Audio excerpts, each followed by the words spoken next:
There's two parts of a mortgage, the mortgage and the note. Which one is the financing instrument? The Mortgage? note, the note, the note. No. The note is, Okay. and the mortgage itself is the security instrument. It's the pledge of the property as security for the loan. And the note is the one that lays out all the terms of the financing. All right, so what is the first step in foreclosure?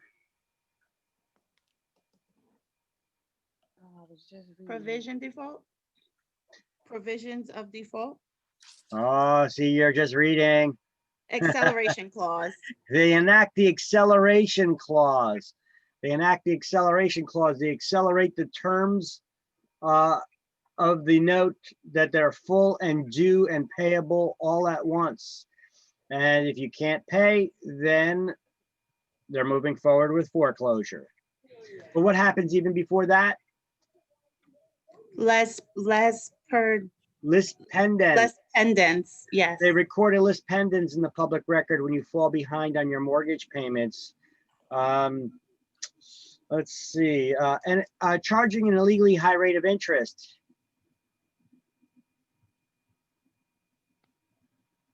Usury?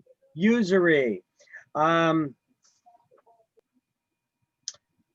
document that certifies the original balance, the amount owed, what the monthly payments are, interest rate, etc. That's signed by the borrower. Say that one more time. A document that verifies the amount borrowed, the current balance, the interest The rate, estoppel certificate. the estoppel certificate, and similar to an estoppel certificate, but signed by the borrower. You have a piece of paper and pencil and write that down, because they're gonna ask you that in the test to stop They are. Oh, Mom. So I'm sorry. My mom's a New Jersey realtor for a That's- long time. that's fine. At her house today, That's fine. making Get the Christmas support. cookies. Get the support where you can. Nice. All right. Now, similar to an estoppel certificate, but it's signed by the bank, by the lender. Does the same thing as an estoppel, but it's signed by the lender. Starts with an R. I don't remember. It does start with an R. Reduction certificate? A reduction Ridic- certificate. Okay. Yep. And let's see, a type of leasehold estate where the tenant pays a fixed monthly payment, and the landlord pays all other expenses like repairs and their taxes, etc. It's your typical type of residential lease. A net lease? It's A a net net. It's a lease? net lease. Net lease. Residential would be gross Gross lease. lease, where you're paying that fixed monthly payment, and then the landlord's responsible for the repairs and the taxes, etc. The net lease is the one where the tenant pays their rent plus some or all of the property expenses. What do we call those additional property expenses for taxes and cutting the landscaping and Common area maintenance. the CAM charges, the common area maintenance charges? And a type of lease where the tenant will lease land and then erect a building on it.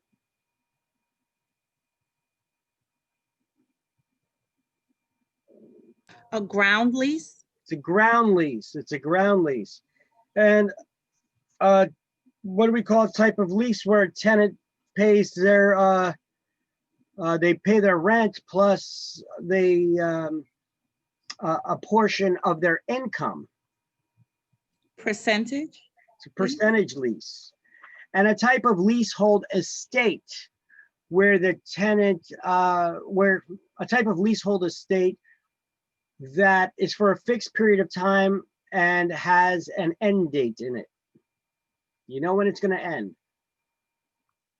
Estate for years. An estate for years. And a type of leasehold estate that automatically renews for the same amount of time it was originally written for. Periodic? Periodic estates. And a type of leasehold estate where the tenants did, their lease expired, they did not renew it, and they're not paying rent. Sufferance. Tenancy at Tenancy at sufferance. sufferance. Tenancy at sufferance. A type of, what do you call a tenant that has not renewed their lease and they have not moved out? Holdover. A bad one. They're a holdover tenant. They're not Holdover. necessarily a bad tenant though, because the landlord could accept the holdover tenancy and accept payment from them still, and now they'll just be a month-to-month tenant. Right? Right. So not necessarily a bad tenant. It's just that the landlord didn't require them to sign another lease. They're letting them get away with it. A type of leasehold estate that's for an indefinite period of time.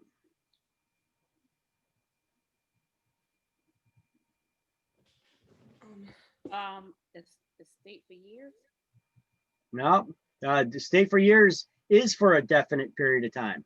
Oh, indefinite, estate at will. A tenancy at will or estate at will.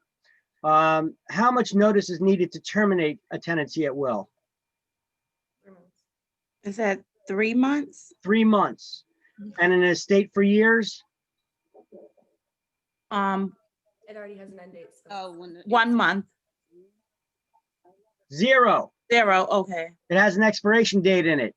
If you don't renew, you got to go. How much notice is needed for terminating tenancy at sufferance? They're already supposed to be out. Tenancy at sufferance are already supposed to be out, right? So, You gotta speak up, I can't hear you. oh, they're already supposed to be out, right? Yeah, 0. You could evict a tenant at sufferance anytime when they're not paying the rent. Let me see, how much notice is needed for a periodic estate? A week? Well, depends how long it is.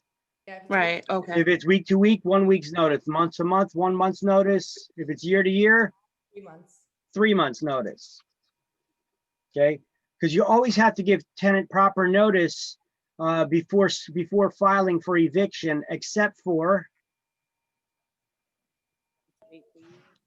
A year, tenancy, hold on a second.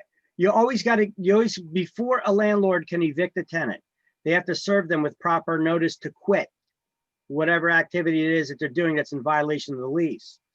Mhm. Except for what reason? Non-payment of rent. Non-payment of rent. That's the only one that you don't got to give any notice. You could immediately file for eviction. You don't have to serve any proper notice first. The ADA, what is the ADA? Something Disability Act. It's the You guys gotta put yourself handicap, closer to the microphones because I can barely hear some of you. it's the handicap compliant, ADA. The ADA, it's the Americans with Disabilities Act, okay? Yes, it's for handicapped persons, right? Now, what kind of properties does the ADA deal with? Residential, right? commercial, Commercial properties, because the purpose of the law is to prevent discrimination in the workplace. But there's a section of the ADA that pertains to real estate, and that the real estate has to be handicap accessible. And so that's easy to do for new construction because all new construction has to be handicap accessible. But what is the ADA's recommendation when it comes to existing structures and making them handicap accessible? Reasonable. reasonable achievement? Reasonably Accommodation? achievable accommodations. That means when massive retrofitting and high costs are not required to obtain those goals. Yes. Who do we give the truth in renting booklets to? Buildings with 3 or more units. And buildings with 3 or more rental units, not counting the unit that the owner lives in or landlord lives in. And these are also the buildings that require the state inspection, the green card, which we refer to as the green card inspection. So who from the state will come down and inspect? What department comes down and inspects the buildings? I'll just say state. What building comes down and, what department in the state comes down and inspects? Community buildings? affairs. The DCA, the Department of Community Affairs, correct.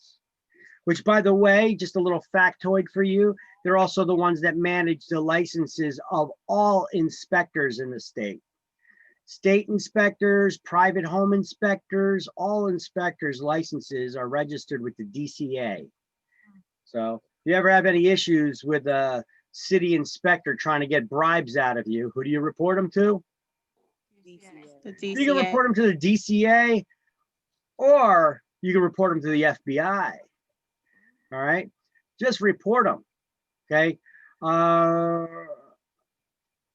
If you want to get quick resolution, you could always just contact the mayor in a town. But that person at the end of the day is probably still going to have their job and still going to be asking for bribes at the end of the day. Yeah. I had that situation once actually when I bought a fixer-upper and had done massive work to the house and had to have 2 separate city inspectors come in for different things. I'm in the basement with one guy, and at the time I was married, so I had my wife up upstairs waiting for the other guy. I was like, I don't want to miss him. You know, stay up here. I don't want to miss him. You know, you don't want to miss those inspections because then you got to reschedule. So I was there in the basement with one guy. She was waiting for the other inspector to come. She didn't tell me till after the guy left. But what he did is he tried asking her. He told her that we were not going to pass our inspection. He was not going to pass us for the inspection before he ever even went into the house. Said he wasn't going to pass us for inspection unless she agreed to go on a date with him. Wow. That's If crazy. somebody's got that kind of balls to ask that, imagine what other kind of bribes he was doing. And obviously this isn't something new for somebody if they got that kind of cojones, you know? So it turned out later on that guy ended up going to jail. He got caught up in an FBI sting. Good. You know what? That's not the first time. I mean, that one was something else, you know? I ended up just calling up the mayor on it, and they delivered the past inspection certificates to my house. So to save me the effort of having to go back down to City Hall. You know what? In retrospect, I never reported it. I just called the mayor because I was fuming, you know? But I should have called the DCA. I should have reported him, you know, and just had his license taken. But he ended up getting caught up in an FBI sting and going to jail anyway when he got caught with a FBI agent posing as a builder. Caught him on tape asking for bribes. Yeah, so there you go. But either way, you know, I've had inspectors before in different towns asking outright for money, or they could say, I couldn't locate the envelope, you know, something like that, you know, outright asking for money in order to pass you for an inspection. Otherwise, they just keep failing you. I mean, an inspector can find things to fail on the house, you know, but if you're getting them that are doing that, you're better off just reporting them. And, you know, I got that friend down in the DCA now, so I'll do it, you know, contact somebody in the DCA and report them. Don't just let them get away with it. Those people probably should not be in a position of power and have jobs like that, Yeah. if they're going to be abusing them. All right.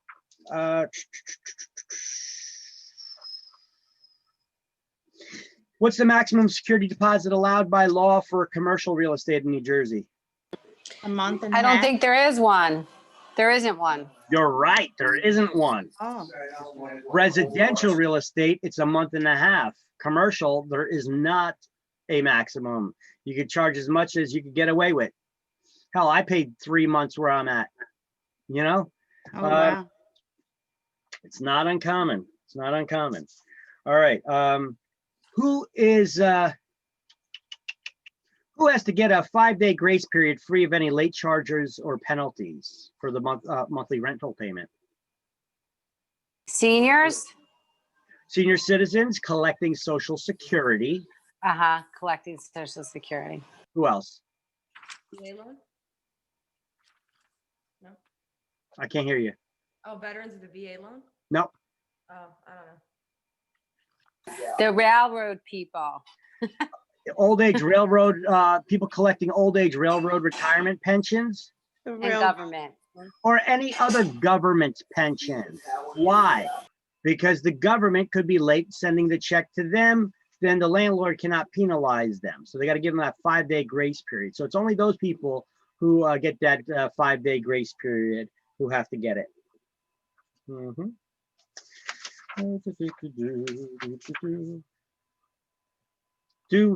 What needs to be the cover page of a lease? 26? Article 26? Or whatever. Opinion Opinion 26 notice. 26. Opinion 26 notice, which informs people of what? Their right to get an attorney. The right to hire an attorney, correct. Okay,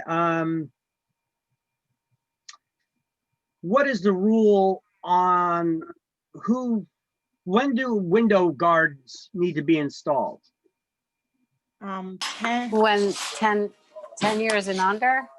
When you have children that are living there or will be there regularly present that are 10 years or younger, and Has to be 6 feet above ground. what does? The window, window, So the window sill has to be at least 6 feet above grade, and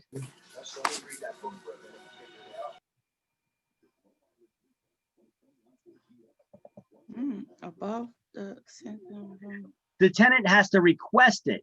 Oh, in writing, right. The tenant has to request it. All right, and then window guards have to be installed. It's only in more than 4 units or more than 3 units, buildings with more than 3 units, or actually no, 3 or more units are required to have the window guards installed unless the tenant puts it in writing that they don't want them. But 1 and 2 family, they have to put them in. If the first floor unit is windowsill is at least 6 feet above grade, and you're gonna have children 10 years or younger living there, or they're regularly present. Wait, I'm confused. So you have to request it though. That's what you said, right? You have to request it on 1 to 2 family homes, yes. Okay. Uh, But on- it won't be there automatically unless you ask for it, unless it was there before. And then Correct. could you ask to have it be removed if you didn't have a 10-year Sure. or younger in there? Okay. Yes, you could request to have it removed. Now those things got to be installed though with the specialty screws too, the one-way screws, that's, I know, so that's they actually, might say no. yeah, that's actually written into the law. They got to put it in with the one-way screws, which that's something. All right. What is a land contract?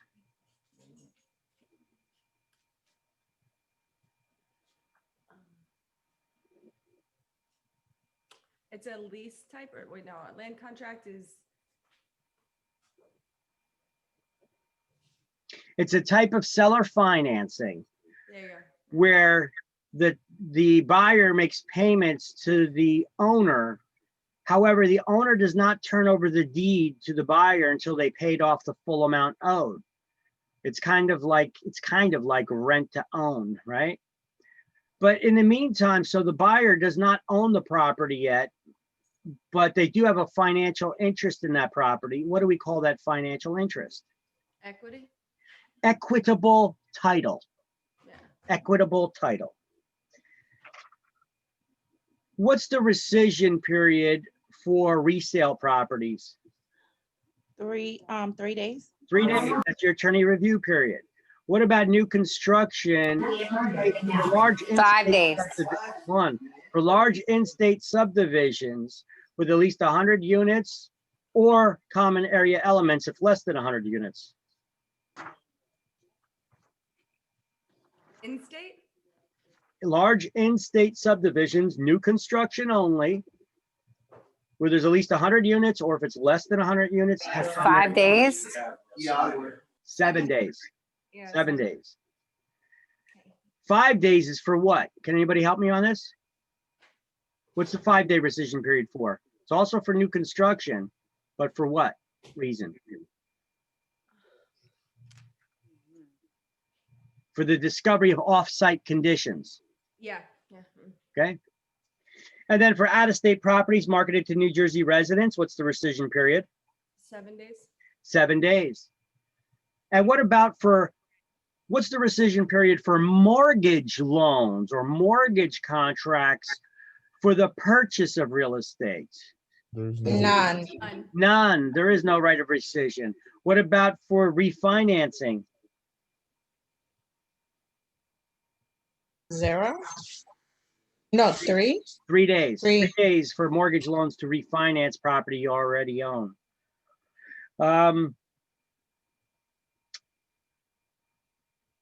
What is the purpose of the special contingency clause that's required to be added to all contracts for FHA and VA loans?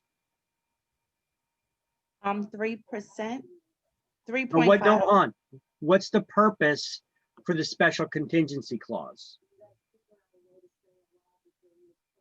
The purpose. It only has to be added in for FHA and VA loans. Anti-discrimination, I don't know. All right. Is it, oh, Go sorry. ahead. Go ahead. Is it the escape clause? No. The special contingency clause that has to be added in when you're getting an FHA or VA loan stipulates that if the house does not appraise for the purchase price, Mm, buyer can get out of the contract without penalty. Okay. What is the purpose of the escape clause, since somebody brought it up? Who does the escape clause protect? The seller. The seller. It's when a buyer puts a contingency in the contract that the purchase is subject to the sale of their current home. If the seller is going to accept that, they're asking the buyer, then we'll accept your offer. However, we're going to be allowed to continue marketing our home for sale. In the event we get another offer that's acceptable in writing, we'll give you that first right of refusal to remove your contingencies, that contingency, that the purchase is contingent on the sale of your current home. And if you don't, then we could accept the other offer and not be in breach of contract. That's the purpose of the escape, kick out, or knockout clause, it's known as. All right. Is the signature of a witness required for contracts? No. It's- No. No, it is not. What are the 4 essential elements of any valid contract? Competent parties. Competent parties, Um. The one with the legal. 18 years or older? that's part of competent parties. With legal tender, love and affection. I forgot the title of it. Okay, so consideration, but before consideration, before you pay somebody, look, you gotta have competent parties, sound mind, legal age. What's the first step? You have to have offer and acceptance? Offer and acceptance. Somebody needs to make an offer, somebody needs to accept it. Then you do the consideration, is the exchange of something of value, love and affection, Then legality. or, hold on. Three forms of consideration: exchange of value, love and affection, or legal tender.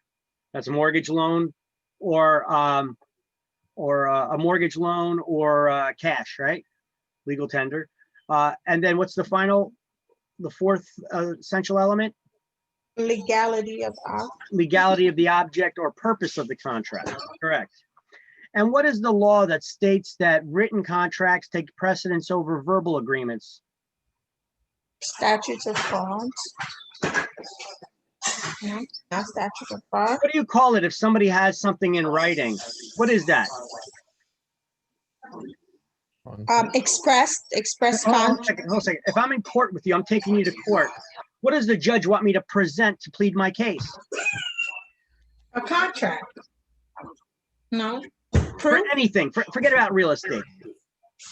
If you want to win a case, evidence, what do you need? evidence. Evidence. There's your hint. That's a hint. That's part of the phrase I'm looking for. So Parole, it's not, Like somebody said it. the parole, Parole evidence rule. It's the right, the parole evidence. evidence rule. Oh. Okay, that's where one person has a contract in writing and one only has a verbal agreement. The one who has evidence, the one who has a written contract, will win. Okay, the judge will just dismiss the other one. Okay, that's the rule that says that, you know, written agreements have precedence over verbal agreements. All right. Now, what's the law that states that all contracts for real estate, for the purchase of real estate, have to be in writing in New Jersey? Statute of frauds. And what does the statute of frauds say pertaining to leases? When do they need to be in writing? Over 2 he years. is involved.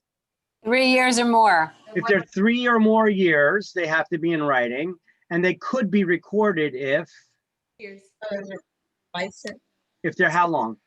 Years. Oh. 2. Two or more years. Yes, yes. For some reason, some of you guys are really quiet today. I got my volume up too, so it ain't me. I don't know. I'm as loud as normal. Do you have the microphone close to you? Or are you like across the room or something? No, I'm right here. And Okay. Yeah, it's, you're low. I don't know. It's weird. You know what you can do? Check your levels on your computer. You have a volume for the microphone and you got a volume for the speakers on your computer itself. And then another place where you could try to adjust that, or you could put it to automatic, is you see in the Zoom controls next to the microphone, there's an arrow point that points up, a little Yeah. tick. If you click on that, you could adjust the microphone and speakers or test them, and it gives you you could adjust the volumes there as well, I think.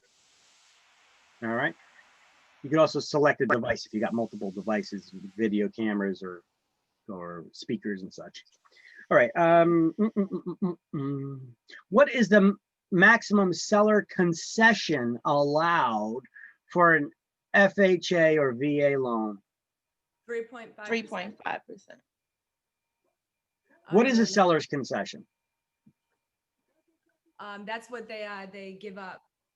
Where they're Help. giving up money back, where the seller's giving up money to the buyer towards their closing costs or prepaids or repairs. The maximum that they're allowed to give for an FHA or VA loan is 6%. For a conventional loan, it's 3%. The maximum the minimum down payment required for an That's FHA loan 3.5. is 3.5%. Yeah. And what is it for a VA loan?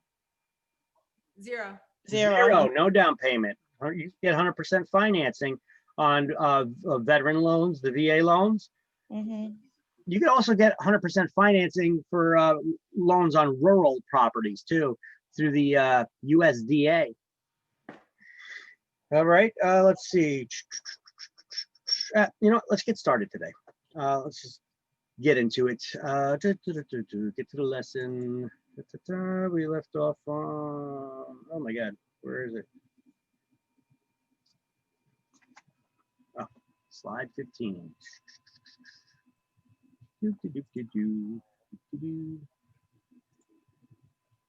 Are we on chapter 13 or 14? We are on chapter 13. Yes, we are. Mhm. Bang, bang, bang. Here we go.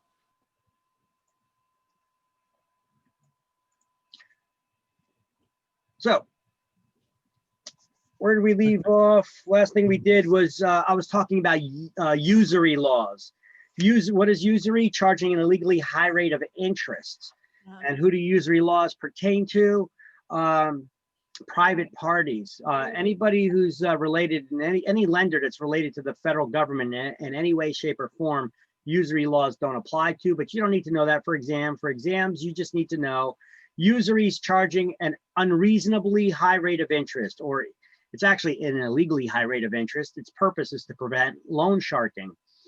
But then the IRS steps in and they got their own rules for those people as well. They say, hey, if you don't charge enough interest, you can't charge too low of an interest when you're lending people money. Otherwise, we'll step in and impute a higher interest rate so that we could tax you and get our fair share. Yeah. So they could then turn over to the politicians to blow on whatever they want.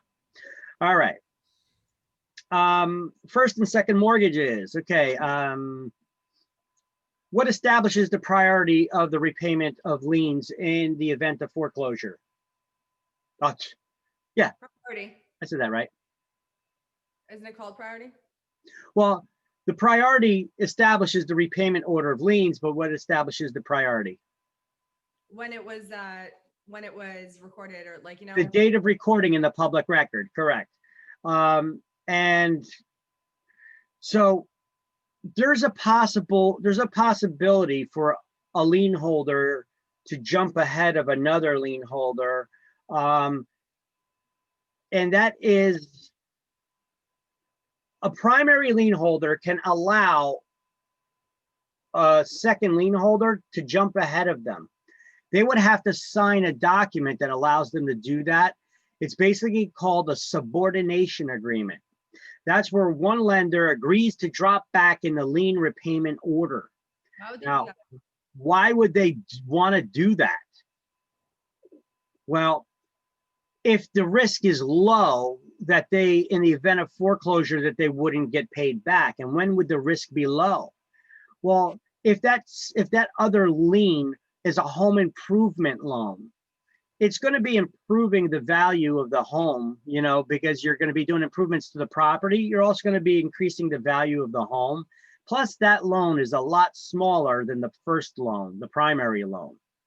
In that instance, in the event the homeowner does not pay back the loans and you got to foreclose, if they allow that smaller construction loan to jump ahead of them, in the event of sale of foreclosure, they could get paid back all their money and there'll still be enough to pay back the second lien holder.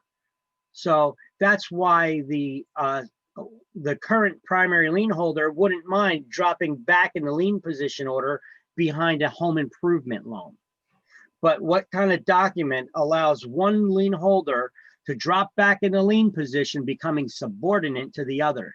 Subordination agreement. Subordination agreement. Just remember subordinate, in the workplace, what's a subordinate? Somebody under the boss, right? Yeah. So under. So sub is under, like a submarine, right? So if they ask you this on exam, what kind of, what do we call the agreement where a lien holder drops back in the lien position? Sub. Begins with sub, subordinate. Right? Yeah. Rarely you get that, but sometimes you do. So that's why I just wanted to go over it there real quick. All right.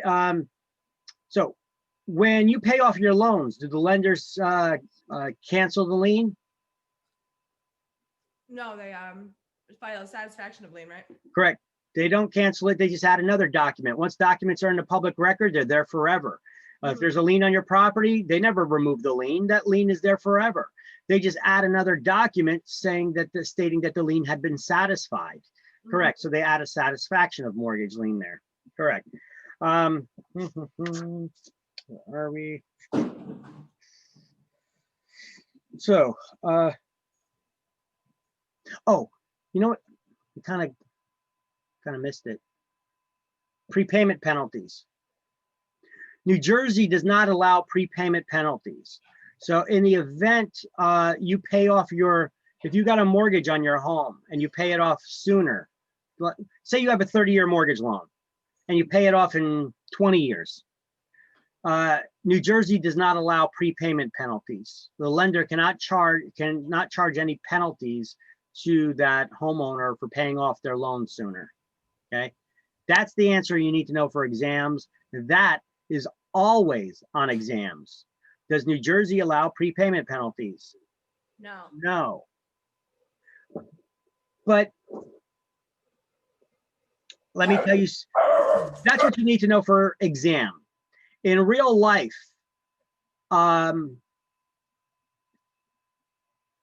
okay, private lenders can charge prepayment penalties. It's institutional lenders that are not allowed to charge prepayment penalties. An institutional lender are those related to the they're federally related loans. So basically, if you go to your bank, those are federally related loans. But if you get commercial loans, for example, are institutional. They come from investors. So those private investors can charge prepayment penalties. And I'll give you an example. The building that I have the school in right now used to be owned by one of my friends. Him and his brothers and such, they inherited it from their father. They refinanced the property a couple of years before they sold it. And when they went to sell the property, they actually had to delay the closing by 3 months. Because if they closed too soon, their lender was going to charge them a $75,000 prepayment penalty. So prepayment penalties are real. They do exist, but for private loans, not for institutional lenders. Okay, so I just want to show you a little bit of reality there. However, the exam answer option that you're going to get, they're not going to get in the weeds of that. You're just going to, no matter what they ask, you're going to say, no prepayment penalties allowed in New Jersey. They're not going to get into the weeds of that in the exam. Okay. Okay. All right. Subordination. Okay. Satisfaction, assuming a loan. Okay. It is possible sometimes to assume someone else's loan. That means just taking over the payments of their loan. If that loan does not have what we call an alienation clause. Let's stop for a second. We learned in chapter 5, was it? The word alienation. What does the word alienation mean? To like separate from. Separating? Well, okay, let's start looking at it like that. Alienation, you're separating from something, right? In this case, the property. But alienation, we learned a definition of alienation that I gave a simple definition, so this way you could know it to apply to everything. Alienation is a transfer of property. And we just stopped right there. And remember, so you're transferring it, you're separating yourself from it, okay? So an alienation can be voluntary or involuntary, while you're alive or after you're dead. We gave a bunch of examples of that. But the alienation clause in mortgages now basically states, why would a lender care whether you own the property or you're separating yourself from it, selling it or giving it away or what have you? They want to make sure that if that occurs, the loan is paid off in full. If you're selling the property, they want to make sure that they get paid back because they want that new owner to get their own loan, right? So the purpose of the alienation clause is to make sure that the mortgage payments are not just taken over and assumed by another. So alienation clause is also known as the due on sale clause in the note. I want you to write due on sale clause, just like it's written here, next to the title. I know it says it in the text, but I want you to write it next to the title.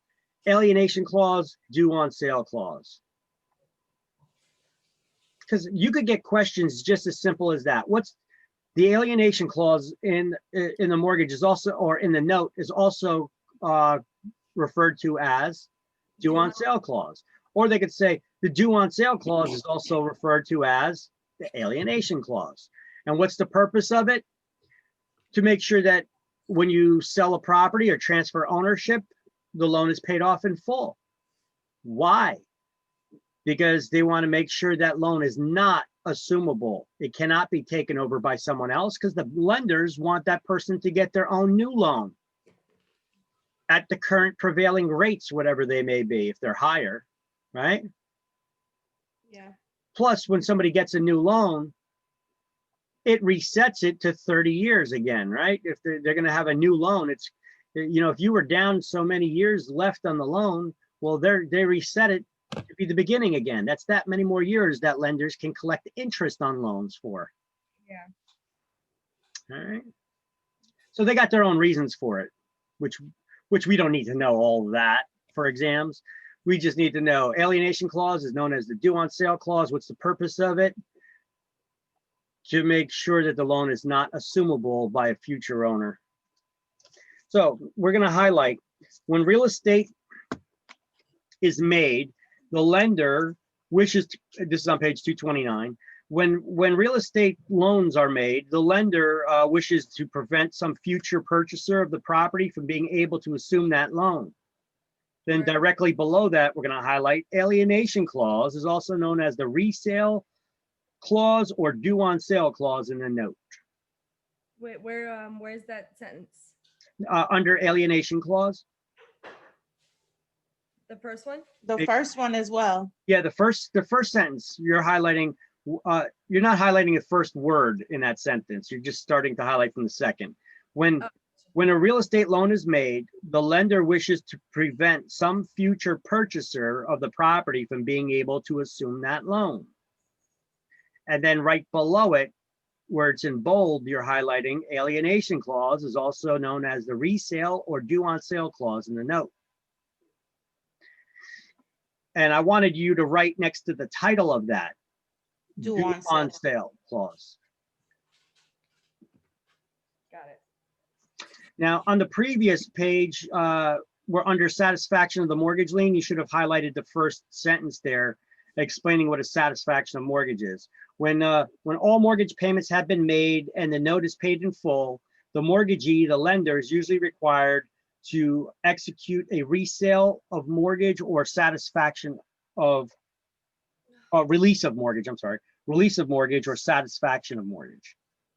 Would that be the same as like a mortgage payoff? Yeah, Okay, it basically says that the loan has been paid off and the lender has no further interest in the property. okay. Actually, what's the clause in the mortgage that requires the lender to file a satisfaction of lien?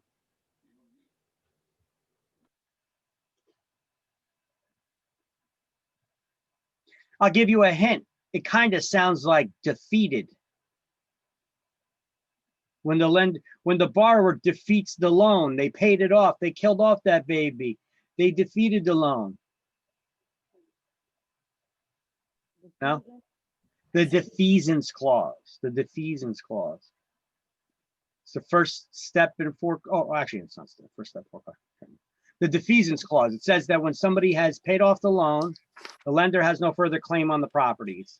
You've defeated the loan, so it's the defeasance clause. Kind of sounds Oh. like defeated, you know? That's under other clauses on the other page. Yeah. Okay. Mm-hmm. All right, let's see how foreclosure works in New Jersey, shall we? All right, I got all the fine details just put on this slide in front of you, but let me read the story of it in the book here, okay? But you have all the details of the important parts here anyway on the slide pointed out for you. So there's only gonna be really one thing here to highlight, but it'll be in the third paragraph anyway. So when a borrower defaults in making payments or fulfilling any or part of the obligations that are set forth in the mortgage, like making your payments, the lender can ask the court to order a foreclosure sale. The mortgagee, who's the mortgagee? Bank. The bank, the lender. The mortgagee must search the public records to find other parties who have claims against the property and to find out whether tenants are involved. All have to be notified that a suit is in progress. And that's usually when you start having trouble with your tenants. All of a sudden they're like, they're not paying their mortgage, why should I have to pay my rent? because that's your freaking obligation, deadbeat. See, sometimes people, they get into the position and they had a financial hardship or something temporarily, so they start getting through foreclosure, but they could still bail themselves out. And then you get these tenants that say, well, if they're not paying their bills, why should I have to pay my rent? Well, because you're living in someone else's house, that's why. And when they start not paying the rent, now they're making it impossible for the landlord to keep that property and get themselves out of foreclosure, because now they're not collecting enough money to do that. All right. So all must be notified that the suit is in progress, and a lis pendens is placed in the public records. What's a lis pendens? A public notice of this possible future legal action. A public auction called the sheriff's sale is advertised in the local newspapers. Back property tax, so that'll be advertised. See, they don't get into the details here anymore. They kind of remove that. It's advertised in the local newspapers for 4 or 5 weeks, I forget which, and the newspaper in Trenton. Back property taxes and special assessments have first claim on the property, and whoever buys the real estate still has to pay them. Wait, what? What's a special assessment? Tax that people pay. It's an improvement tax. It's an improvement tax, right? So basically they're saying you can buy a property at a sheriff's sale due to non-payment of the mortgage. That's when they're doing that auction. And the person didn't pay their taxes too. So you would still have other liens on the property. So when you buy a property at a sheriff's sale, there could be other liens on it still. So you got to be careful when you buy properties at sheriff's sales. It could cost you a lot more than just the amount that you're bidding on. So bid accordingly. Sometimes don't get in that eBay frenzy mode, you know, it costs you a lot of money. That's why it's a lot safer to bid on the tax lien auctions. All right. So junior liens to the ones being foreclosed, however, are wiped out by the sale. For this, hold on, let me stop right there, because that's not a totally accurate statement. Oh, damn it, I never opened the whiteboard. Let me open up a whiteboard to show you. Okay, so who gets paid back first in lien repayment order? It goes according to the date that the liens were recorded in the public record, right? Mhm. Now, when there's a foreclosure, you look at all the proceeds from the sale. If there's enough to pay off the first lien holder, and then there's still some money left over to pay the following one, the next one in the order, then that's exactly what's going to happen. The first one's going to get paid off what's owed to them. If there's any money left over, that next one gets paid off. If there's any money left over for a next one, then they get paid off. If it runs out of money, then there's any other lien holders, then those junior lien holders get wiped out by the sale. But if there's any excess money, they still get paid. What if there's enough money from all this to pay off all the liens, and there's still excess money? Who gets that money? Bank. The bank actually does not get to keep it. A lot of people think that the bank doesn't get to keep it. The state. It goes back to the homeowner. That's their equity. There is sometimes situations where people get foreclosed on and they had a lot of equity in the house that's built-in value, right? They had a lot of equity in the house that they could have actually just sold the property and paid off the loans. But instead, it went to foreclosure for whatever reason, which is a shame, because foreclosure will net you a lot less money than an actual regular sale would. So there would be that excess money there that will go back to the homeowner who was foreclosed on to begin with. Okay, look, you could have somebody who had 90% of their house paid off. They only have 10% of it left to pay off. They lose their job, something happens, unfortunate circumstances. They can't continue making their mortgage payments. So they get foreclosed on still, because foreclosure is about the lender trying to collect what's owed to them. Once they get what's owed to them, there's that 90% equity would go back to the homeowner still. But if they were to sell it on the regular market, they could have recouped all of their money and paid off that person. Now they're getting a lot less money for the home at auction because people go to auctions to look for deals, right? So I guess I don't need the whiteboard to explain that. Okay.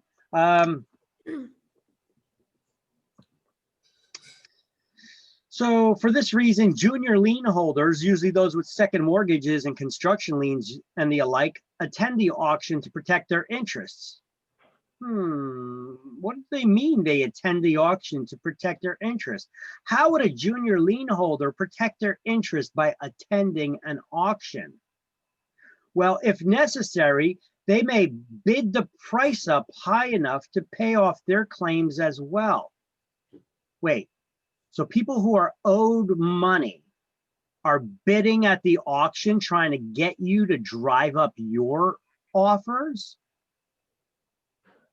Isn't that like a shill bidder? Didn't they like outlaw that on eBay and places like that years ago? That's actually the way eBay used to work a lot of times when they started out. They'd have people there who would put stuff up for sale on the auction, and then they would have a separate account and do bidding, trying to get others to bid up higher so that they could get more money for their products. What if no one bids higher? Well, if there's not enough to pay off everything, then it doesn't sell at auction, and then they just put it to the next auction. They'll put it on. They won't sell the property. It'll go to the next auction. They do have minimum bids. They're not going to give away the property. They're not stupid, you know. So if necessary, they may bid the price up high enough to pay off their claims as well. And if someone else bids higher, they can expect to get their debts paid out of the proceeds. And your question was, what if nobody bids up higher? Well, then they could get wiped out by the sale. But they do have minimum amounts that they'll accept for the auction. Because like I said, they're not going to give the property away. Now, highlight, the successful bidder must pay cash at least 20% at the auction and the rest within 10 days until the sheriff's deed is delivered to the buyer.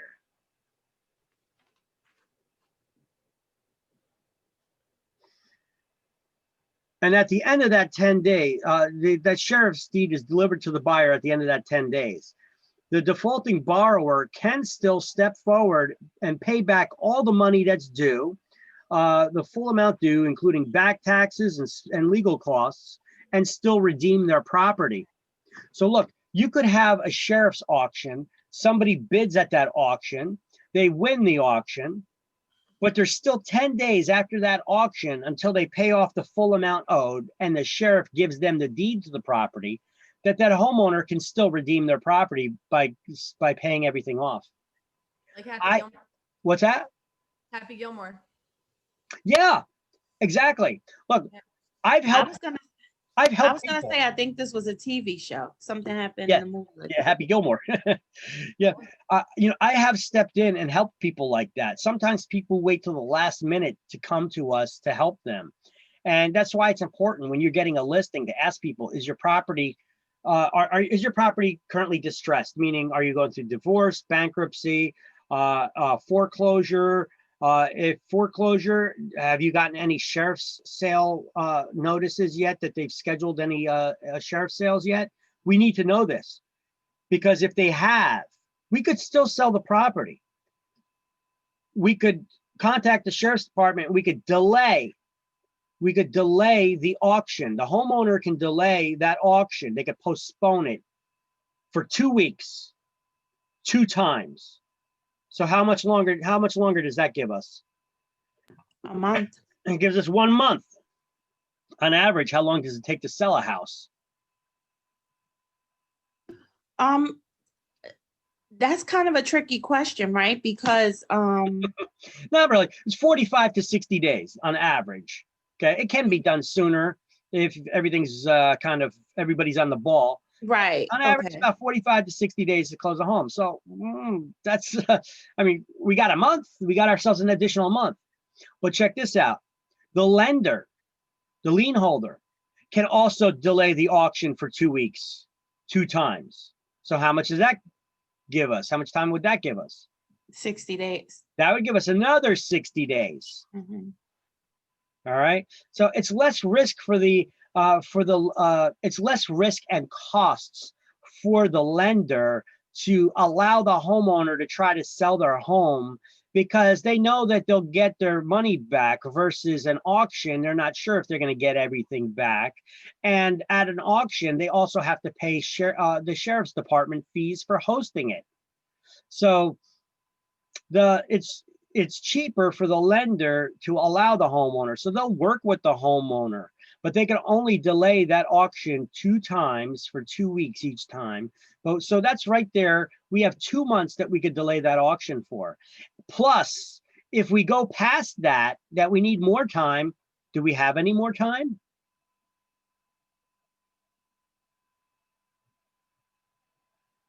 After the auction, you got 10 days until that deed is delivered.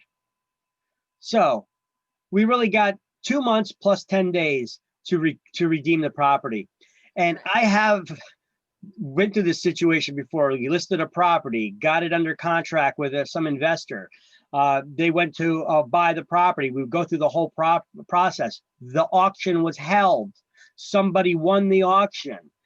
And before that 10-day period was done, we closed on it and paid off everything. And therefore, the person at the auction never ended up getting the property. And the owner ended up walking away with a couple of extra bucks in their pocket. Good. Stressful situation for the homeowner, certainly. But we were able to pull it off. There's no guarantees because obviously it's a tight timeline there, but it is possible that it can be done, is my point. All right. So,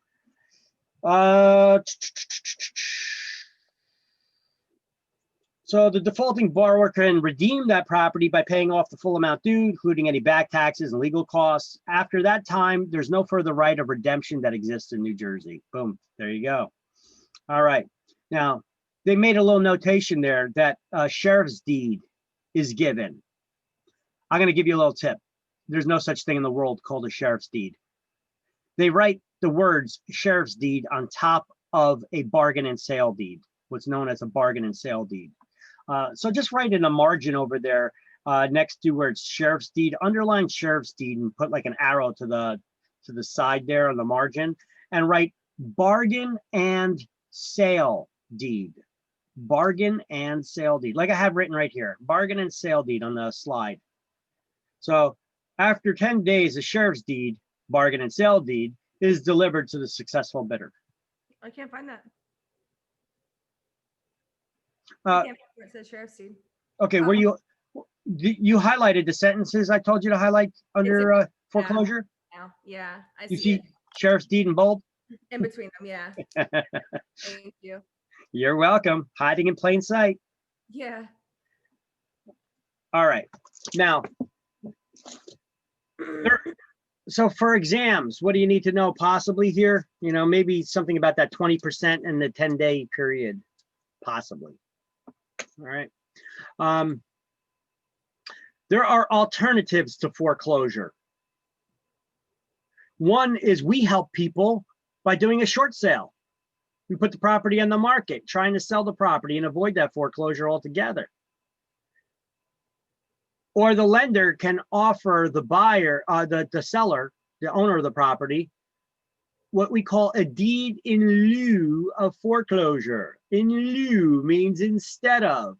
So a deed in lieu of foreclosure is an alternative to foreclosure where the lender just agrees to accept if the owner of the property just signs the ownership back over to the bank. No sales, no marketing, no auctions.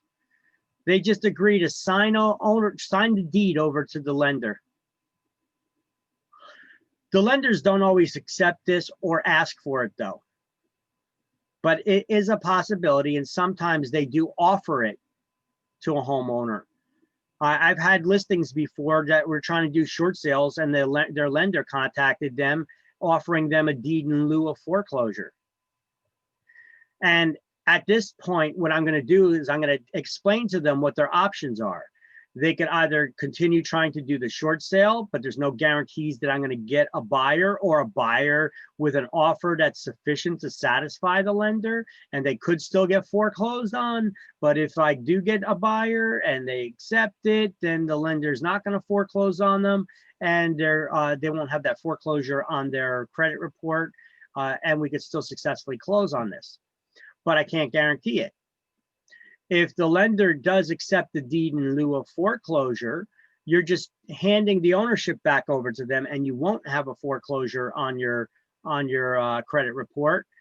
But there's an asterisk there.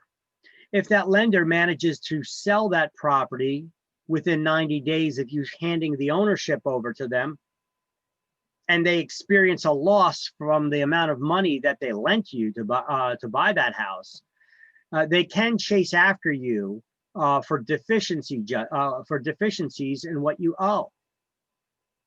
They would call that a deficiency judgment from the court, where a lender comes after the borrower for the amount less that they paid them back, the difference of what they owe. All right, they call that a deficiency judgment. Judgment is an order from a court saying this person owes you that money. Deficiency judgment says you were short paying us back, you need to pay us that difference. So there's a risk on both of them, isn't there?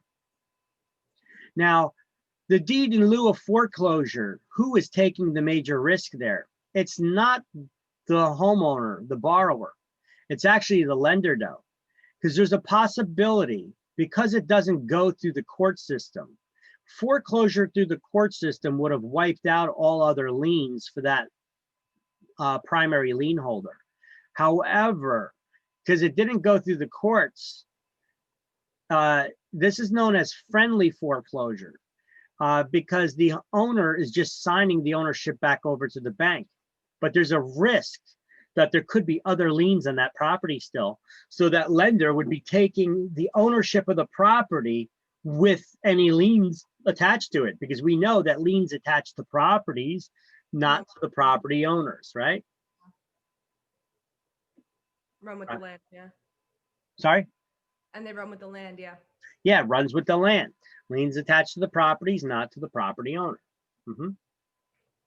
All right, so here's one that you often get on exam: an alternative to foreclosure, deed in lieu. That's where the lender that's where the homeowner just signs the ownership, the deed, back over to the bank. It avoids the whole foreclosure process. And we help buyers sometimes with something that's called a short sale. Now, short sale is when the homeowner owes a lot of money to the bank, more than the home is worth. So more money than they could net from a sale. So why would a bank agree? Wait, let me back this up a bit.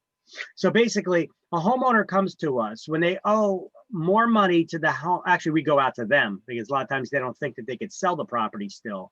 We have to convince them that we can sell that property for them still. So a deed in lieu of foreclosure is one where the owner owes more on the house than the home is. I'm sorry, the short sale is where the homeowner owes more in the house than it's currently worth. They come to we work with that homeowner to try to sell the property, and we negotiate with their bank to accept less than what's owed on the loan. If that lender accepts that amount, what's owed on that we're able to get from the sale, which is significantly less than what they owe on the loan, the lender still agrees to release the liens on the property so the property can be sold. And if there's only one lien holder on the property, they're not going to chase after the homeowner for deficiency judgments. However, if there's more than one lien holder on there, they may. Let me paint you a little picture by going to the whiteboard. The whiteboard open. My mom actually was her first home she was buying. It was a short sale. Mm-hmm. And they did have more than one person on the documents, I think. I think it was her daughter, the lady's daughter, and she had money somewhere. And the banks would not approve her of selling the house because she was hiding money somewhere. So what happens is if the bank is going to get shortchanged on this sale, if the bank is getting screwed on the sale, they don't want you walking away looking rosy, Right. right? So here's the situation. Somebody bought a house for $500,000. All right. Or look, forget about how much they bought the house for. They got a loan for $500,000 to buy that house. Okay. So it's probably even a little more than that. So let's just say that they owe 500 grand on the property still. And that property value dropped. And that property is now only worth $375,000. That's the most we're going to be able to sell it for. There's a little bit of a deficiency there. Hold on a second. Let's start getting into some math. Let me get my calculator open. All right, so we have a $500,000 home minus $375 that we're able to get back for the bank. That's $125,000 deficiency that we're able to get for them. But the bank is willing to accept this much and not chase after the homeowner for the $125,000 deficiency. That's if there is only one loan on the property. But if there are junior liens on the property, there's second loans and such, those other loans, they are what we call recourse loans, meaning that if they were allowed that homeowner, if they would allow that homeowner by releasing the liens on the property so that they could still sell it, they could still chase after the homeowner for any money that was still owed to them. You see, there could have been that $500,000 loan for the, that would have been a first loan on the property. And maybe there was a second loan on that property for another $150,000. All right. Obviously, how much they're getting for the property is not even enough to pay off the first lien holder, let alone the second. Now, when we started at the peak of the market, when we started the peak of the failures of the financial collapse here with the mortgages, the mortgage meltdown, you know, they would just tell them to go pound salt. We'll give you $100, go away. Now the primary lien holder will say, you know what? However much money that we get, whatever was owed to the second lien holder, we'll give them up to 10% of what was owed if they agree to release the lien and go away and not cause a problem. Because previous to that, they were only saying, we'll give you $100 or we'll give you $1,000 and deal with it, go away. Sure, you're on the 150 grand. We'll give you $100 or $1,000, go away. If you don't, we'll just foreclose and wipe you out completely and you get nothing. Okay, that's basically how the first lien holder used to deal with these short sales, if they allowed the short sale. And so we're trying to negotiate as real estate agents with the primary lien holder and then the secondary or junior liens. And it's difficult. It's not an easy job, but we had to negotiate with all these different lien holders. All right. So if we do a short sale and we sell it for $375,000, there's a $125,000 deficiency, right? They can get chased after for that deficiency if that was a second lien holder. Here, let me give a better situation to paint that picture. Okay, let's say that we have a home that's $300,000. It's $300,000 loan on the house, outstanding loan on the house. All right. Or that's the value, that's the current market value of the home. All right, $300,000 is the current market value. All right, the person has a loan, an outstanding loan for $400,000. Let me just cross all this out.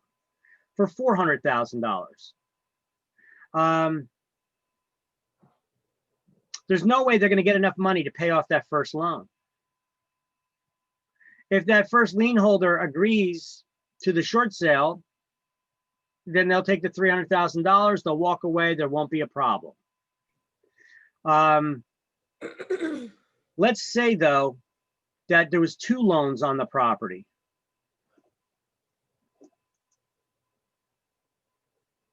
You have loan 1 and loan 2.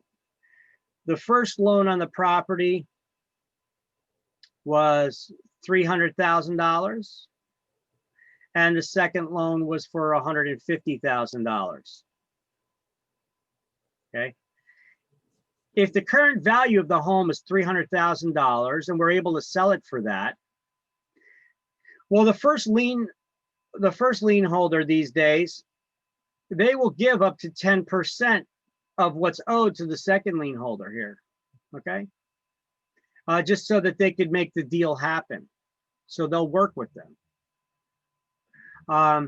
If the first lien holder, is there enough money to pay them off completely?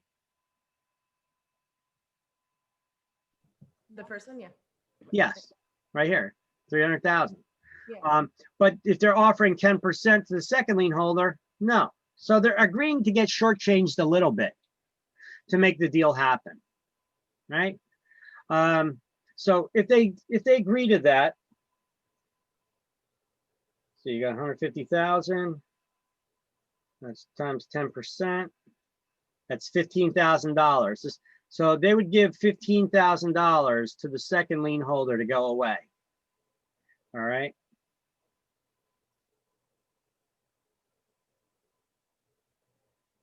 And so this first lien holder would get $285,000. They're both getting shortchanged, but they're both agreeing to it. And neither will foreclose. The first lien holder is not going to chase after the homeowner for any deficiency judgments. However, the second lien holder, it's possible that they can because they are recourse type loans. So when doing a short sale, we try to negotiate with that second lien holder to file a satisfaction of lien.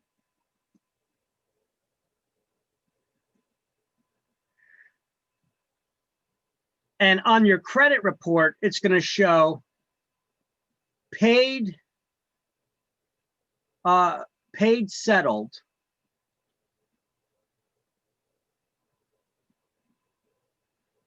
less than full amount owed. Hey, it's a lot better than a foreclosure. Right.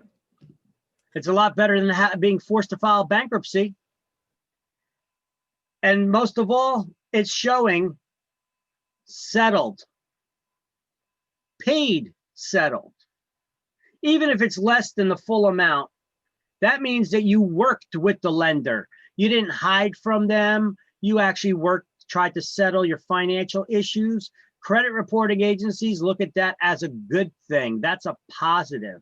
Although it will have a little bit of a negative impact on your credit score.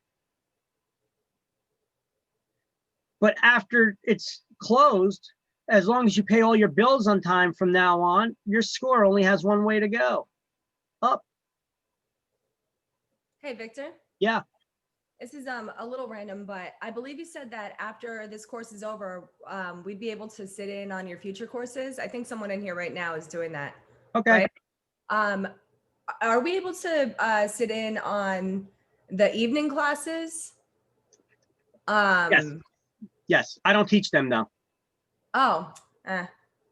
I like how you teach, but my brain works better at night. Okay. Okay. All right. Don't forget, I also record these and I upload them. You have access to the videos of this. Yeah, I'll just rewatch these then. I'm not gonna bother with somebody else's teaching. Sure. Yeah. Absolutely. Okay. All right. So this is what a short sale is. When you owe more on the home than you can currently get from the sale, and the bank is willing to go along with it. Why is the bank willing to go along with it? Well, the bank's not stupid. They are not going to accept an amount. If they think they could foreclose on you and sell the property and still get more money, they're going to do that. Yeah. So a lot of times you get these people that they're like, oh, it's a short sale property. You know what? Let me make a crazy low ball offer. I could steal this property from the bank. No, you can't. No, you can't. You know what properties sell for? Market value. What's market value? What it is worth, pretty much, based on. What a buyer's willing to pay. There you go. So whatever somebody's willing to pay for it. All right. So whatever the market is bearing for these homes in that area right now, the bank knows the values that are going for in that area. They're writing other loans to other people. They're not stupid. They're willing to accept a little bit less, though, because they know that foreclosure is a long, costly, expensive process, cost attorney fees and all that involved. And while they're holding onto the property, the homeowner is probably not maintaining it. Property values may be going down, or if they left the property, squatters could be moving in and damaging it, stealing the copper and all that other stuff. You know? So they analyze the risk involved. They analyze how much they could make both ways. And whichever way they think that they could get the most money out of it is the way that they'll go. See, a lot of investors, they come out to us, the real estate agents, and they say, oh, they want to lowball these crazy offer prices on the banks. Oh, I'm a good negotiator. It's not a matter of you being a good negotiator. Banks look at the dollar figures. They don't give a crap about anything but the money. Okay? If they think they could get more money one way, they're going to do it. But they also look at the risk involved. Well, there's also a risk. Can we do this? I mean, we know what it goes for, but there's also the possibility. So are they willing to take a little bit of a loss if they know they could get it out of you now? You're offering them a sale for a little bit less? Yes, they'll take it because that's here and now and it's guaranteed. Versus we could foreclose, put it on the market, put it up for sale, but we don't know what that offer is going to be. And is the market's going to continue dropping or going up, you know? So the banks factor in all of these factors. They have people that they just do that. They study risk analysis. You know, they got to look at that. So if we ever have short sales and you're asking, you know, how much can you lowball? Can you lowball the bank? Sure you can, but you got to be careful. You can't go crazy with the lowball because the bank will just tell you screw. You know, they're not going to accept it. All right, so there's the terms. Deed in lieu is an alternative to foreclosure. Short sale is another alternative to foreclosure where they work with us to help sell the property for less than what's owed, and the bank is willing to get short-changed on the sale. You see where they get the term short sale from? The bank is agreeing to get shorted on the amount that's owed to them. Deficiency judgment is a judgment from by the court when somebody owes money to the bank. The bank can chase after you for the amount that you pay them back and the amount that you owe them. That difference, they could chase after you by getting a deficiency judgment. We try to negotiate with those second junior lien holders to try to put in a satisfaction of lien to just mark it paid settle, so they don't chase after the borrower for a deficiency. See, if they mark it as paid settled, they won't chase after them for a deficiency. If you don't ask for them, you don't get it. And then they could still possibly sell off that debt and have other collection agencies going after them still. And then lastly, we have REO. That's real estate owned by the bank. It's a bank-owned property with no debts. It's free and clear owned. You can buy properties. A lot of banks out there have properties that they own, that they foreclosed on a long time ago. There's no other liens on it. They own it free and clear. We call them REO properties. I don't know where that came from, that term, but that's a bank-owned property, REO. So let's highlight that term under real estate owned. Let's highlight real estate owned, REO, and just above it, right, or above it, below it, right, bank owned property.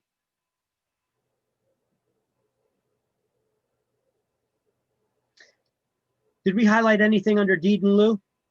The foreclosure? Um, Under, that was after sheriff's sale? no. No? Okay, go there and I'll have you highlight something there too. Highlight the first line, the first sentence.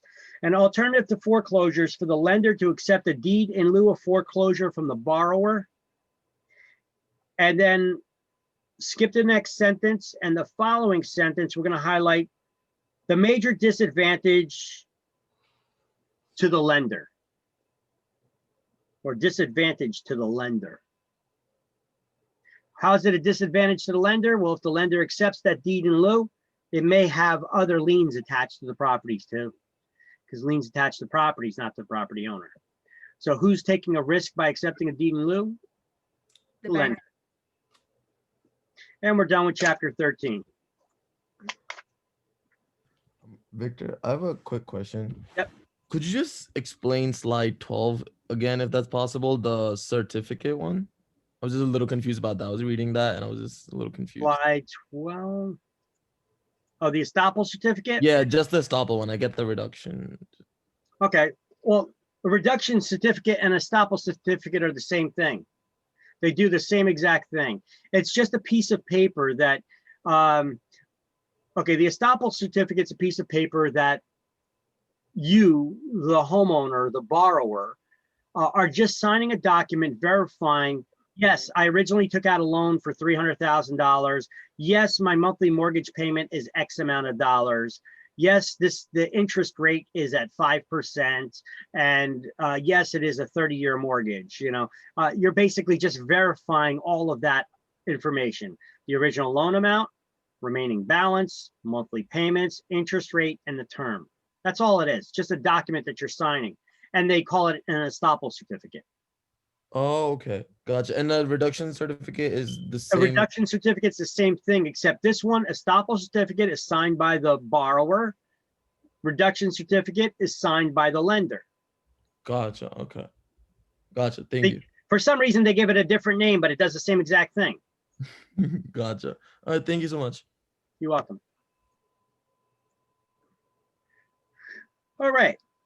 So let's do the key terms to review. Let's do the key terms to review now for chapter 13. All right. Another word for borrower. Who's the borrower? The mortgage. The mortgagor is the borrower. That's right. 12 is A. Borrower's statement of how much remains on the mortgage debt. Estoppel certificate. 7 is B. Correct. Arrangement by which the mortgage holder gives up priority. Subordination. 20 is C, the subordination agreement. Charging higher interest rate than allowed by law. Usury 21. 21 is D, correct. By the way, I think I've got a little series of videos on our Facebook page. You got to scroll down a bit to get to it though. There's a series that I think every teenager should see once they start getting into that first year of high school, possibly, or their last year of junior high, that teaches how money gets its value and how lending works in the United States, how lending and banking works in the United States and throughout the world, and through history, how it's changed. There's this financial economist that created this, I think it's a 46 or 47-minute video. And he uses cartoon characters to describe it in a really simplified fashion. It's really easy to understand, and it is really entertaining. It's called Money as Debt, Promises Unleashed 2. It's a whole YouTube series of videos that, well, it's a video and people ripped it and put it up there anyway. So I've got the links to that on our Facebook page. But when he talks about usury, there's an interesting little, I'm trying to get that little cartoon skit. I got to find it in that video and just cut it out and put it, just a little clip of the video into this slideshow. It talks about how in the Middle Ages, when people used to borrow money, it talks about the Middle Ages compared to today. You know, today you see commercials from financial companies on TV sometimes, and they say, don't work harder, make your money work for you. You guys ever hear some banks or investment companies or something use a line like that? Yeah. Don't work harder, let your money do the work for you. Well, in the Middle Ages, they were like, in medieval times, they were like, that's blasphemy, right? What do you mean? Money doesn't work, people do. You must be ripping people off somehow. They would actually put people to death for such things. All right. And we're talking about all this lending and interest rates and all that stuff. What is interest? Which actually the term interest, we didn't get to the definition of that yet. But I did give it an explanation to you already, but we didn't officially get to it yet in the book. What is interest? It's the money that the bank charges. Okay, so it's the rent that you pay, the charge to use somebody else's money, right? Yeah. You know what? You know, some people say it's against my religion to pay interest. I don't pay interest. It's against my religion. And what would you be your response to somebody who says it's against my religion to pay interest? Then you can't get the loan. Well, my first response to it when I hear people say, "Oh no, that's against my religion. I don't pay interest." You know, you're like, yeah, I wish that I didn't have to pay interest by just saying that it's against my religion. You know, Yeah. sounds good, doesn't it? Uh-huh. But it's true. There are some religions, devout Jews, it's against the religion to pay interest. I believe Muslims don't, it's against their religion to pay interest. So how do they get loans to buy homes? How? Through their church? In other ways, through the religious organizations. Now, I don't know how the hell that works, because the religious organization then has to have some sort of a stake in your home. But the way lending works, it's against religion in regard that, you're taking advantage of your fellow man there by lending them a hand, requiring them to pay you some extra back. All right. That's not really helping them if you're really ripping them off by charging a lot of interest. And the next chapter, we're going to be learning how to calculate interest, what interest is, tax deductions on it. And we're going to be doing a bit of math in this next coming chapter. So good for you. It'll be before lunch, right? Okay. So which letter were we on here anyway? E. E, okay, a clause ensuring that after repayment, lender has no claim on the property. Alienation. Satisfaction of mortgage. Oh, never mind. Neither one of you are right. Defeasance clause. Defeasance clause. You've defeated the loan, right? 5 is E. Why are you so quiet? Clause ensuring that after repayment, the lender has no claim on the property when you've defeated the loan. That's the defeasance clause. 5 was E. Okay, a clause stating that if the property is sold, the debt is immediately payable. Alienation. Alienation clause. 2 is F. Pledging of property as security without surrendering possession. Hypothecation. Yeah, it's just an upper crusty sounding word, isn't it? Hypothecation.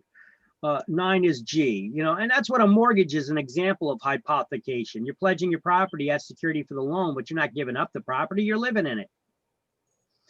Clause stating that in the case of default, the whole debt is immediately payable. Acceleration clause. 1 is H, you accelerate the terms of repayment. 1 is H. A court order that the borrower pay money lost by the lender after foreclosure. You want what letter? We're on letter I. A court order that the borrower pay money lost by the lender after foreclosure. Efficiency. A deficiency judgment. 6 is I. A document given to purchaser of foreclosed properties. Sheriff's deed. A sheriff's deed. 17 is J, but we really know there's no such thing as a sheriff's deed. That's actually a bargain and sale deed, right? They just write sheriff's deed on the top of it. Failure to live up to any part of a mortgage agreement. Default. You are now in default, my friends. 4 is K. Lender. Mortgagee. Mortgagee. Mortgagee. 11 is L. Lender's statement of how much remains on the debt. Reduction. Certificate. 14 is M. Reduction certificate. A lender's statement that the debt has been repaid in full. Satisfaction of mortgage. 16 is N. Personal promise to repay a loan similar to a bond. Mortgage. Mortgage. Mortgage. Is it the note? The note. 13 is O. Personal promise to repay money similar to a note. A bond. A bond. You just switch them around right there. 3 is P. A proceeding to auction foreclosed real estate. Sheriff's. Sheriff's sale. Sheriff's sale. 18 is Q. To seize and sell property that is pledged for a debt. Foreclosure. Foreclosure. 8 is R. Written pledge of real estate as security for the loan. Mortgage. Mortgage. 10 is S. Lender agrees to accept the sale proceeds even if less than the debt. Short Short sale. sale. Short sale. 19 is T. And property acquired by lenders. REO. REO. 15 is U. That's REO. Real estate owned by the bank, the lender. All righty. Hope you have. Victor, I have a question. Okay. In your slides or in your email to us, you have an area with like test questions. I think there's like 85 of them, and then there's a key. Yeah, Are I these? actually got that from a book. Okay, so I actually got Well, that. I figured as much, but is it from this book or another? No. When Okay. I went to get my broker's exam years Mhm. ago, there was, I think, a guy that used to work for PSI that helped them develop the exam. He wrote Uh-huh. a book on how to pass the exam. And I ordered that book so I could study up for my broker's exam, you know? Unfortunately, I got it in the mail on the day I took my exam after I took the exam. So, but I passed it, thank goodness. But Mhm. I checked my mail and I immediately went to the quizzes because that's what I was looking for, that sample exam. And I went there, there was like 5 questions that were actually on the broker's exam back then. Really? They're almost verbatim that are in that book Okay. that was on my Wait, what's the book? Can we still order it? I forget. I'll take a look. Ask me later when we're Okay. when we're not. I don't know if I'm gonna order. Ask me it, later 'cause when we're I'm- not on here. Hold I'm on. scheduled to take. You're Record. welcome. There we go. All right. So chapter 14. Are you ready? All right. This is a lot of terminology in here for the financing. Conventional FHA, VA loans. We're going to learn about these different loans. We're going to be learning about conventional insured guaranteed loans, New Jersey home buyer programs, different types of loan payment programs, as well as the loan types. All right, we're going to start off with home purchasers. When buying a home, most people usually don't have all the cash to buy, so they have to obtain financing, right? Now, when you borrow money from a lender, why do they lend to you? So that they can make money off of you, right? And how do they make money? By charging interest. Okay, highlights at the bottom of the first page. Interest is the rent that the borrower pays the lender for the use of the lender's money. Continue highlighting. The amount of a mortgage loan in relation to the value of the home is called the LTV, or loan to value ratio. And I want you to write above that appraised value.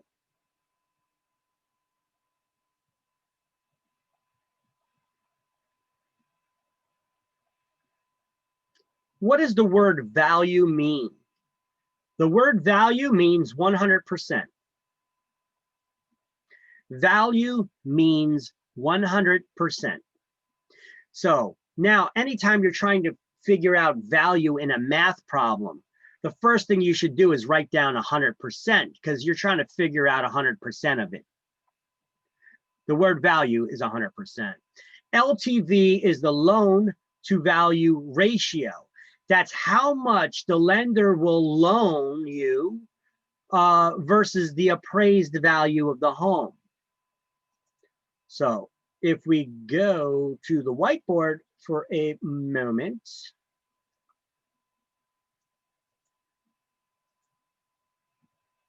Clear that canvas off.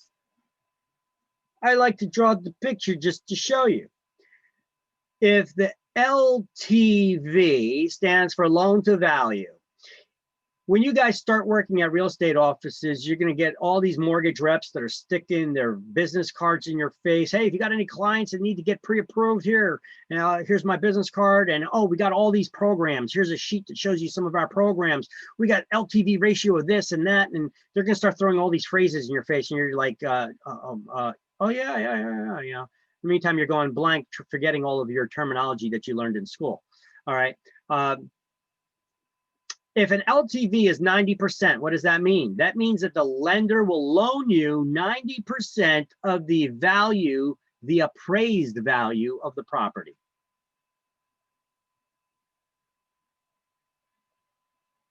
So L is for loan to value. To be more accurate, the appraised value. A lender is not going to loan you more than what an appraiser says that it's worth. Because the lender needs to always think about their collateral. If they lend you this money, are they going to be able to get it back in the event that you default? How would the lender get the money back if you default?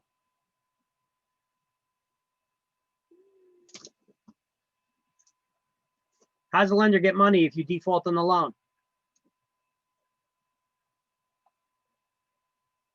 The foreclosure. Foreclosure. They foreclose on the property and sell it and get their money back. So if the house doesn't appraise, they're not going to lend you whatever crazy offer you make on the property. They're only going to lend you 90% of the appraised value. How much an appraiser says that the home is worth, so that they know that's, if they foreclose on you, they could sell it for that amount and get that much money back. Make sense? All right. What's the LTV on an FHA loan? For an FHA loan. Sorry, I'm playing catch up. I couldn't get my headphones to go on, Sure. so I couldn't hear you. What's the LTV on a FHA loan? I don't know. I couldn't hear the beginning of what an LTV is. Okay, LTV is the loan to value ratio. Loan to value. If you have an LTV of 90%, the lender will loan you 90% of the appraised value of the property. All right, and that the appraised value of the property, not whatever crazy offer price that you made. All right. So what is the LTV on an FHA loan? Is it the 3.5? Here, let's look at that for a second. 96.5. 3.5, that means that the lender will loan you 3.5% of the value. That means you need to have 96.5%. Oh, no. Oh, no, right? So, Mhm. okay, so it's actually the other way around. You're remembering how much money is required to be put down. However, it's 96.5% of the appraised value that they'll lend to you. So how much money does you need? If they're going to lend you 96.5% LTV, 100% is the value minus 96.5. That gives you 3.5% down payment requirement, right? If the LTV is 90%, how much money does the borrower have to put down? 10. 10%? 10%, correct. It's the same thing. 100% minus 90 is 10% the borrower needs to put down, right? So by knowing the LTV ratio, the lender tells you what the LTV ratio is, you know how much money the borrower needs to have to put down. And now you can ask the borrower, you got this money to put down? Now you know if they can afford the house or not. But also keep in mind, they also need 2 to 3% of the purchase price, which is the typical closing costs. Unless the seller is going to pay the closing costs, right? All right, now you're starting to think. All right, so now, yeah, you could also always ask the seller to pay those closing costs too, but don't rely on it.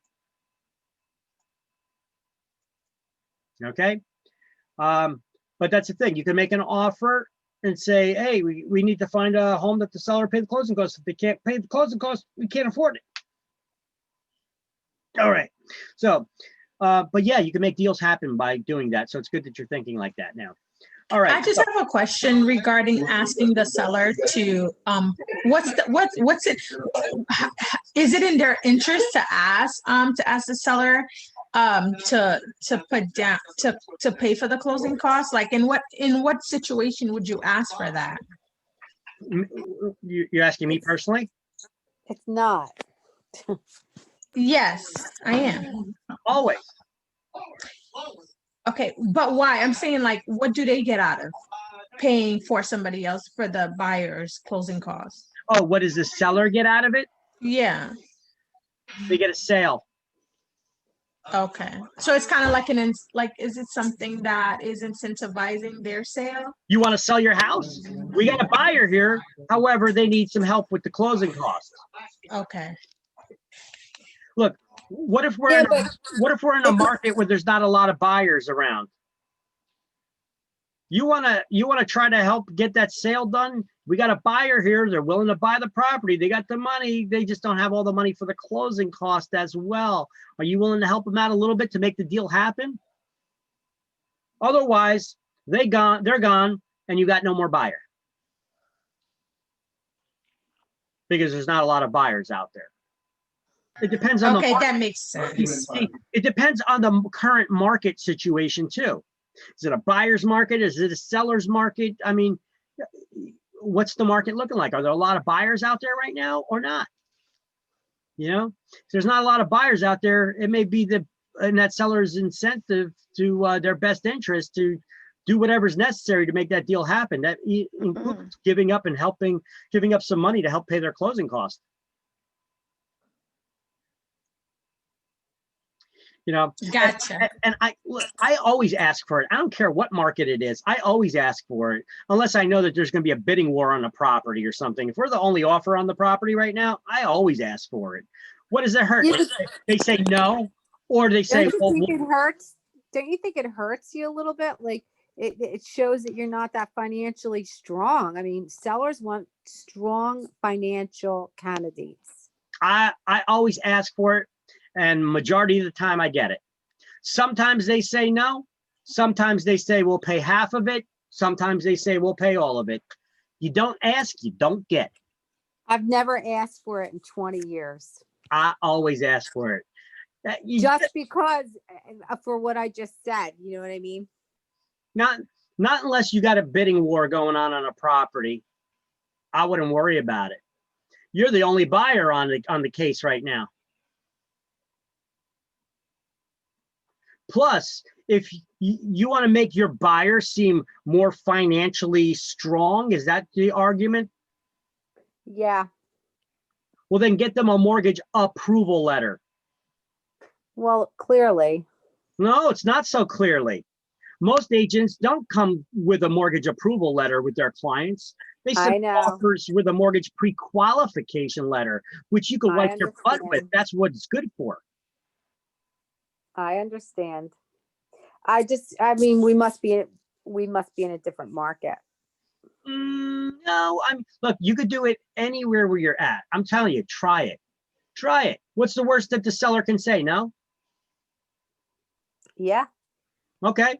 Well, they say no, and then you buy it and you pay your own closing costs. At least you tried.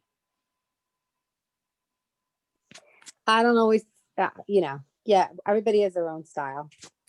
Well, what's our job? As a buyer's agent, what's your job? To get them the house that they want. To get them the house they want Mm-hmm. at the lowest possible price, right? Correct. Mm-hmm. But not at the detriment of getting them the house. So Agreed. let's make that full price offer if the house is worth it.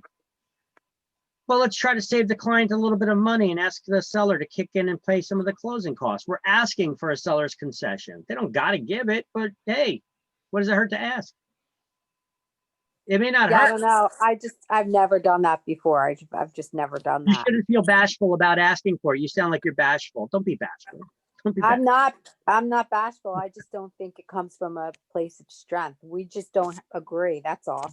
We don't need to come from a place of strength, though, you know? We're not No, I fighting. disagree. I'm not fighting you. I'm not saying you are. I just disagree with you. That's all. It's not a big deal. We can move on. I'm telling you, the best way to represent your clients, though, you try to save them money. Are they going to look at you like a hero? I mean, if that's it, I'm So why not don't you even want to be their hero? Look, you could be a nice person. You listen, you're not compromising your client. If there's no other offers on the property, what do you need to be strong for? There's nobody to fight. You're not in a fight. I'm just saying I've never done it because I mean maybe I'm just in a marketplace where I've never had to Try do it. You listen, you should have fun with real estate. Real estate's a business, but you should I don't know if I would want to do that. That's all. You're not going to lose the property for them. The only way you'd lose the property is if there was a bidding war between somebody else. But if there's no other offers on the property, you could ask the other agent, you could ask the listing agent, are there any other offers on the property right now? No. Make an offer, ask the seller. I always ask that question. So ask for the seller's concession. If there's no other offer, ask for a seller's concession. Worst they say is no. And then you just say, okay, well then we'll make the offer without the concession. What's that piece of you slide? Nothing ventured. Again, I disagree, but that's okay. You can, it's not a big deal. All right. All right. Be the hero. Be a hero. All right. I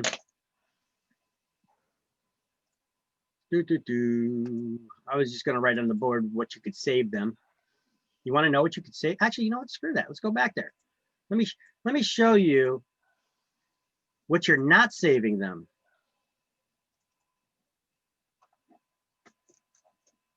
What's the average sale price in your area? 500,000. $500,000. I like the way it sounds when you put it that way, right? So $500,000,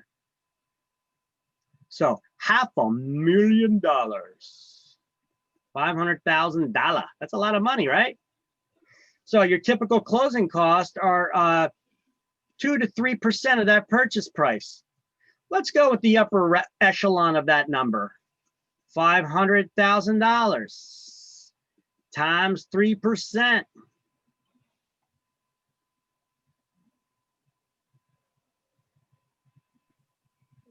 You could be saving your client 15 large just by asking a question.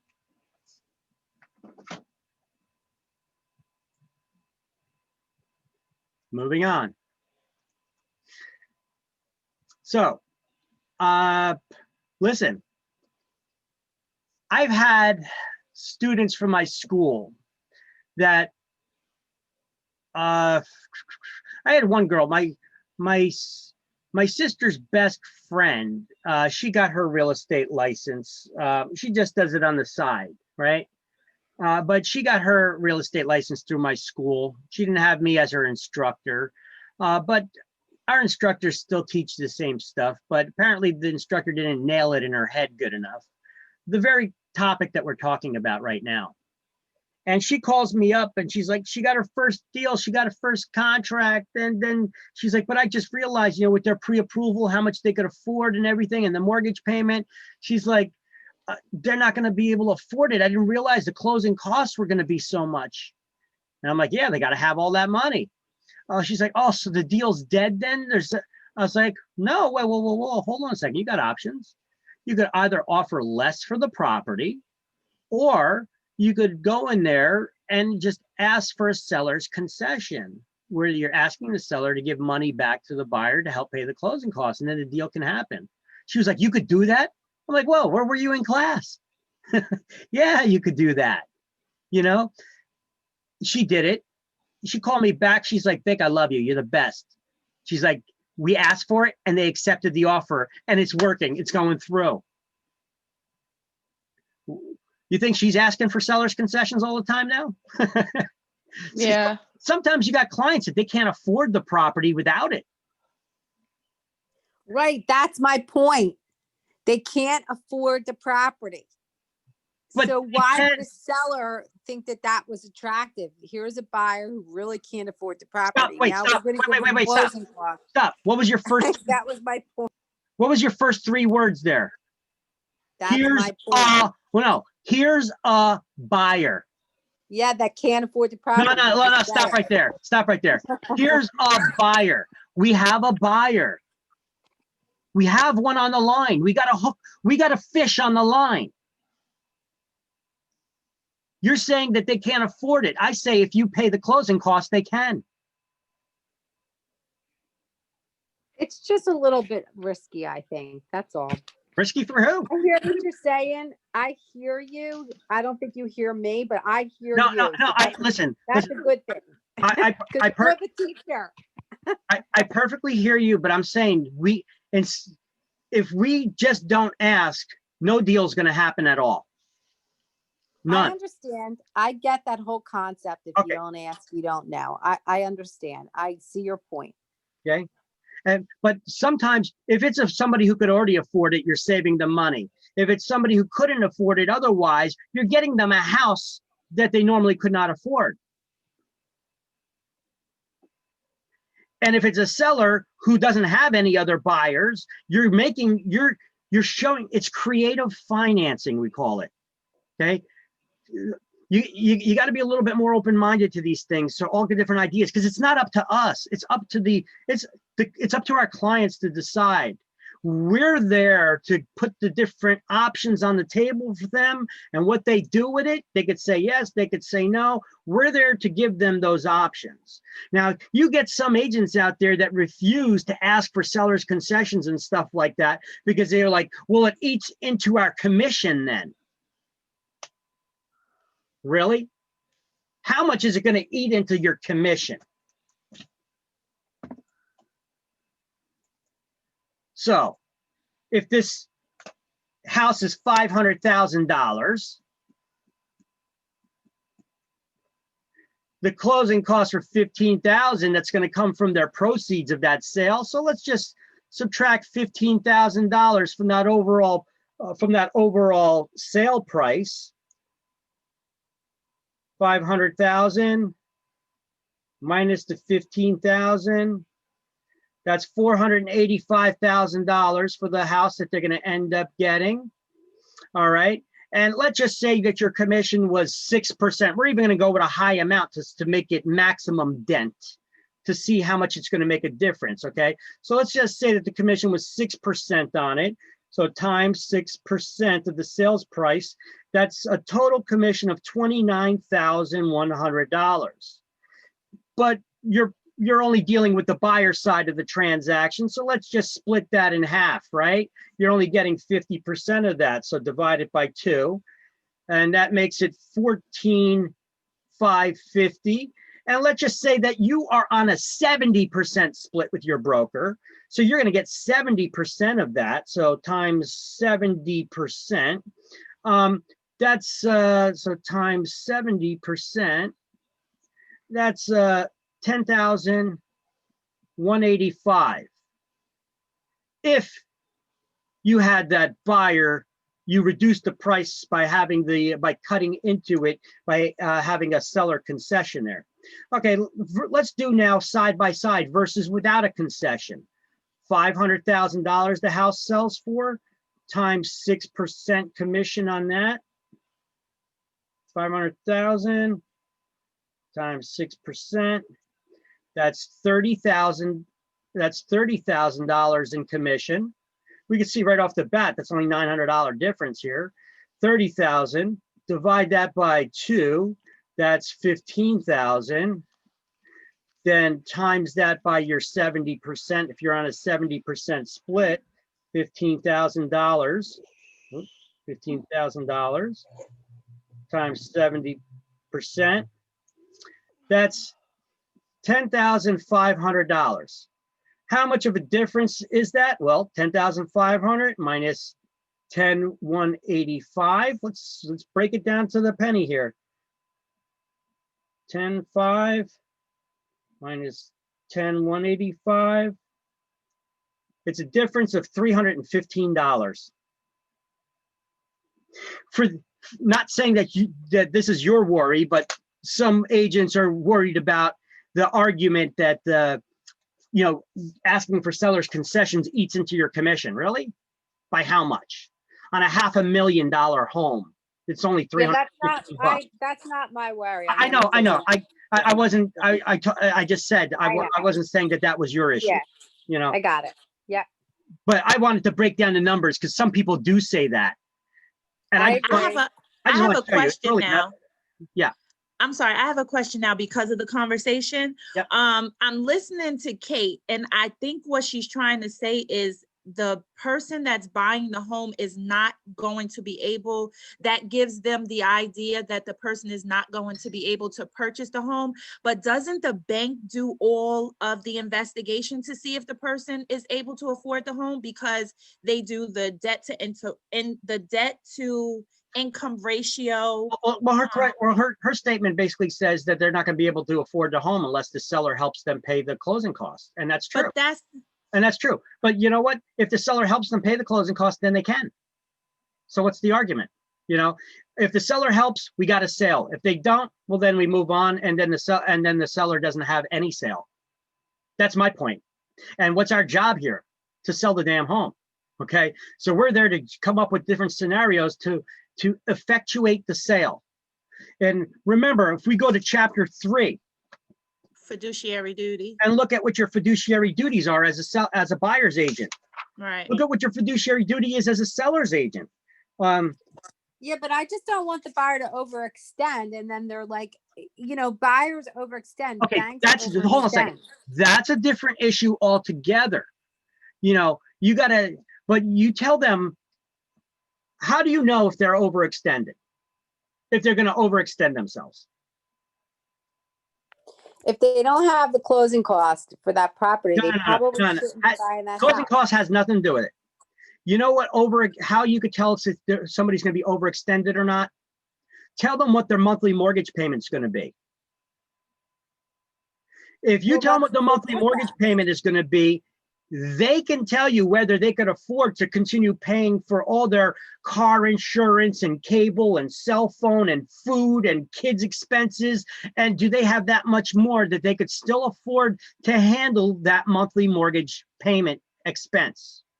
Okay. If you can't handle that, because listen, the lender looks at your debt to income ratio. They're only going to lend you up to a certain ratio, which is what we're going to learn in this chapter, actually. Right, that's what I was saying. Okay. Like they already break it down to see if you can afford it or not. You know what? Let's just continue here. And when we get to that point, we can resume this conversation. Got it. Okay. So you guys can see the slideshow again? Yes. Okay. So what is the LTV? It's the loan to value ratio of how much. So if the LTV is 80%, how much money does the buyer have to put down? How much money does the buyer have to put down? 20. They got to put down the 20% to put down. Correct. All right. That I want you to understand that with LTV ratios. All right. Because we're going to be doing math problems. I'm going to throw something out there with an LTV for you to figure out. Okay. Equity. I already explained this once. We got the definition here again. Equity is the difference between the current value and the amount owed. It's built-in value. And there's different ways that you can build equity in a home. If the market values just increase on their own, if you do home improvements to force an increase of value, or by making your regular monthly mortgage payments, paying down the debt, you're raising the equity, the difference between market value and what's owed, right? As you make your payments, you're building equity. If you do home improvements, you're raising the value of the home, building equity. If the market values just increase on their own around you, you're gaining equity, right? All right, so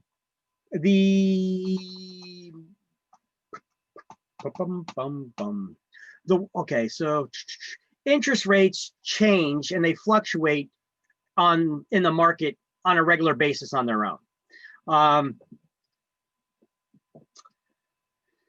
When interest rates are high, alternative forms of financing may be more attractive to people. You got adjustable rate mortgages. Seller financing is attractive when banks aren't lending. Sometimes that happens. Look what happened with the mortgage meltdown when all the bailouts were getting given to the banks. The banks were putting that in their rainy day fund and they weren't lending, you know, which was the whole purpose of giving the bailouts, wasn't it? But because we had some politicians that didn't want to wait an extra day and put some rules in place on how those bailout funds were going to be used, because the sky is falling, we need to get that money out there now. We need to bail them out. And then you had another side was arguing, okay, we're going to release those funds. We just need to write a couple of rules on how those funds can and can't be used. No. We know that some's going to go to waste, fraud, and abuse, but that's okay. It's all going to trickle down anyway. So they released it anyway. And then the banks ended up not lending it, just putting it in their rainy day fund. And because the banks had a lot more money sitting in the bank in their rainy day fund, how do CEOs get paid? CEOs get paid based on how much extra money they have in their rainy day fund. Because normal market, that would indicate that they're doing very well if they got a lot of excess money, right? So because there was no rules put in there with those bailouts, that those could not be used for bonuses for CEOs and stuff, we had what we called golden parachutes. You guys remember those terminologies that was used? All right, that's how it happened. Because of who? You can blame the politicians for that. All right, government programs may have higher LTV ratios. Oh, wait. What does higher LTV ratio mean for the down payment requirement? Lower down payment. Lower down payment. Yep. So we have programs from the FHA and from the VA. FHA only requires 3.5% down. Your typical conventional loan requires 20% down. Because traditional banking theory says that if a lender loans you more than 80% of the appraised value of the property, they're risking their depositors' money by lending it to you. Because when you have less skin in the game by putting less of your own money into the house, if the property values drop or something happens along those lines, it's no skin off your back just to walk away from it because you don't have a lot of money involved in it anyway. Right? So, but through programs like the FHA and the VA, the Veterans Administration, You can have lower down payment requirements. FHA requires 3.5%. VA doesn't require any.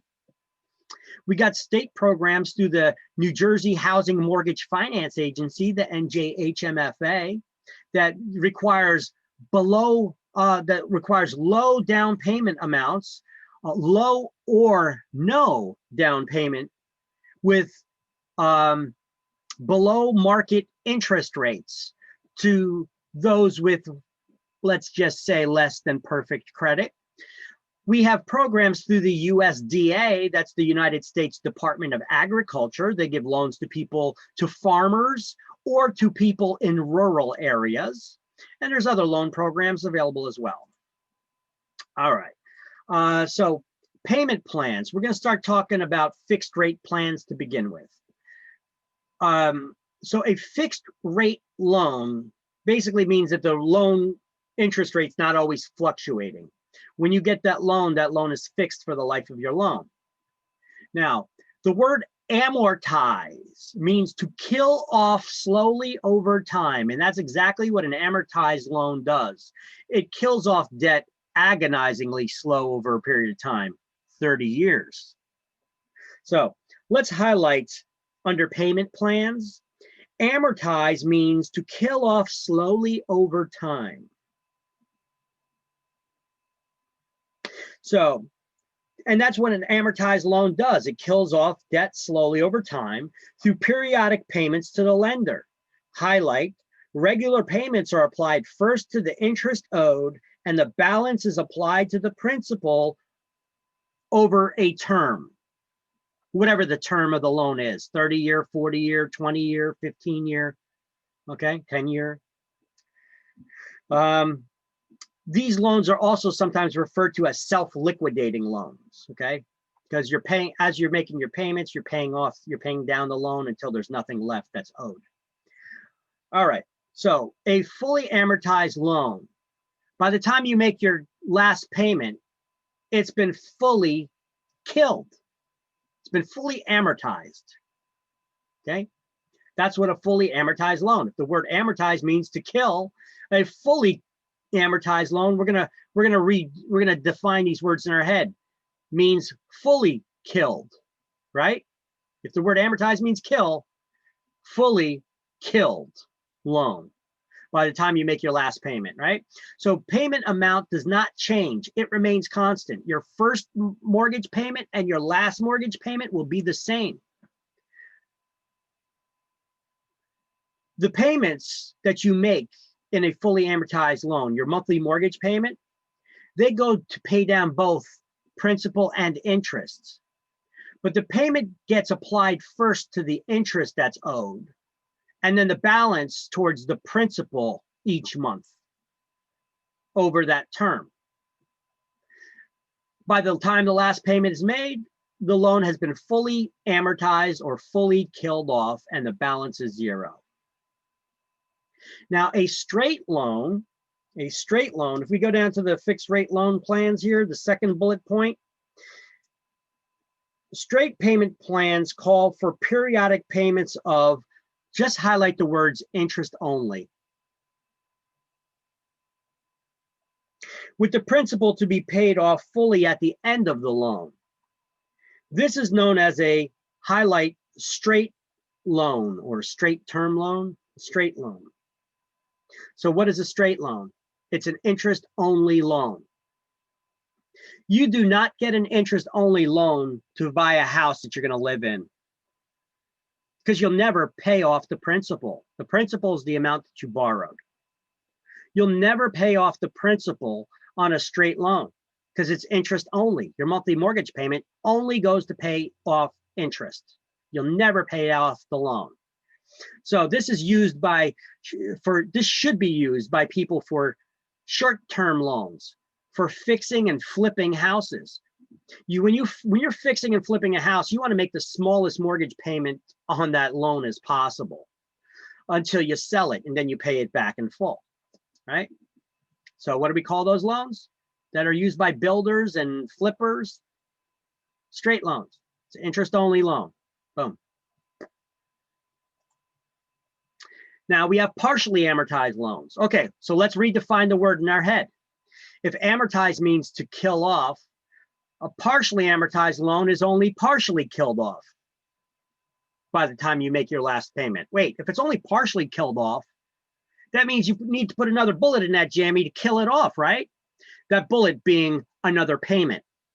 So in a partially amortized loan, by the time you make your last mortgage payment, the loan had not been fully paid off yet. You're going to have to make one additional payment that's been larger than all the others. It balloons in size. So they call it a balloon payment. So a type of mortgage loan that has a balloon payment, partially amortized. That last payment has to balloon in size. Why would anybody get a partially amortized loan?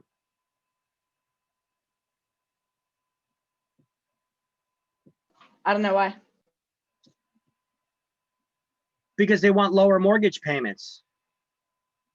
Mm. Hey, Kate. Kate, Yes, there- yes. why would yes. somebody want a lower mortgage payment? Why not? I mean, what do you mean? Why So, not? to make- Anybody would want a lower mortgage payment. For what reason? If They you could could, save if you, money, they if could you, spend hold a second. money, If you could afford it, why would you want a lower mortgage payment? Why would it matter? they could save money somewhere. To make it more affordable.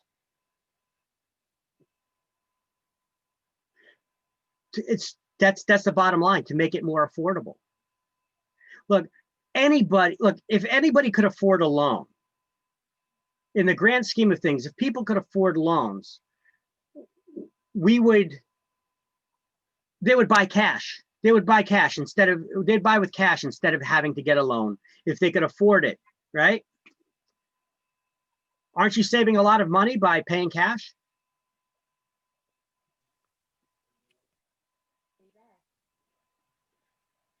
Oh yeah, like all the interest and everything. Yeah.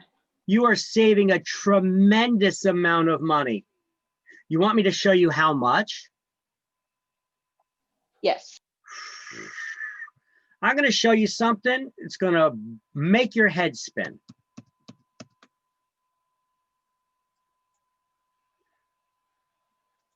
Now, you have this document. This is the Math How to Study Guide.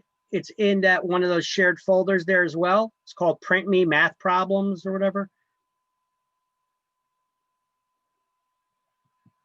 It's going to open one of these days, I'm sure. Maybe I got to open it again. Come on, double click. Okay, there we go. This is the Math How to Study Guide that I put together for you. It shows you all the different math problems and how to figure them out. On here, I have a place where I compare two mortgages, but I'm not showing this to you to show you the comparison of two mortgages. I want to show you the bottom line. If you get a $300,000 loan, we're only talking $300,000 loan here at a 5% interest rate. You know, when I started in real estate in 2004, people would love to get 7% interest rates, but if you could get a 6% interest rate, they would kill you for it. You know, nowadays we're getting people in 4s and 3s, right? But so we're still seeing the lowest interest rates you've ever seen before in your life. We got an excellent market for people to buy right now. Look, so at a $300,000 loan at only a 5% interest rate, if you were to keep that loan for 30 years, this is how much you would pay in interest. It would cost you $579,960 to pay back a $300,000 loan.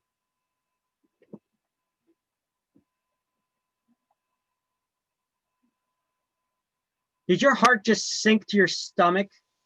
Crazy. See, a lot of times people look at, well, how much can I afford? What's my monthly mortgage payment? Does it really matter?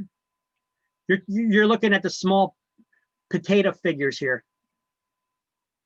I'm going to show you how to save a lot of money when you do have that loan. I'm going to show you how you could cut down the number of years on the loan. Now, there's several ways that you could do it. I'm going to go over one of the more practical ways, the less risky ways. But either way, 30-year loan, 5% interest rate. This is all the breakdown, how I figured it out. I tell you how to do it with step-by-step instructions here, each part of the way. Look, how much would you save by comparing a 25-year loan versus a 30-year loan if you paid it off only 5 years earlier? It's still 5% interest. They're both at 5% interest rate for a $300,000 loan. But if you set it up as a 25-year loan versus a 30-year loan, how much do you save in interest? $53,460. But your mortgage payment monthly is higher. You have a $1,755 a month payment versus a $1,611 a month payment.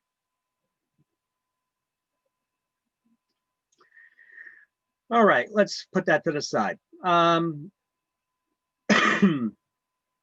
back to the slideshow. A bi-weekly mortgage payment is a way to save yourself a lot of money. A lot of people misunderstand this as making 2 monthly mortgage payments. That is incorrect. You're making a half a mortgage payment every 2 weeks. And if you make a half a mortgage payment every 2 weeks, that means that you would have paid 26 half payments a year, which turns out to be 13 monthly payments. How many months in a year? 12. So you would have made one extra mortgage payment that gets entirely put towards the principal. And that could reduce a 30-year fixed rate loan to 22 or 23 years. Wait. How much did I just tell you you could save by knocking 5 years off on the loan? What, 50-something thousand, 54,000? This is knocking 7 or 8 years off the loan. And all you're doing is making one extra payment a year towards the principal only to pay down the loan. Now, why would you do it as a biweekly mortgage? Well, for people who have trouble saving up that money, that money would be burning a hole in their pocket, that they got to spend it. It makes it kind of invisible to them because it's only putting a little bit towards saving up to make a one extra payment a year. Otherwise, you could just make your regular monthly mortgage payments and just save up the money and make one extra payment a year and apply it towards the principal. You don't have to set up your whole loan like this. You could just save up the money at the beginning of the year, make one extra payment. Make sure that when you send in that payment to the lender, though, you write on it, apply to principal only, because if you don't, they're going to apply it to interest only and then say next month, you don't need to make your mortgage payment. You're good. What? Because they apply it to the interest. And what is interest? That's their money. That's their rent. You're paying their rent in advance. You don't want to pay their rent in advance. You want to pay down the principal so that they could charge you less rent for the future. So are we allowed to make more than one principal payment a year? Yes, you can if you could afford to. Okay. So we could pay like, Look, let's say 10 grand in the beginning of the year. That would just go off of the principal price. Yep. Say that you play in the lottery, right? You hit, or you hit a scratch off or something, and you make a couple $100 extra bucks, right? You got a couple $100 extra bucks, and instead of blowing it all on booze and whatever, how about, what? Just send in that couple $100 extra bucks, apply it towards the principal on your mortgage. Just a little extra there. If you do that every now and then, you're lowering the total loan amount that they're charging you interest on, saving you that much more money. So yeah, you could do it whenever you want. You could do it as often as you want. In New Jersey, can they charge you prepayment penalties for doing that? No. Nope. There we go. Is that common over most states, or do some states actually do charge you penalties? Nah, it's common in most states. They don't charge prepayment penalties.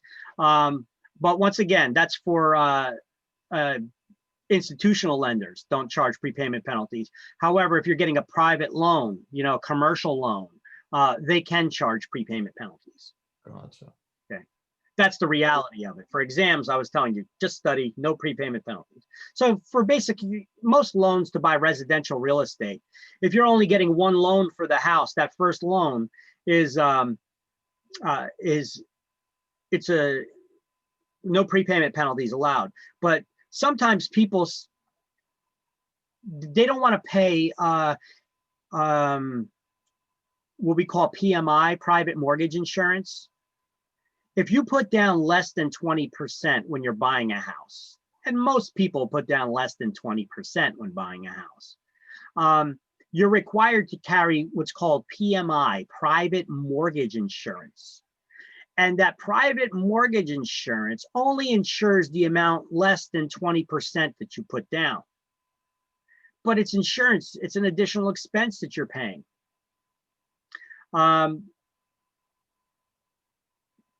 Let me get into it in a second. I'm jumping the gun here. But either way, yes, you can make that extra loan payment that could cut it down. That's called a biweekly mortgage. And here's a little chart that's in the book. You see it in the book, this chart? You see the dark part of the line, that's your interest payment. So look, you got a 30-year mortgage. There's I haven't counted the lines, but let's just assume there's 30 lines there, for one for each year of the loan. This is the first year's mortgage payments. When every month you make a mortgage payment, the dark part of the line is how much gets applied towards the interest. And see this light colored part of the line up here at the very tippy top? That's how much of your monthly mortgage payment goes towards paying down the loan, the principal, the amount you borrowed. And you could see for at least the first half of the loan, where does the majority of your mortgage payment go to?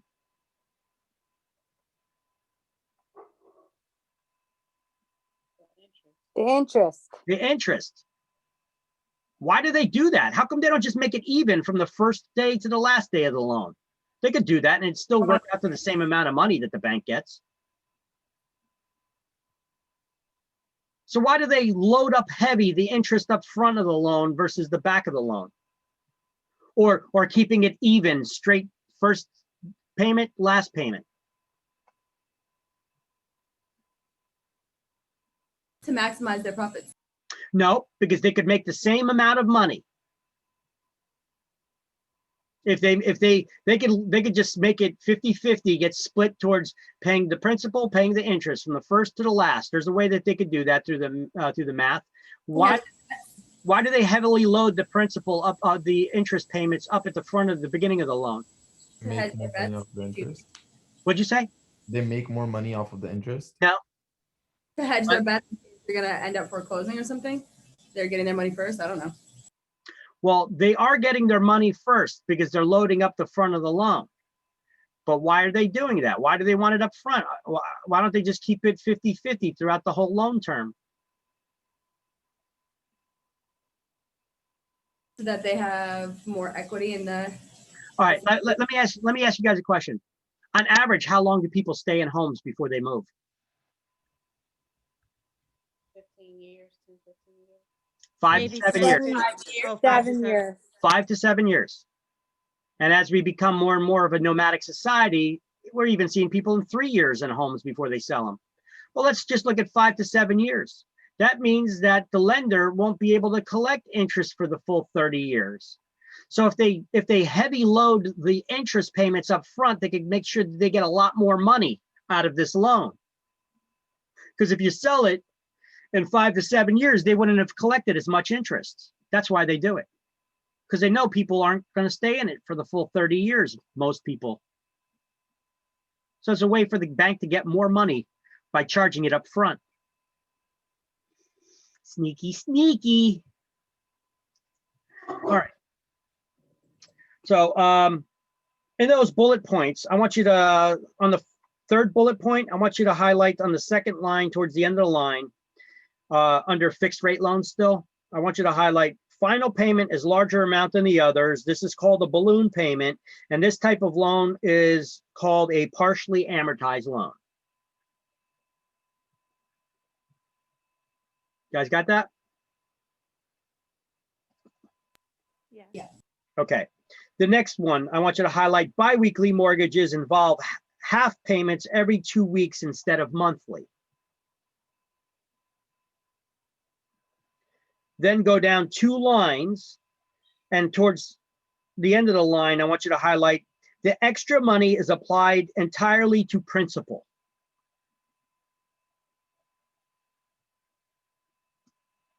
Got that? Yes. Now we're going to go over the anatomy of an adjustable rate mortgage, or there's an acronym for it there, ARM. It's the first letter from each word, adjustable rate mortgages. We call them ARMs. An ARM is an adjustable rate mortgage. Now, how do they work? Well, you have a list here. Well, it's actually not as a bulleted list. You have them in different paragraphs in the book. I have it here in a bulleted list. ARMs shift the risk or reward of changing interest rates from the lender to the borrower. Because if a lender gives you a fixed rate loan and rates are still fluctuating, if they give you a fixed rate loan for 30 years, well, if the actual rates in the market went up, the bank is eating a loss because they got their money tied up with you. They're eating a loss during that time because they could have been lending the money and getting more money back in return. So they're shifting that risk or reward from a fixed rate loan onto the borrower. So let's highlight under adjustable rate mortgages in the book. Adjustable rate mortgages shift the risk or reward of changing interest rates from the lender to the borrower. Now, how do these work? Let's go over the anatomy of an adjustable rate mortgage. Some people say, oh, you want to avoid those adjustable rate mortgages. You never know what the mortgage rate's going to be. They're always going up and down. Wrong, false, wrong. When you have an adjustable rate mortgage, they usually adjust once a year on its anniversary of the loan. That's the adjustment period. Now, what determines if those interest rates go up or down? Well, it's usually tied to some sort of an index. The most common index that a lot of lenders use is the 1-year US Treasury bill. If the rates go up or down on that would dictate if the rate would go up or down on your loan.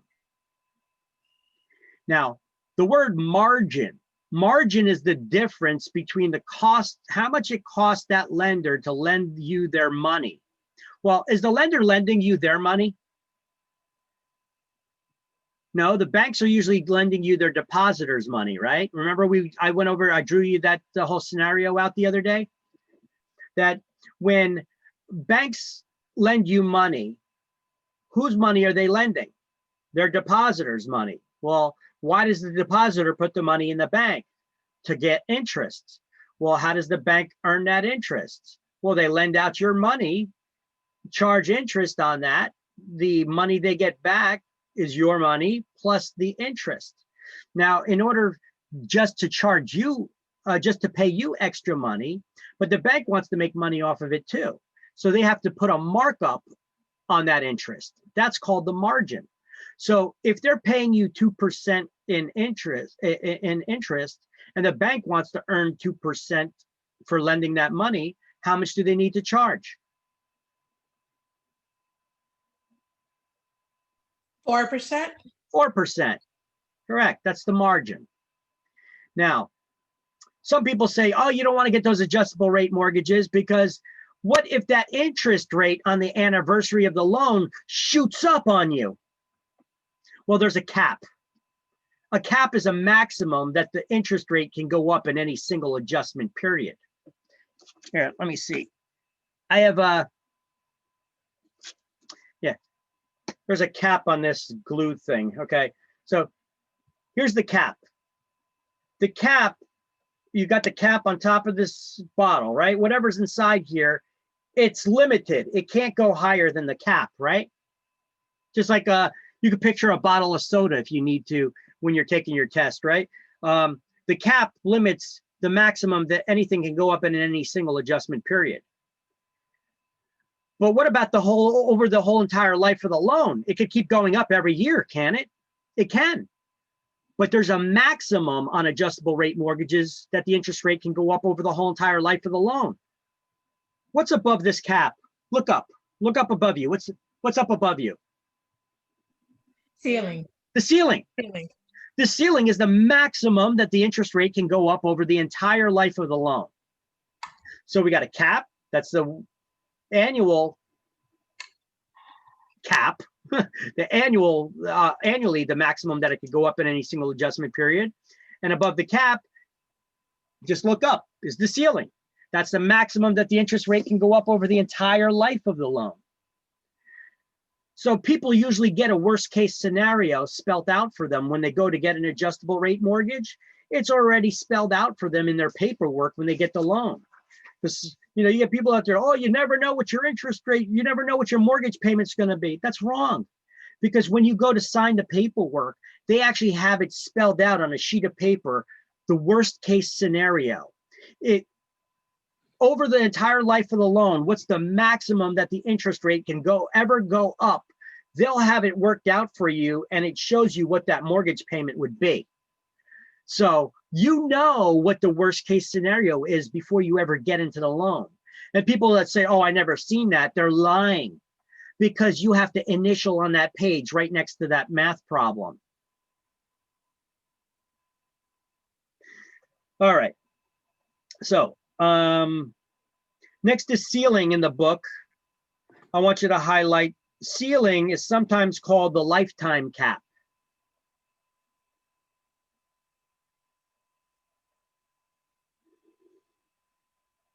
Actually, we didn't highlight anything under cap, did we?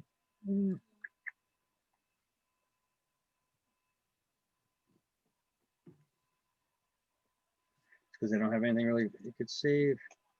Well, as long as you understand that the cap is the maximum that it could go up in any single year, in any single adjustment period. I don't know if they have a line here that says that interest rates go up. No, you'd have to read the whole thing. All right. All right. The next thing is negative amortization. So ARMs sometimes have what we call negative amortization. What does the word amortize mean? To kill off slowly over time. All right, so partial amortization means it's only been partially killed off. And negative is the opposite of killing. Wait, the opposite of killing, what does that mean for a loan? It means every month that you make a mortgage payment, you owe more money. How is that possible? Let me draw you a picture and show you how it's possible.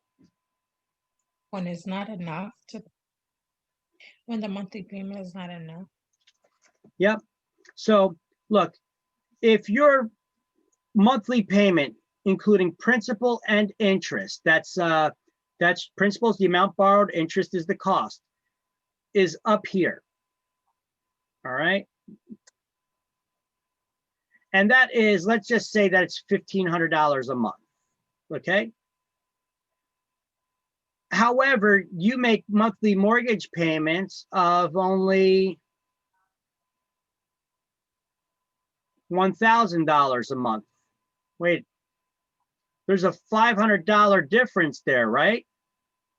So your next monthly mortgage payment, when it's due for that $1,500, that would include principal and interest. All they do is they add on this difference that you didn't make here. They add it onto this up here. So this is your total balance that you still owe. And on and on and on. This isn't the monthly mortgage here. This is the total balance of the loan. So they just basically add the shortfall onto the total balance of what you owe. So wait a minute. if your monthly mortgage payment is $1,500 and you only made $1,000, there's a $500 shortfall that you did not pay in interest. And if they're adding that to the total of your monthly your total of your loan amount. So if you have a $300,000 loan and your monthly mortgage payment, including principal and interest, is $1,500, but you only made $1,000, you didn't pay $500 in interest. Next month, you owe $300,500. You owe more money. They're charging you interest. Now the following month, they're going to be charging you interest on the unpaid interest. You're paying interest on your interest. That's not a good place to be. You'll never pay off a loan that's negatively amortizing. That means you're paying less than the interest owed. You're not even making the interest payment.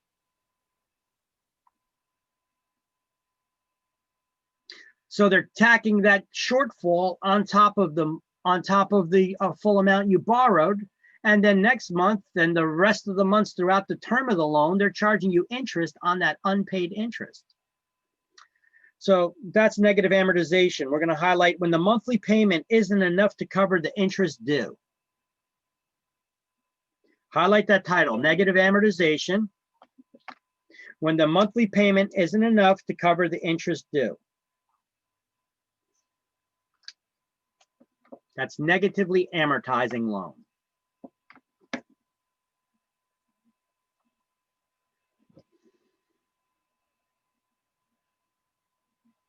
Sometimes you could get loans that are negatively amortizing when they give you like a teaser rate, or they say the loan is fixed at a really low interest rate for the first year, then after that it starts to go up. But usually if they build in and they structure the loan like that, during that first teaser period, the lender eats that loss. So you don't got to worry about that because they know they'll make it up on in the back end when the interest rates go up on you. They make a lot of money on these loans, right? There's also loan scenarios where sometimes you get lenders that allow you to pick your monthly mortgage payment. And sometimes you could make a lower payment if you have financial issues one month. They allow you to make a lower payment. If that happens, if you're paying less than interest only, then you could find yourself in a negatively amortized situation. All right. They used to have there used to be one of the largest lenders out there called Countrywide Home Loans. Countrywide Home Loans, they started up this whole craze of commercials that you see today still, you know, where they do the hand drawings and then they turn those hand drawings into animations in the commercials. Countrywide, I think, was the first one to do that. And they did it by trying to advertise one of their loan programs, which did just this. It allowed the borrower to pick what their monthly mortgage payment would be. And I remember the way they started it out is they drew a bicycle, and then they showed little Jimmy riding on a bicycle.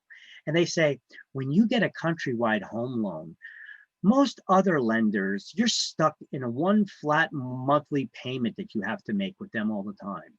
But we at Countrywide Home Loans, we realize sometimes unexpected events pop up. So they drew a rock in front of Jimmy's bike and he flipped over the rock and he broke his arm. And then they drew an ambulance and an ambulance came to take him away. So they had that unexpected medical expense that popped up. So with a Countrywide pick a fee payment plan, you stay out of that trap. You get to choose what your monthly mortgage payment's going to be, what you pay monthly. You could make your regular mortgage payment, or sometimes you could make a little bit of extra payment when you have it, or you could pay a little bit less than your monthly mortgage payment, or so you could pay interest only, or you could pay less than interest only. When you're paying less than the interest only, that's negative amortization. That means that shortfall of the interest that you didn't pay gets tacked onto the balance and they charge you next month for interest on the unpaid interest. That's negative amortization. All right.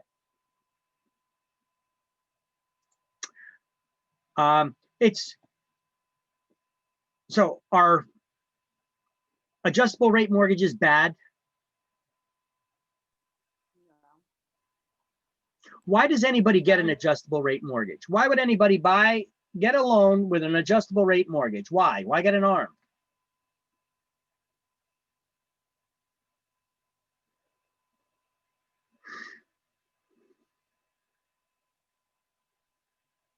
Because they already presented the cap, they already know what they're getting into, or? Well, you do pretty much for every loan, but why get an adjustable rate mortgage? Well, because if you're shifting the risk or reward of the changing interest rates from the lender to the borrower, usually when you're getting these, you're getting them at a lower interest rate, especially at the beginning of the loan. They usually give you a fixed lower rate for the first 1, 2, 3, 5 years even, and then it becomes adjustable. So a lot of times people say, hey, you know what, I'll get an adjustable rate mortgage then. It'll be fixed for the first couple of years at a really low interest rate, and then it's going to start getting adjustable. I'll just do that, especially if it's lower than the fixed rates of what they're charging on fixed rate loans. Makes sense, right? Makes it more affordable for you. But what happens when the interest rates go up? Are you going to be able to afford the monthly mortgage payment on that? That is the question that a borrower would need to concern themselves with. So a lot of times borrowers were like looking at the different loan programs out there, and they said, oh, these adjustable rate mortgages, I could afford the payment on them. I can't afford it on the fixed rate loan right now, but I could afford it on the adjustable rate mortgage. Well, hold on one second. If you could afford it on the temporary low interest rate, what are you going to do when the interest rate goes up? Well, by then I would have owned the home for a few years. I would have been making mortgage payments on it, building equity, and I could just refinance into a conventional into a fixed rate loan. That's the thinking that a lot of people think. And there's nothing wrong with that. That in theory, that works great. That's a plan to get into home ownership. It's a good plan, provided that the property values don't drop. If the property values drop, who's going to refinance that loan? Nobody's going to lend you more than the home is worth. And you'll be stuck in, and then your loan by then will turn into an adjustable rate loan. And you know that you already can't afford the mortgage payment then, and now you're screwed. And this is actually what happened to a lot of people who were gambling. You're basically gambling, aren't you? You're gambling, hoping that the property values continue to rise. And this is actually what happened with the mortgage meltdown. This adjustable rate mortgages were not the cause of it. Adjustable rate mortgages were not a contributor of it. Adjustable rate mortgages are only one of the symptoms that some people who got the loans that were gambling, hoping that the property values continued to rise, they ended up making a bad bet, because if the property values didn't continue to rise, then their plan is no good anymore. It's out the window. So that gamble, that risk that they took, well, when you get an adjustable rate mortgage, you're shifting the risk or reward of changing interest rates from the lender to the borrower. And even though they planned on getting out of the adjustable rate mortgage, you can't get out of an adjustable rate mortgage to refinance to a fixed rate one, hoping that you have a lot of equity in it if property values drop. If property values drop, what happens to your equity?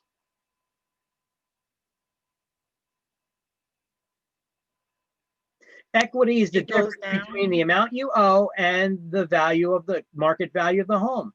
But if the market value drops, what's happening to your equity? It's shrinking too, right? Right. So that's a bad gamble. And then a lot of those people ended up having to get foreclosed on and losing their homes. So there's a little bit of what happened. There's a movie where you can learn about with that mortgage meltdown, how property values kept going up. Actually, they don't address that as much, but they address a lot of the types of loans and lending that went on. And there was a lot of what we call predatory lending, and a lot of people were getting adjustable rate mortgages. And when you get loans, somebody before was talking about, well, doesn't the lender make sure that your debt to income ratio is right? Didn't somebody say that before? I did. Okay. Yeah, they do check the debt to income ratio. How do they check your debt to income ratio? With everything that you have, all of your assets, like your Okay, car. so they're looking at your Bills. assets, your bank accounts, Right. your assets, how much money you make versus what your debts are, and they compare that. So you're showing them all of that proof, right? Right. But you know that when this mortgage meltdown was going on, or when property values kept shooting up and up and up and up, there was certain kind of lending that was going on that we called stated income, stated assets. What that means is you did not have to show proof of how much money that you make. You just told the bank how much money you made. Oh, wow. So if you really want a house, you could tell the bank that you make a lot more money than you really do. Yeah. Stated income, stated assets. And it's coming back again, by the way. Slowly, but it's coming back. Stated income, stated assets. When you get bus drivers claiming that they're making 300 grand a year, you know there's a problem. You know, there's an entertaining movie that they made about this. Anybody ever see The Big Short? It's called The Big Short. It talks about how the mortgage market meltdown happened. It's supposed to be a comedy. I don't know how it's a comedy. I guess it's got its comedic moments to it. It's a little dry, but you got a lot of huge movie stars that are in that movie. But it's real estate related, and I have it on our real estate related class links Word document as far as the movie sections go. Something called The Big Short. I recommend that you guys try watching it this weekend. I think it's on Amazon. If you guys got Amazon Prime, I think you can watch it for free on that, or Netflix or whatever. It's called The Big Short. Try watching it. You know, you get a kick out of the stripper scene when she finds out that all the properties that she owns, you know, the guy from the investor group, he's talking to this stripper, and she's like, he's like, okay, so let me get this right. You own how many homes? She owns like 10 homes or something like that. And she's like, oh yeah. She's like, my banker is great. He shows me ways I can get the loans, and I got so many investment properties. I'm making so much money off it right now. My payment's so low, and blah, blah, blah. You know, she got an adjustable rate loan. And he's like, well, what are you going to do when the interest rates go up? You know, she stopped dancing. She's like, what? She's like, what do you mean the interest rates go up? I'm not going to be able to afford that. You know, she started flipping out. Like, she even realized it, you know? And so these guys were like trying to analyze the risk and what's going on in the current market. Anyway, What's the name, Victor? It's The Big Short. It's called The Big Short. Here. Well, you know what? I never even opened up a web browser today.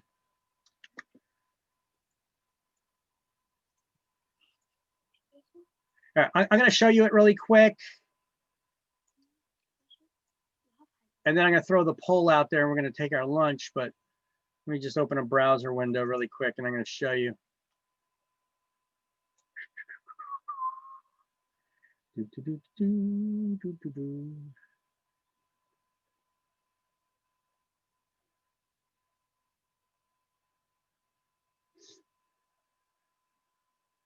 Yeah, I like to give you guys like lists of movies and things like that that we may see that are real estate related. You know, got a bunch of them on that the list. And as I redo our school website, I'm in the process of redoing it. I'm going to have a whole section on real estate movies and stuff like that. So it's called The Big Short. Not the boy, The Big Short.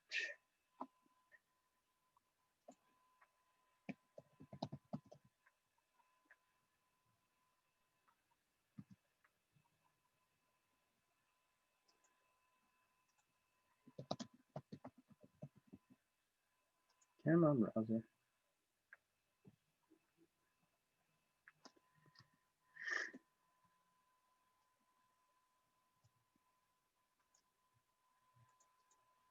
So The Big Short, that's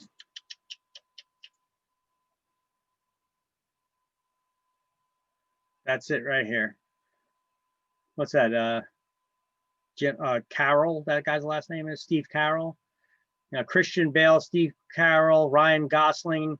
It's got a lot of big movie stars in this movie. Brad Pitt, I think, is in there. You got a lot of big movie stars that are in this movie. It's called The Big Short from 2015. And it does a pretty good job explaining what happened in the US mortgage market. It's a little bit of an oversimplification. They don't get into some of the details, but I'll explain them in class. In the meantime, I'm going to throw the poll out there.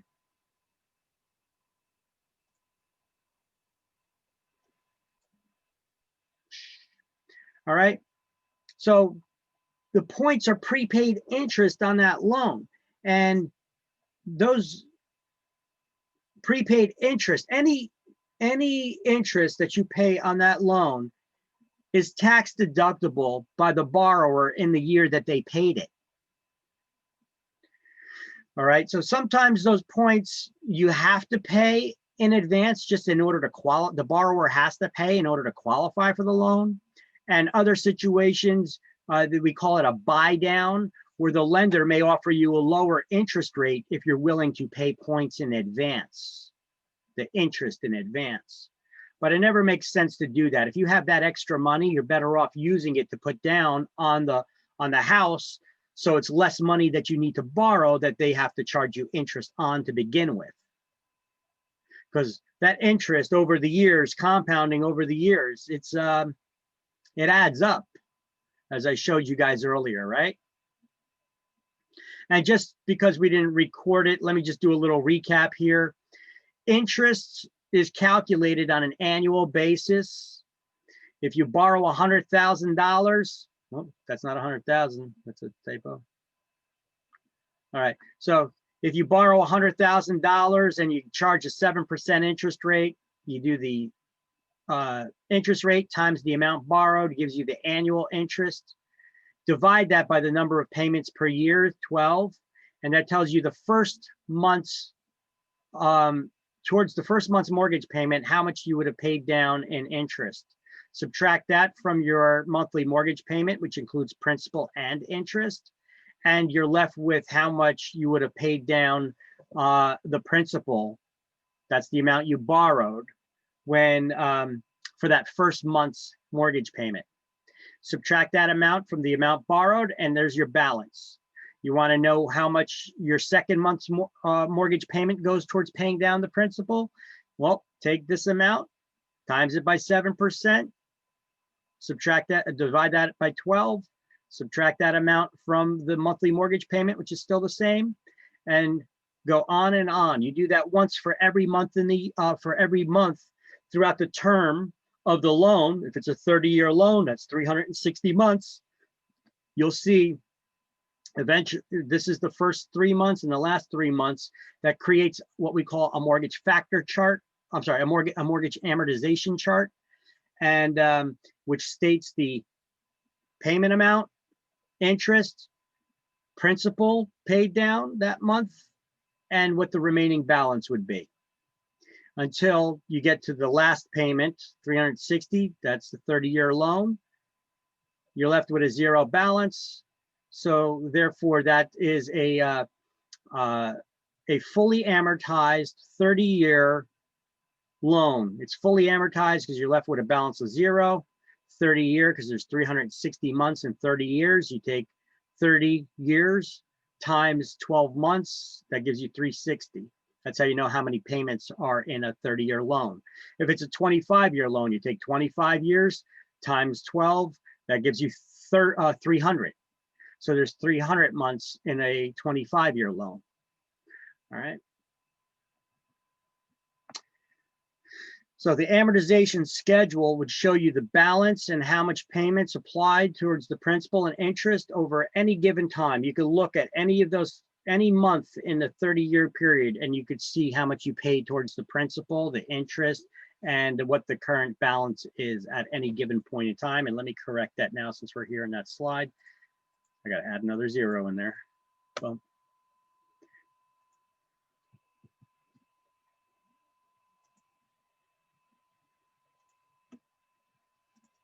All right. So you guys put it, you put a highlighted box around this on page 240, the steps, the 4 steps, and I want you to write on the side of that how interest is calculated, because these are the 4 steps on how to calculate interest and to tell how much of your monthly mortgage payment went towards paying down the principal. You could get a math problem on this. Okay. We're going to do some sample math problems on this too. But before we do, what is a point? It's prepaid interest on the loan. Each point is equal to 1% of the loan amount, not the purchase price. Each point is equal to 1% of the loan amount, not the purchase price. And the borrower can deduct it on their taxes in the year that they pay it. But what if you negotiate it and get the seller to pay it for you? Who could deduct it on their taxes then? I'm going to tell you, it's the borrower, because it's the borrower's loan, and it's the borrower who gets the year-end tax statement for how much interest was paid on their loan. So if you could negotiate a seller to prepay interest on a borrower's loan, that's a double win for the buyer, the borrower. You got the seller to pay the interest in advance on their loan, and the borrower gets to write it off on their taxes. Boom, win-win. Okay. So you need to know this though. What is a point? It's prepaid interest. It's tax deductible by the borrower in the year it's paid. And then the math of it. How do you calculate a point? Each point is 1% of what? The total loan. The loan amount, not the purchase price. I can't stress how important it is. You're not going to get the question right on the school or state exam if you don't know that. There's a big hint there. You're going to get one. Okay. Is there, I'm missing this slide. Do I have to click on something? Because that slide is not up here for me. I know. Can you repeat that again? Sure. Well, yes. Here, let me give you the slide number on it. First of all, that's slide number 13 for chapter 14. Oh, okay. I got it now. Okay. And I'm sorry, what did you want me to, who said that? Somebody want me to repeat something? You said it's definitely going to be on the exam. Yeah. Something about the point. Well, 2 things on exam. First of all, you need to know how to calculate interest. How much of that first month's mortgage payment goes towards your paying down your principal. You need to know how to do that. And you need to know what a point is. What's a point? It's prepaid interest on the loan that's tax deductible by the borrower in the year it's paid. And then you need to know the math of a point. Each point is equal to 1%. 1 point is equal to 1% of the loan, not the purchase price. And if you mix that up, you're going to get the question wrong. If you calculate a point based on the purchase price and not the loan amount, then you're going to be paying interest on your money, that the down payment money that you paid. I'll show you an example. We're going to do a math problem on it in a minute. All right. Rate locks. What's a rate lock? Okay, well, let's first highlight points. Okay, what's a point? On the bottom of page 241, under a chart that they have there of numbers, it says points. There's a title there. just highlight the word points. It says also discount points. Each point is 1% of the new loan. So you're highlighting the word point, then you're going to highlight each point is 1% of the new loan.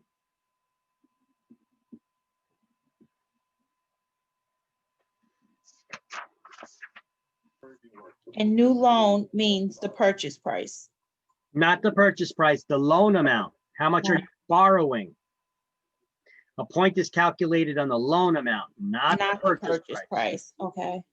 That's an important to distinguish the difference. If you turn the page to, or go to the next, the paragraph continues. On the next page, we're going to highlight points are interest payments, income tax deductible in the year they're paid. Or you could highlight buyers' points are interest payments that are income tax deductible in the year they are paid.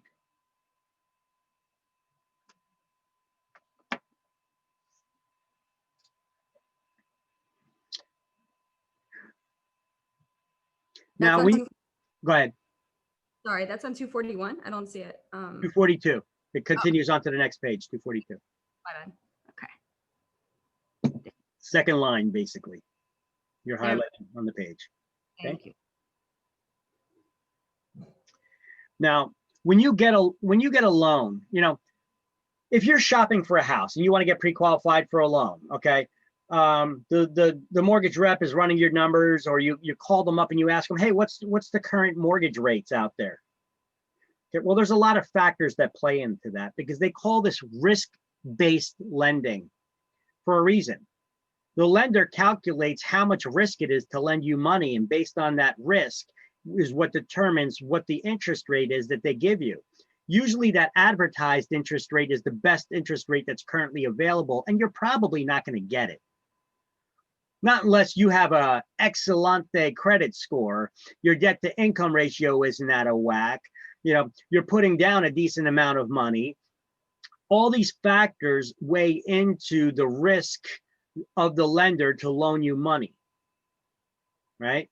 So if the lower the risk, the better chances that you're going to get the best rate. And even if you want to get a better rate, well, they'll tell you that you could buy points, you could put down points, paying them in advance, the interest in advance, to get a lower interest rate. But once again, I said it never makes sense to do that. If you have that extra money, use it to put down when you're buying a house, so that you borrow less, that they could charge you points on to begin with. All right. Mm-hmm. Rate lock is when you get quoted the rate, even when they give you that pre-qualification or even a pre-approval letter, that rate that they give you is what the current what the rate is that you were approved at, but that's not necessarily even what the rate is that you're going to get, because rates keep fluctuating throughout the day. You don't get locked in for a rate until you put in the application for the loan. And if rates dropped, you may be able to get a lower rate. If rates went up, you're not going to be able to get that lower rate. Not unless you get a rate lock. So once you put in that loan application to the lender will usually give you a complimentary rate lock. And we now, as real estate agents, have to do everything we can to make sure this transaction moves along smoothly through attorney review, getting the inspections done, and doing everything we have to do throughout the transaction, because it's time sensitive. Because if there's things that slow down the process of us getting to closing from the time we put that offer in and they put in their loan application to the time the closing happens, there's a possibility that if we go too long, the borrower will lose the rate lock. They were locked in at a certain interest rate. And if interest rates are rising, they could lose that lower interest rate. The lender gives them a complimentary rate lock. However, if they go over that complimentary period, that borrower could still possibly keep that lower interest rate, but they would have to pay a fee to extend the rate lock. They have 30, 45, and 60-day rate locks. And it's not cheap. It could cost them a couple $100 to lock in the rate or to extend the rate lock.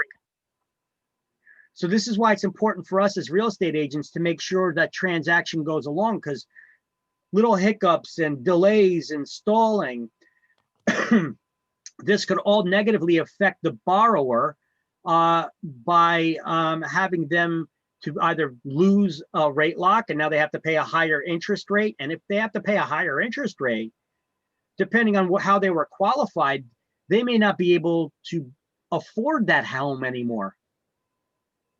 So they may not qualify for the house anymore, or to buy in a lower rate lock to lock in that lower rate at an extension, it'll cost them a couple $100 more to do it. So this is why we have to be very careful. We have to be very sensitive about those, making sure the whole transaction's moving along smoothly, because these rate locks could make or break the person's ability to purchase the house. You know, your mortgage payment's going to be different at a higher rate than it is at a lower rate. That could change the affordability factor for the buyer. All right, everybody get that? Did I pound that in enough? Got it. Okay. So we're going to continue just a little bit more before we go back and do some math problems, because I know we skipped over a chart here, which we need to desperately go back to. But I want to cover certain issues first. I mean, I mentioned here already on this slide that PITI stands for principal, interest, taxes, and insurance, and that's your full monthly expense for housing. Because the mortgage itself is only the PI part, the principal and the interest. But that's not your full expense for housing. People have to pay property taxes and homeowners insurance as well, right? If you were to include all four of these important payment amounts into one monthly payment, that is called the PITI payment, or PITI. That's your PITI loan. Now, so principal, interest, taxes, and insurance, that's PITI. If you have them all included, those taxes and insurance included in your monthly mortgage payment, you don't have to include them in your monthly mortgage payment. You can pay them separately. But if you do include them in the monthly mortgage payment, this PITI loan is also referred to as a budget loan, because now you could budget your expenses better, because you know your monthly mortgage payment includes those very important payments. So what's a PITI loan also known as? A budget loan. Budget loan. And what does PITI stand for? Principal, interest, property, taxes, and insurance. Yes, you need to know that. You need to study that. Okay.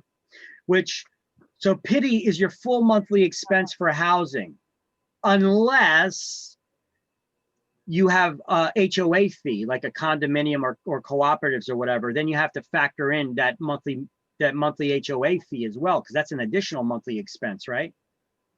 That has to be factored in as well. This is why lenders, if you're buying a condo, they're also going to want to know what the monthly HOA is, because that could affect the affordability of the loan as well. It's an expense that they need to factor into that debt to income ratio. All right, now RESPA law limits the amount of reserves that a lender may charge. Well, what are reserves? You know, your closing costs when buying a house consist of reserves. What are reserves? It's an amount of money built up for the coming year's future expenses for the property taxes and insurance payments, that if you choose to have them built into your loan, which you don't have to, well, the lender wants that first year paid in advance of taxes and insurance, and then you're going to start building up a reserve amount so that they have money in an account that they're starting to build up. So every month you make a mortgage payment, it's putting not only towards the principal and interest, but some money aside for the future property taxes and insurance payment as well. Does that make sense? Okay. So over here was that buy down I was talking about earlier. Now, it's called risk-based lending. I did talk to you about that. The best interest rate you can get is tied to the amount of risk to the lender. Factors that would be included in that are your down payment amount, how much money you're putting down, what your current FICO credit score is, which I think I have on the next slide, something about that. Do I? Next slide? No? Okay. Here, let's just put it on the, oh, wrong one. Let's look at the whiteboard. If you were to look at the board here, you know, you got your three major credit scores, three credit rating companies, right? And let's just say your three credit scores from the, when you go to get a mortgage loan, they have to run your credit score with the three companies. They don't just do it with one company. They run with the three major companies. What is it? Experian, TransUnion, and Equifax. Let's say that your credit score is, you have 720 at one, 740 at another, and 728 at another. What is your credit score? I'm going to tell you right off the bat, they do not average them out. All they do is they look at the one that's in the middle.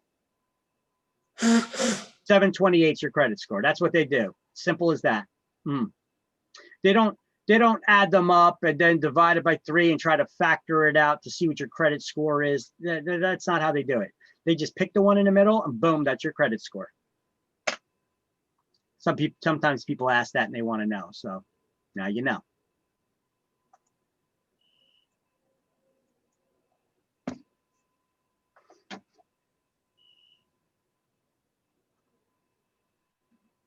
Okay, so now you see the chart. We're going to back up a little bit.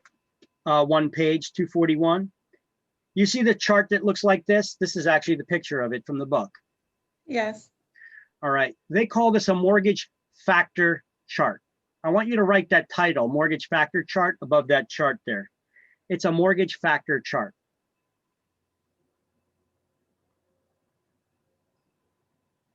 Now, above that chart, if you have version 14 book, is the directions on how to use that chart. If you have version 13 book, it's to the left of it, of the chart.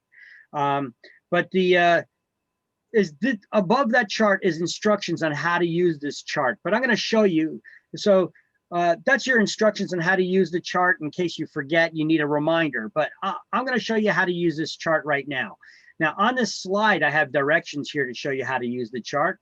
And the first step is it tells you to locate the interest rate. So you see this left column, the far left column is the interest rate, right? So if you're getting a loan, a 30-year mortgage loan, what is your, at 5% interest rate, what's the mortgage factor? Well, you're going to run your finger, your index finger down this chart till you get to 5%. There you go, right here.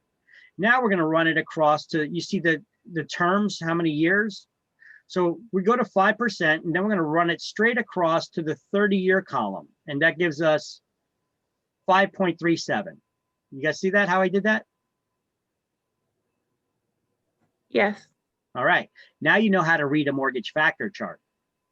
Okay, so what does that 5.37 symbolize? Well, it's based on thousands borrowed. What your monthly mortgage payment is going to be, including principal and interest, for every $1,000 borrowed. Your monthly mortgage payment is going to be $5.37 for every $1,000 borrowed. That includes principal and interest. Okay, so here's how you do it. You take your loan amount, divide it by 1,000, times the factor, that gives you your mortgage payment.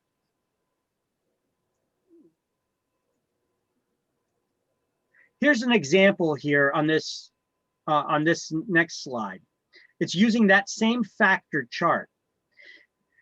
how to calculate your monthly mortgage payment. And see, I have it broken down here again. It's based on per $1,000 borrowed. You take your loan amount per 1,000 borrowed times the factor equals the principal and interest. And you will get a question on state exam without a doubt.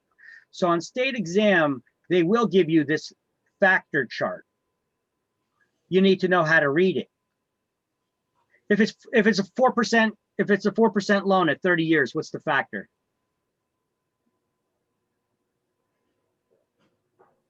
What percent at 30 years is Four, yeah, 4.78. Yep, that's it. I just want to make sure that you guys know how to read this, right? So you go down to 4%, then you go straight across to the 30-year column, and it's 4.78. For 25 years, it's 5.28. Okay, that's actually dollars and cents. What your monthly mortgage payment is for principal and interest for every $1,000 borrowed. Okay, it's pretty easy to figure out, right?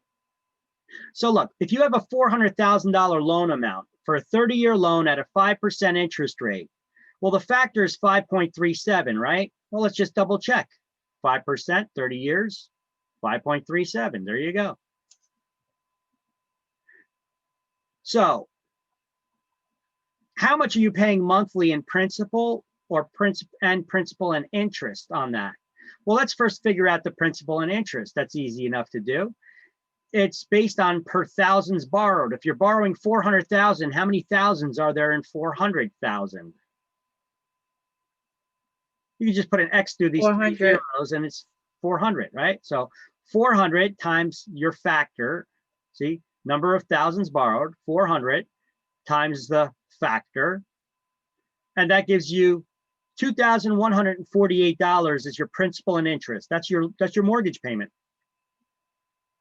That's just for principal and interest for paying the loan, not taxes and insurance. Okay. Wow, that's not bad for a $400,000 loan. That's pretty good, right? Now, if anybody here owns a house, you're probably like, wait a minute. I pay way more than that. And you know what? You're not borrowing that much. Well, that's because you probably did not factor into the property taxes and insurance into the figure, right? Yep. We'll do a math problem on that to factor in. New Jersey is one of the highest tax states. So taxes make a big deal on affordability. They do have a big effect on how much house you can afford. So how much of this monthly mortgage payment went towards your principal? Well, we know that principal and interest is $2,148. So all we need to do now is calculate the interest amount. And how do you do that? And subtract it from the principal and interest, and you're left with the principal. Well, in order to calculate interest, you take the full loan amount times the interest rate. That gives you the annual interest. Divide it by 12, and it gives you the monthly interest. Now subtract the monthly interest from the monthly principal and interest payment, and you're left with the monthly principal. In your first month's mortgage here of $2,148, only $482 went to pay down the principal. You canceled out the 5.37. Why? Did you round up, down? What do you mean I canceled it? You said to calculate the monthly interest by the factor. No. Okay, monthly interest has nothing to do with the factor here. The mortgage factor was used to figure out the monthly mortgage payment, which includes principal and interest. Okay. Oh, the rate of 5%. Okay. Now the question is, how much in monthly mortgage principal? That's how much did we pay down the amount we borrowed with the first monthly mortgage payment? Well, we figured out what the first monthly mortgage payment is by using the factor chart, 5.37 times the number of thousands borrowed, to get the principal and interest. That's the monthly mortgage payment. But to figure out how much you paid monthly, well, interest is calculated on an annual basis. Remember that 4 steps on page 240? Yes. You take 400,000 times the interest rate, gives you the annual interest. That's annual. But to figure out the monthly, we just divide that by 12, and it gives us the monthly. So you take the monthly mortgage payment, which includes principal and interest, subtract the monthly interest amount now, which we just calculated, and that gives us the monthly principal. So that first month's principal, we had a mortgage payment of $2,148. Only $482 went to pay back the money we borrowed. The rest was all interest. I don't know if you guys heard my husband, but when you said that, Victor, he said, "Ain't that some bullshit?" Yeah, I feel you. It is. You know. See, the thing is, a lot of people, they don't look at this. They just look at how much can I afford to pay monthly. But if you actually break it down like this, it's like, holy, you know. And remember when I showed you that one math problem that showed you over the life of a loan, a $300,000 loan for a 5% interest rate over 30 years, by the time you paid it back, you almost paid double. You're like almost paying $600,000 back. It was 500, whatever. It's close to $600,000 you're paying back, right? It was like $578,000 or something like that. It's ridiculous. Tell me banks don't make money. Wish I could lend. That's a business to be in. And you're not even lending your own money. That's the pisser. But wouldn't you be a usury? No, Which that's is only illegal? No, that's only 5% interest rate. Usury is anything above 30. Oh, okay. And that only applies to private lenders. Lending institutions can charge, the usury laws don't apply to anybody that's related to the federal government. Yikes.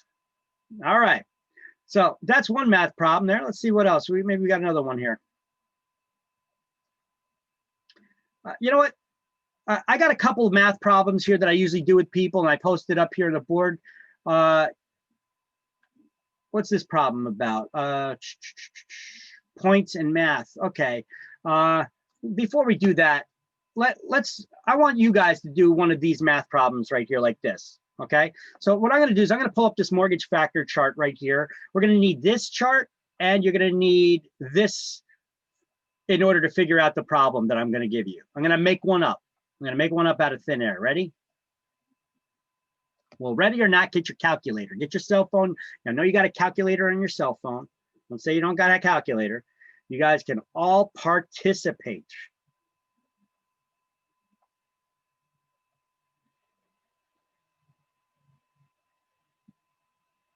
All right. Let me pull out my calculator here so we can do this together. I'll do one together with you. And even though I just did one like showing you that was already worked out on the board, we'll do another one on a whiteboard. Let me pull up the whiteboard here. And let's make up a problem. All right, so what's the problem going to be? It's going to be if you have a how about this? For a $350,000 loan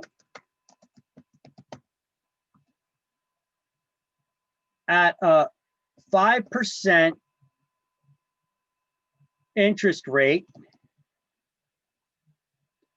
for 30 years. So at 30 years.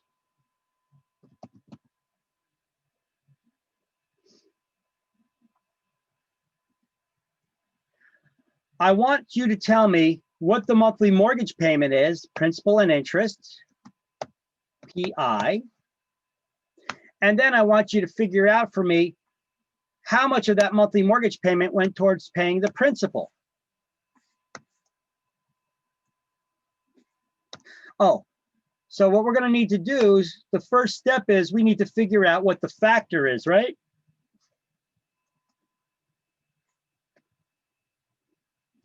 So what's the factor on a 30-year loan at a 5% interest rate?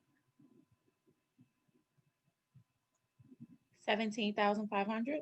The factor. So we go to the chart. We go to 5%. Run straight across. 5.37. So now we go back to the problem here. 5.37. That's your first step when you get a question like this, right?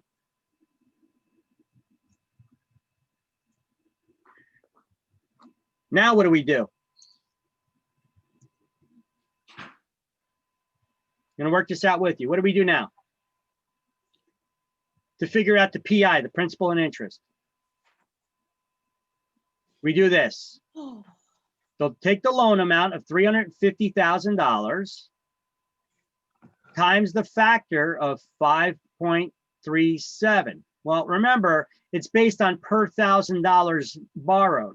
So we just put an X through that, so there's 350.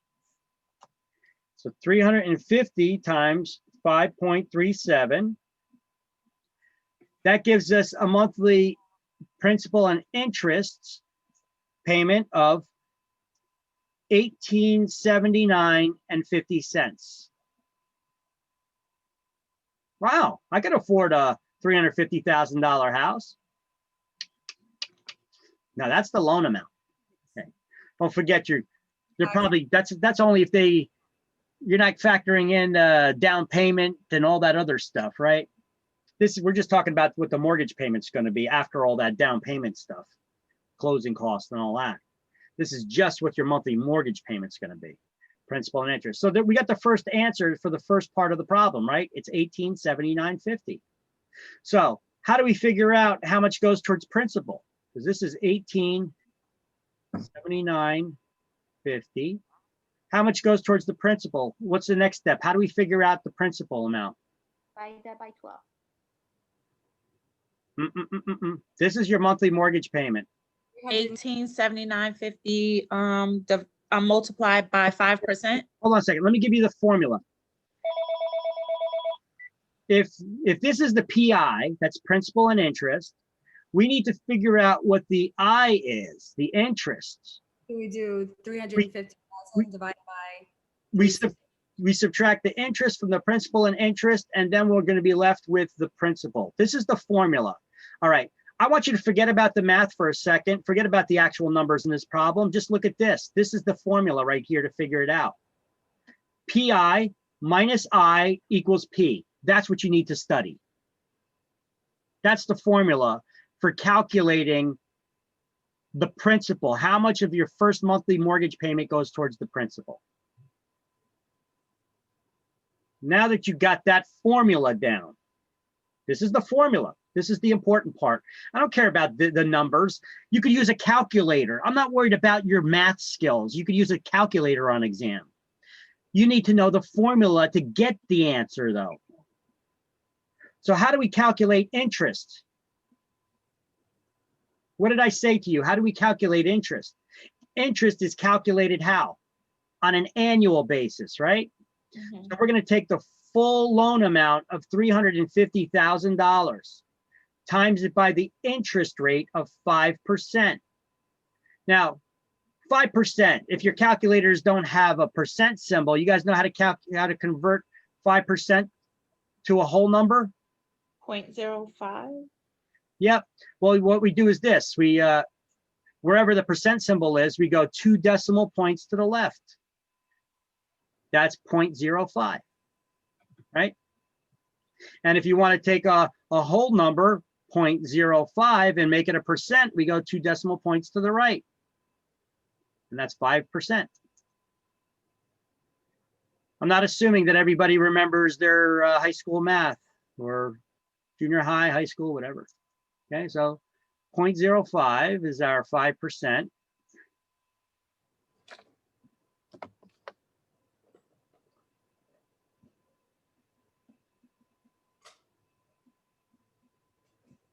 And what is that? 17,500? Yeah, Okay, and what is that 17,500? that's the interest. That's the annual interest. Okay. We divide that by 12.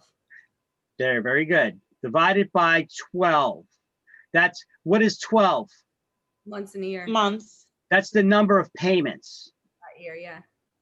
Because look, if you're on a bi-weekly plan and they were trying to ask you to figure something out, you know, you'd have to do it. But how many weeks in a year then divided by that? You know, they're not going to do that on exam though. But that's number of payments. So 12 months, right? So divided by 12, that gives us a monthly mortgage monthly interest payment of $14.58 33. and 33 cents, right? This Right. is our interest. By the way, you guys see what I keep doing? I keep writing next to each number, each math figure, what that number is. I highly suggest you get in the habit of doing that because these math problems are easy. And I see people getting them wrong all the time because they get lost in the numbers. They got all these numbers written all over and they forget which number goes to what. And then they're plugging the wrong number. They know how to, they remember how to do it, but they're plugging the wrong number in because they're not keeping track of the numbers. So I highly suggest that next to each number that you do, you write next to it, what is that? Then All you- right, so now we're going to take this and we're just going to stick that right over there. 14.58 and 33 cents.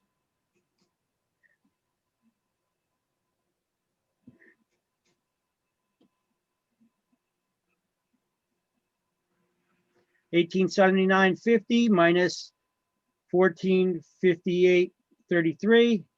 That gives us $421, or if you want to be exact, and 17 cents. I know if you have a Mac or Apple phone that you'll probably be a penny off. Okay.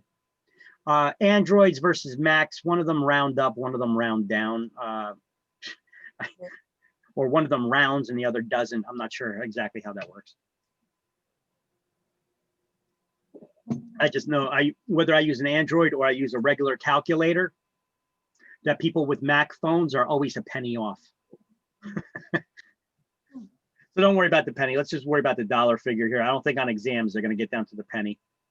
So was that pretty easy to do? Yeah. Yeah? Kind of. Can we do another one? Yes, you can. Okay. You got a hint of what's coming here? All right, let's see. I did that one with you. Now you're going to do one on your own. So I'm just going to take this problem here and I'm going to make some adjustments to it. We're going to change it around a little bit, okay? Let me zoom in on it a little bit. And let's change this up. Let's say we have a $450,000 loan at a 4.5% interest rate for 30-year period.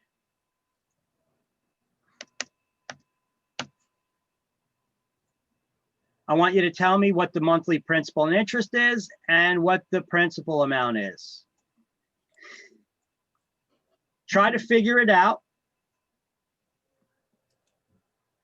If you get it early and quickly, do not shout it out. You know, you can use the chat feature to send me an instant chat, a private chat message. Make sure that you hit in that drop down that it's only going to me though, not to everybody. Okay.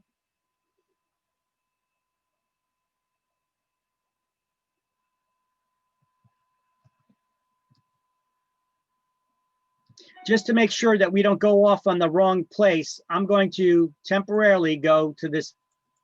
What's the factor on it? What's the factor for that problem? 5.07. 5.07. Okay, so how did you get that? It's 4.5%. 4.5. Mm-hmm. 30 years, 5.07. Everybody get that? Right. Awesome. Even a kiddo got it. Mm-hmm. All right, so 5.07. There we go.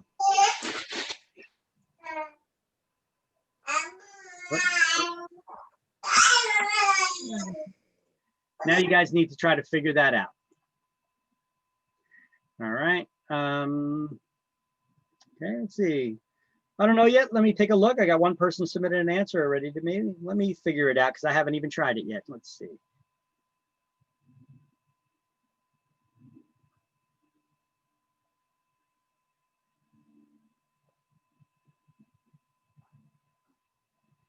Okay. So the first person that's submitted to me, they're right on the principal and interest. Now let me try to figure out the principal.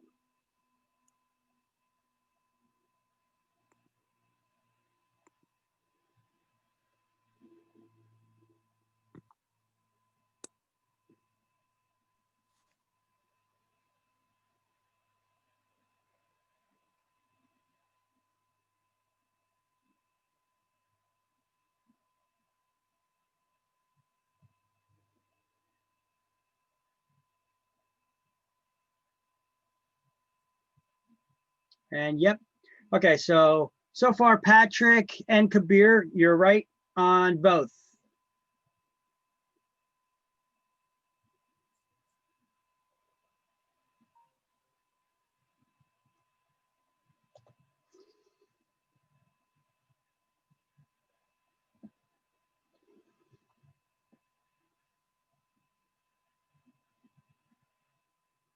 Amelia, you're right on the PI part so far. Now figure out how much goes towards the principal.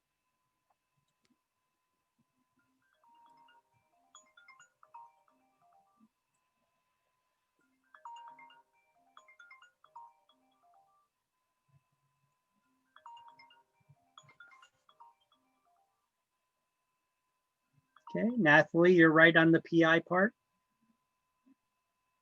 Got to figure out the principal now.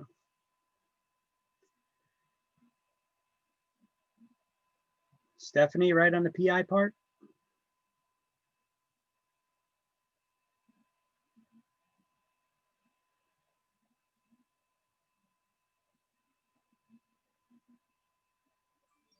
Nope. Got to work that one out.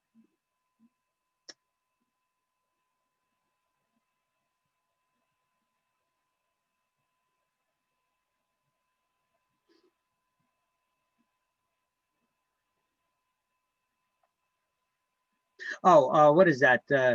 Is the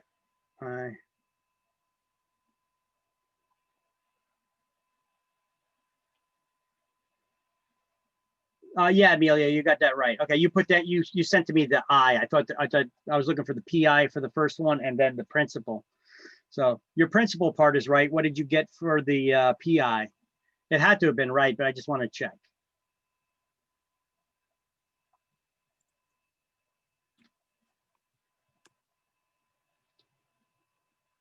No. And Amelia, yes. Okay, so. All right, so now, as you guys keep working on it, though, the people who are still working on it, I'm going to start working it out slowly on the board. Yes. All right, so I'm going to start working this out on the board here, okay? So let's see how it goes. The first step, what is the first step, everybody? Walk me through it.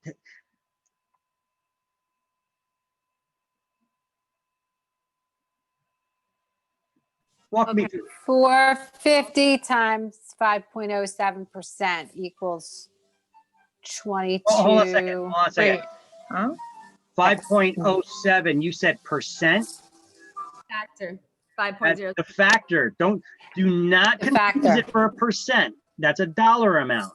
The factor is a dollar amount. Remember? I know you got it right, but don't say that because you start getting the habit of thinking that or saying. Oh, so that. it's not a percent. That's not a percent. That's the dollar amount. Because if you were to hit the percent symbol on there, that's not a percent. That's $5 for every $1,000 borrowed. Your mortgage payment is $5.07. 5. No. Okay. So 450 times 5.0. 450 times 5.07.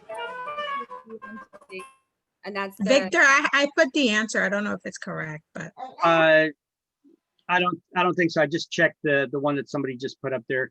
Wasn't. Okay. So this is your principal and interest. Oh, okay, so I got that one right. All right. Okay. and to calculate the interest, you do 450,000 times 0.045. So the loan amount times the interest rate. Yeah.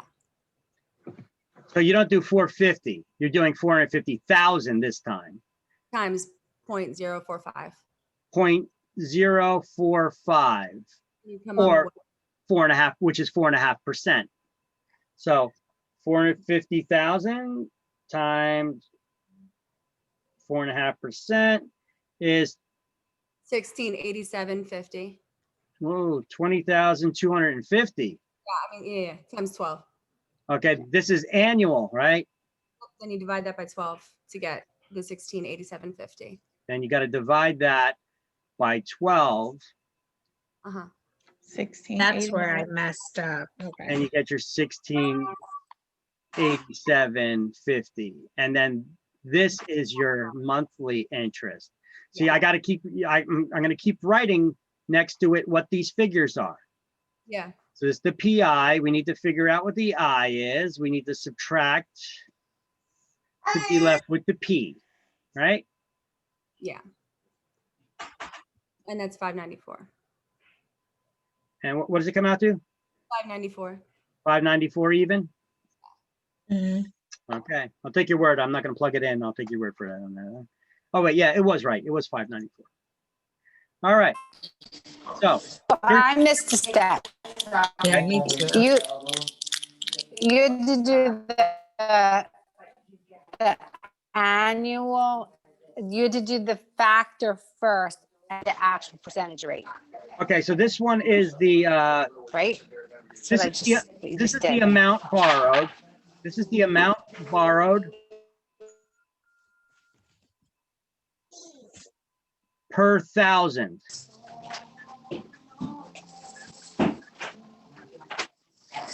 And this is the factor.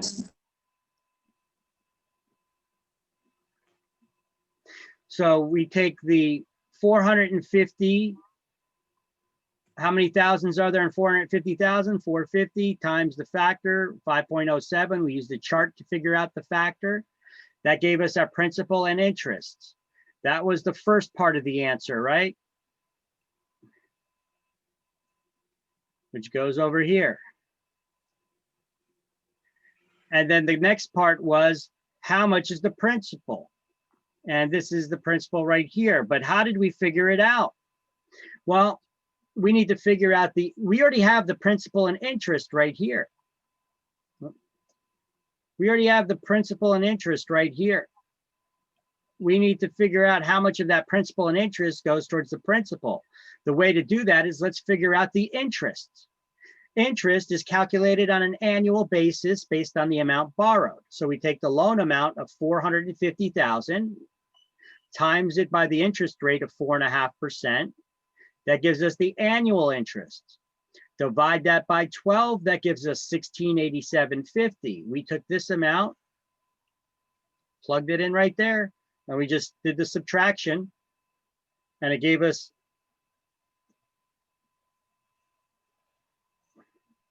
$594. Can we do one more? Sure.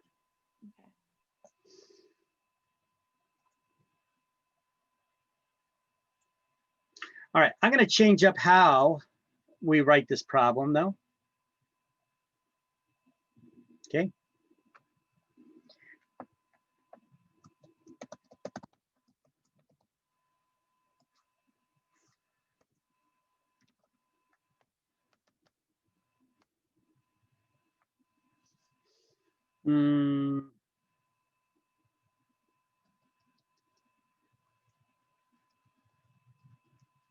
No, I'm not going to do this to you yet.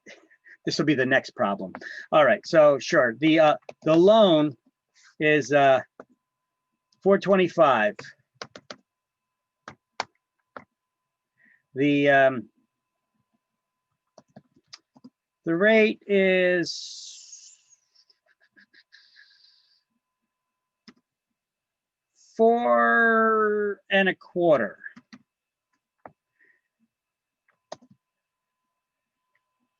At 25 years.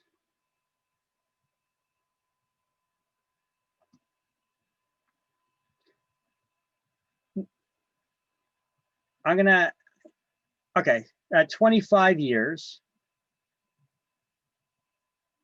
And what is how much goes, what is the PI? And what is the P?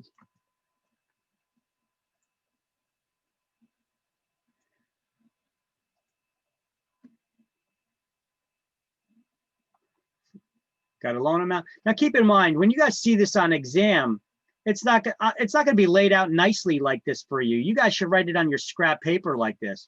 You're probably going to get something long-winded that's like, a home is purchased by Bill Brown. Where the hell is this thing going? A home is purchased by Bill Brown And his loan amount is $425,000. And he manages to secure a 4.25% interest rate.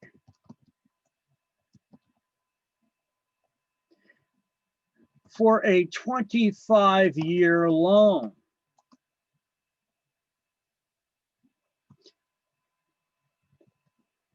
How much of his first mortgage payment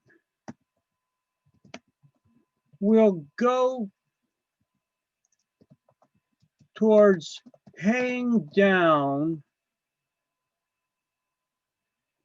the principal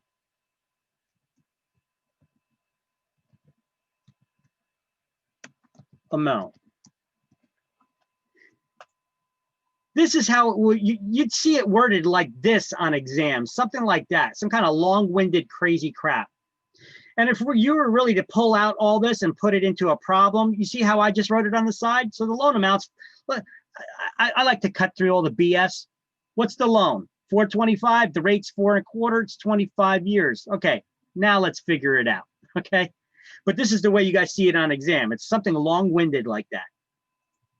And I see people are getting all the answers in already, and I have no idea because I haven't even started working on it yet. Okay, so good, keep your numbers there. Keep your numbers out there. Oh,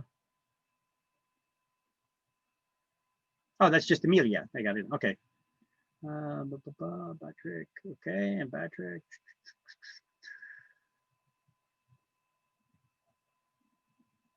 And you both got the same amount, so I'll assume that that is right without checking it yet. We got somebody else with a different figure. Karen, you got the, seems like you got the same as everybody else. However, that principal amount's wrong. Based on the others anyway.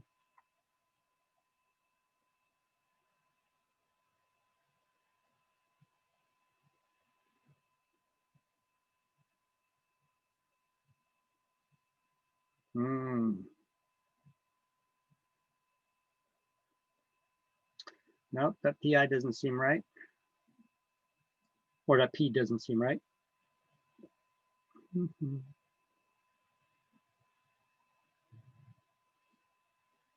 Okay, Stephanie, that looks like it's what everybody else is choosing here.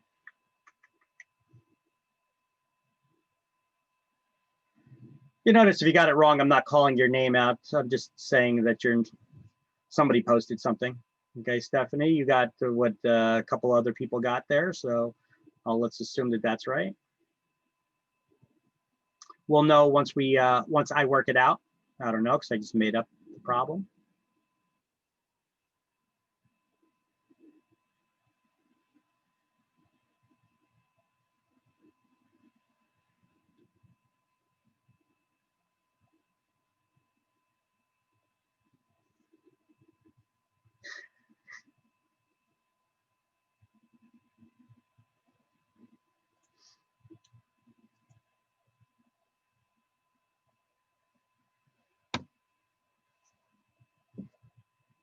All right, let me ask you guys a question. What'd you get for the factor on a 4.25% interest rate loan at 25 years?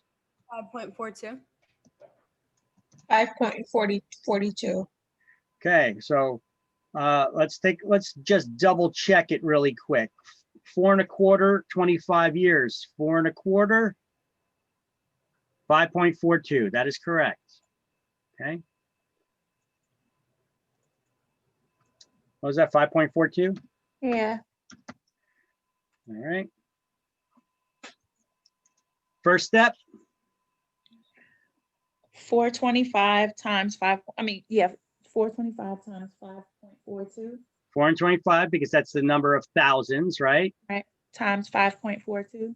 Times the factor of 5.42. 2303.50. And whatever that answer is going to be your PI, right? Right. And what did it come out to? 23. 350. I hear 23, blah, blah, blah. So I'm going to just figure it out myself here. So that's probably a lot easier than to keep asking. 425 times 5.42.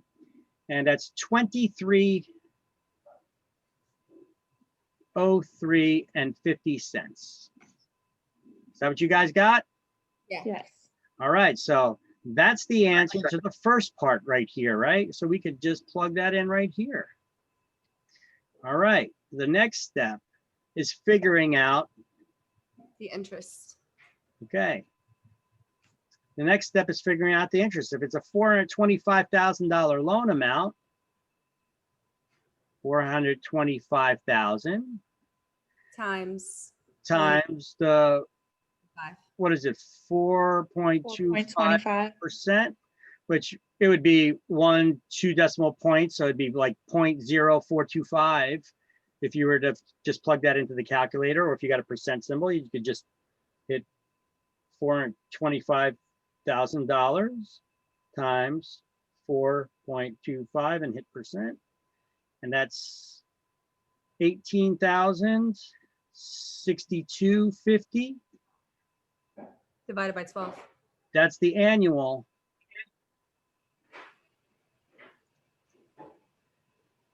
That's the annual interest. So yes, you got to divide that by 12 now. 1505.20. Gives you 1505.20.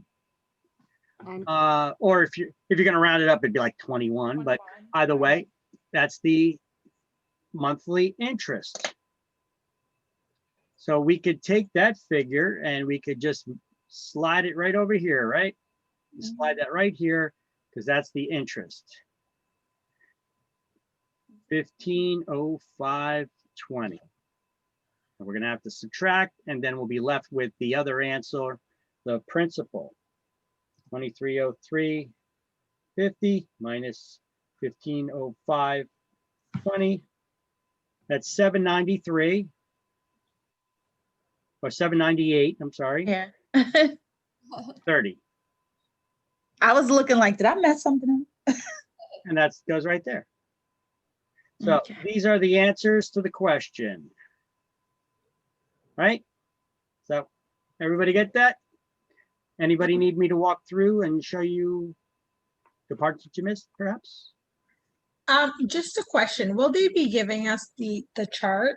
Yes. Okay. Yes. All right. Before you delete this, wherever you're typing it or writing it, I'm going to add something else to this problem.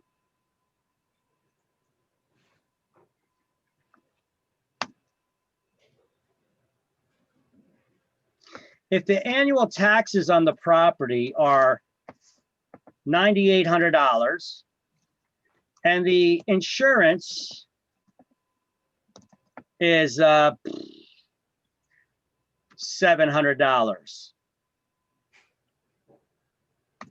what is the pity on this property?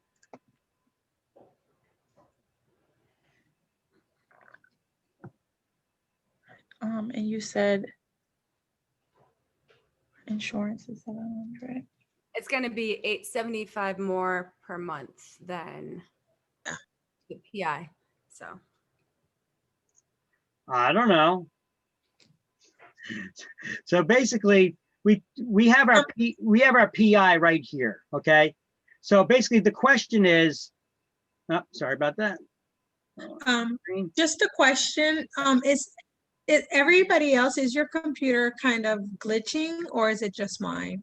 I hear some people are a little bit glitching from now. It could be the Zoom app. It could be the internet connection. Okay. But the question is asking what the pity is. Now, we have the PI part already from the pity, right? Right. So the question is, what is the pity? did you want us to send it to you? We already have the PI of, sure, you could send it, 2303.50. Now we need to figure out what the TI is, the taxes and insurance. And we're going to add the PI to the TI to get the PITI. So if we have annual taxes of $9,800 and the insurance annually of $700, we could just add these two together of 9,800 plus 700, and annually it's $10,500 in TI, taxes and insurance. But we're trying to figure out what the monthly payment is. So Divided by 12 divide that by 12, is 875. and that is 875. Plus the 23. So 875, 875, we put right here, and we just add it. Plus the 230350, 3178.50. 3178.50. All of a sudden, that $425,000 home is not as affordable as it was a couple minutes ago, was it? So Amelia, yes, you got that.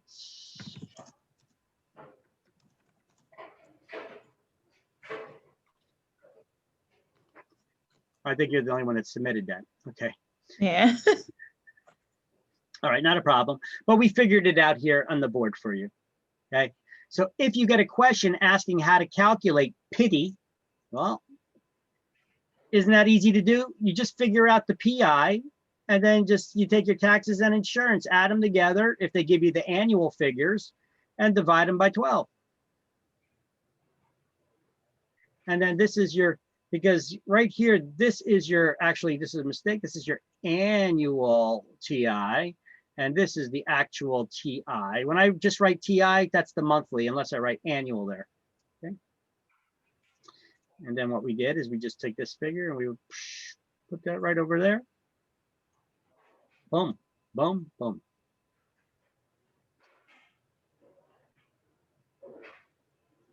Everybody got that? Want to snap a picture of it or something? That would be cool. Yeah, I could zoom in on it a little bit, make it bigger for you. There you go.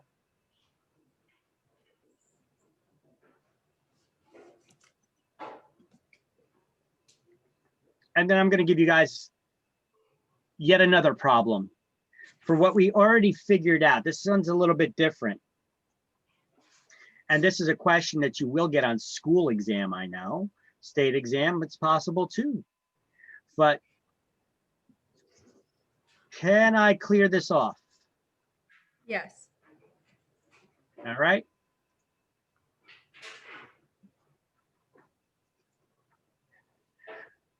All right, let me see on the slideshow here. If we go to, so here's a problem where points and math are involved. What's a point? It's prepaid interest on the loan amount. That's tax deductible by the buyer in the year it's paid, no matter who paid them. Okay, so the math of a point, 1% is 1% of the loan, not the purchase price, right? Right. So we're going to do a math problem right now to figure out how much money you need to bring to closing. So I'm going to throw it up there and see if you guys can figure it out on your own, and then I'll work it out. Let's say the question could be worded like this. Well, you know what? Forget about how they word it. I'm going to just put down the details because you know it's going to be long-winded wording. You guys need to rewrite the question, reframe it in your head so it's in a way that you could understand it. See, the way I'm writing it in a nice, simple way. On exams, it's going to be in a paragraph, right? The purchase price is $450,000.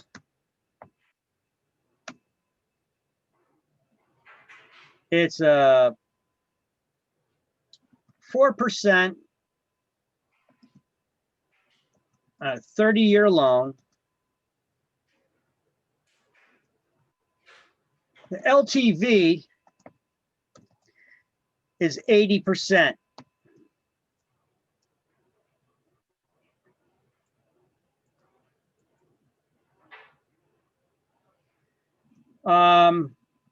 There's 2 points that the buyer has to pay.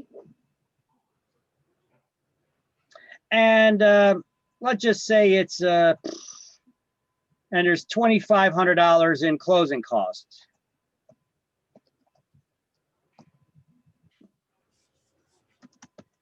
How much does the buyer need to complete the purchase?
Okay, so everybody who submitted it so far? No right answers yet.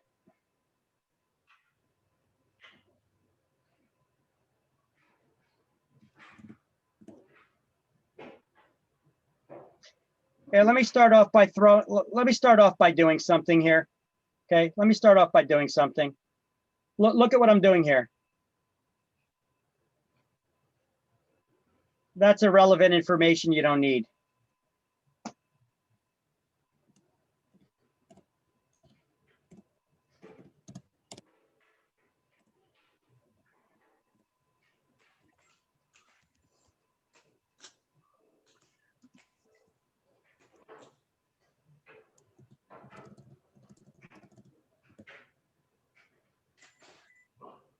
Okay, let me read the question.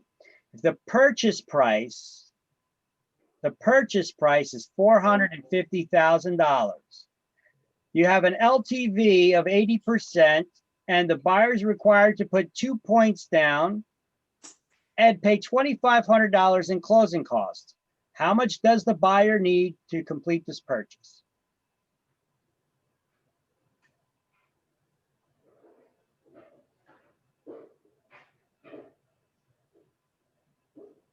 Nobody got it right yet. I don't understand because I don't see how much he borrowed from the bank. You have the information to figure that out, though. Okay. What's an LTV?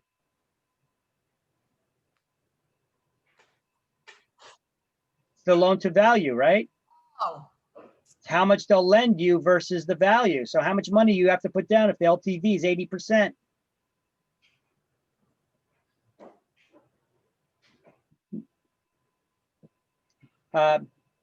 No, Stephanie?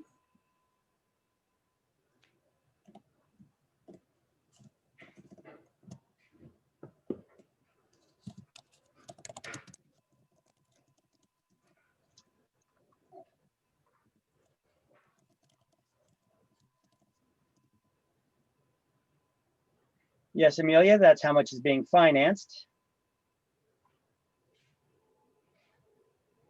No.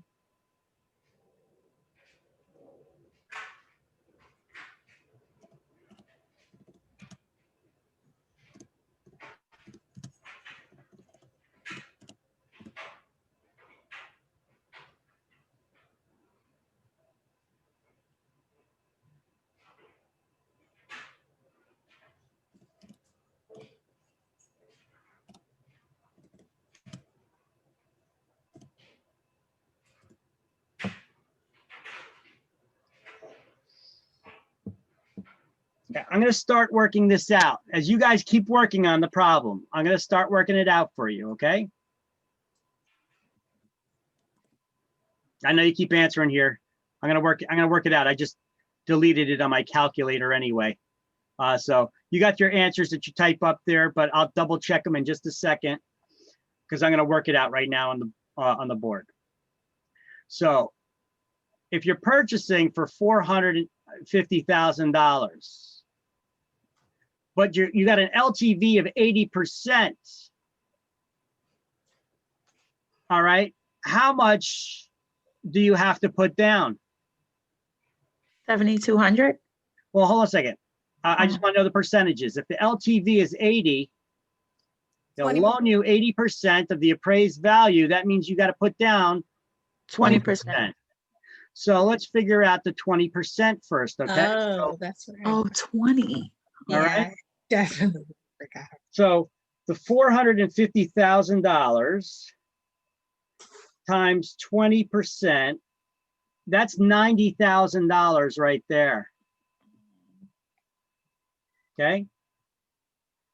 So if the purchase price is $450,000, you got to subtract that 90,000 from it.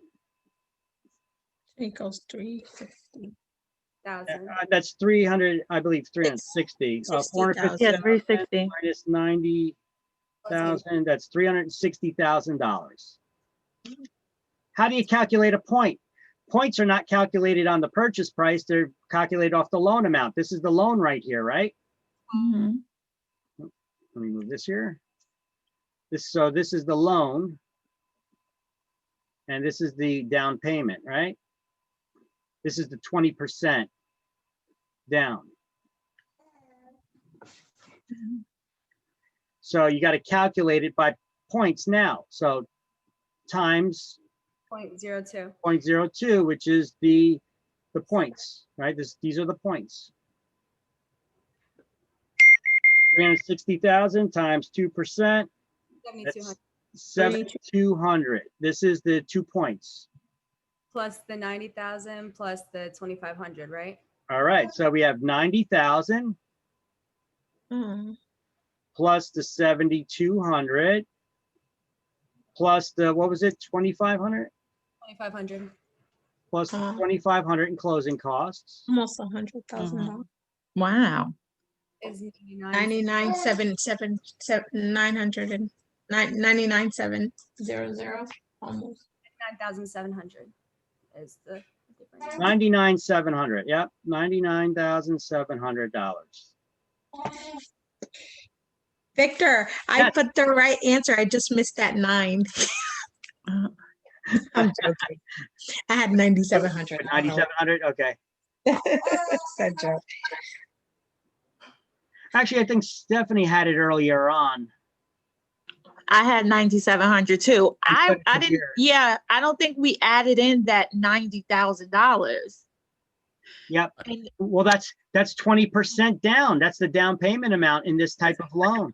you know why I think I skipped? I skipped that. I got the 3,600. I got 360,000, but I didn't do the 20%. Mhm. Like I skipped that whole part. See, I asked you LTV. guys this question in the harder way because I stated it as an LTV. I didn't give you the loan amount. You had to figure that out for yourselves. But you had the information there to figure it out. I gave you the LTV. You just, if they'll loan you 80%, how much do you need to put down? 20%. So you had to figure that out on your own. Yep. So you had to figure out the loan amount and you had to figure out the down payment amount, The 20%. the right. 20%. And I didn't do the 20%. So the way that you're probably going to actually see it on school exam or state exam, they probably won't ask it this way, but they could ask it that way on state. But I know it's not asked that way on a school exam. School exam probably would have worded the same problem this way. You have a purchase price of $450,000, right? I'm sorry, no. School exam would word it, you have a loan of 360. Oh, wait, no, we don't. School exam would have worded it this way, $450,000 purchase price.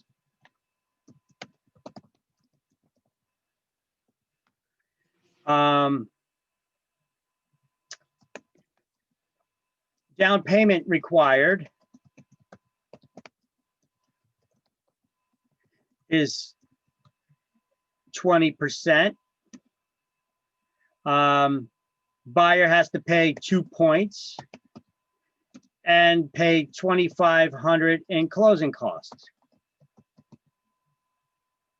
So I'd probably ask it this way on exam. This is probably the way it's worded on exam. It's a little more direct. It doesn't make you figure out what the loan is, even though over here it makes you figure out what the loan is, but it tells you in the very next step, the down payment required is 20%. But you need to figure that out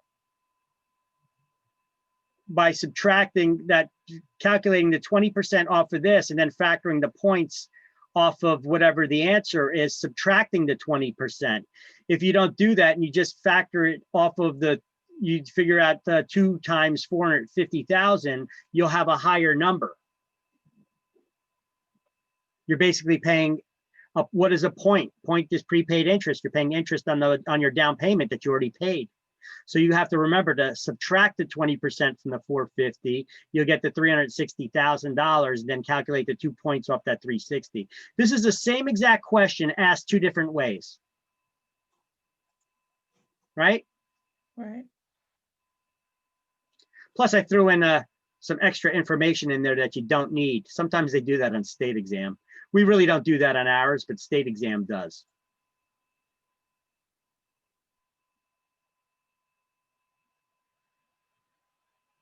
You want to snap a picture of that or something, or no? Yeah, let me.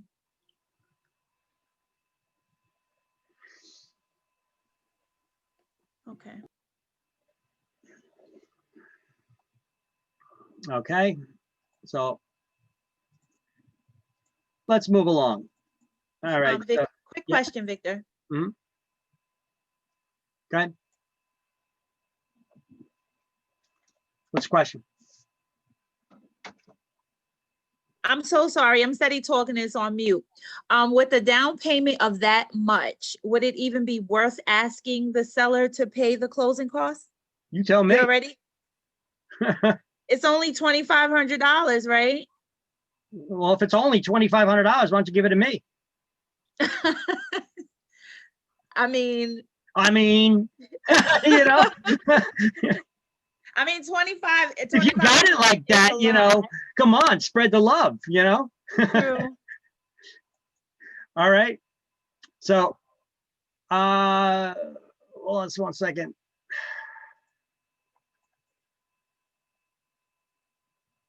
Oh, damn, I had a question in my head too. What else is it that I want to show you? So, this is down payment. Oh, okay. So with this, let's keep this problem up here for a second. You're going to ask a question about affordability, basically. Saying you need a lot of cash to buy this house. You need $99,700 to buy this house, don't you? Exactly. If I need that much, I might as well kick in the $2,500. I mean, hey, I'm going to try to save money wherever I can. If you want to kick it in, true. hey, be my guest. But, you know, I'm going to try to save money everywhere I can because, you know, $2,500, that ain't chump change, you know. Let me show you how government programs can save you so much more. If we have the same property, how much money would you need to put down? How much money would you need to purchase this same property with all the same terms and conditions if it was an FHA loan?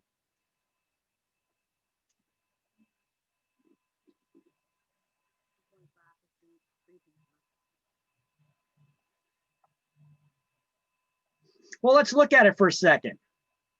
We're going to need, if it's a $450,000 property, like here, let's do this. Let me move this stuff out of the way here a little bit. Let me separate this. oh, let's keep this over here. But if this was an FHA loan, it only requires 3.5% down. Right?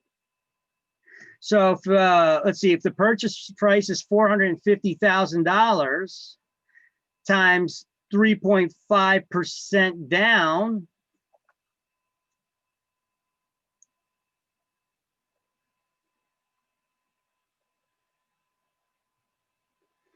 that's only $15,750 that you would need for your down payment. All right. So now you take that $450,000 purchase price, you got to subtract the down payment of $15,750.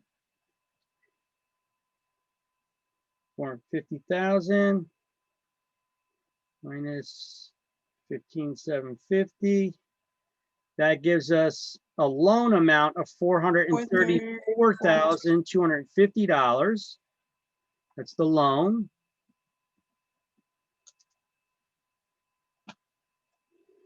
And we got 2 points we got to pay. So a point is calculated based off the loan amount. So that 2% times 2% is 86.85. This is the 2 points. So then it's 15,750. Your 2 points of 86.85 and the $2,500 in closing costs. We add all that up. 26,935. And you only need 26,935.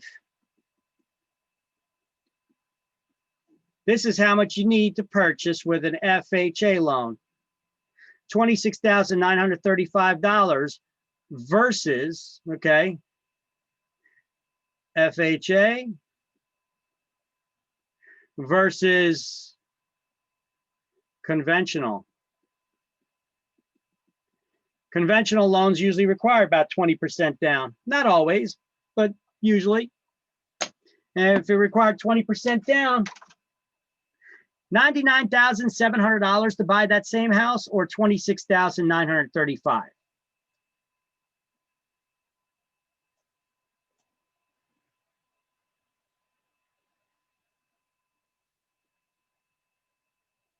That house became more affordable through the government programs, right? Same house. Same problem. We just worked it out versus, we just compared two loans. We compared a conventional loan versus an FHA loan, how much money you needed to put down or how much money you needed.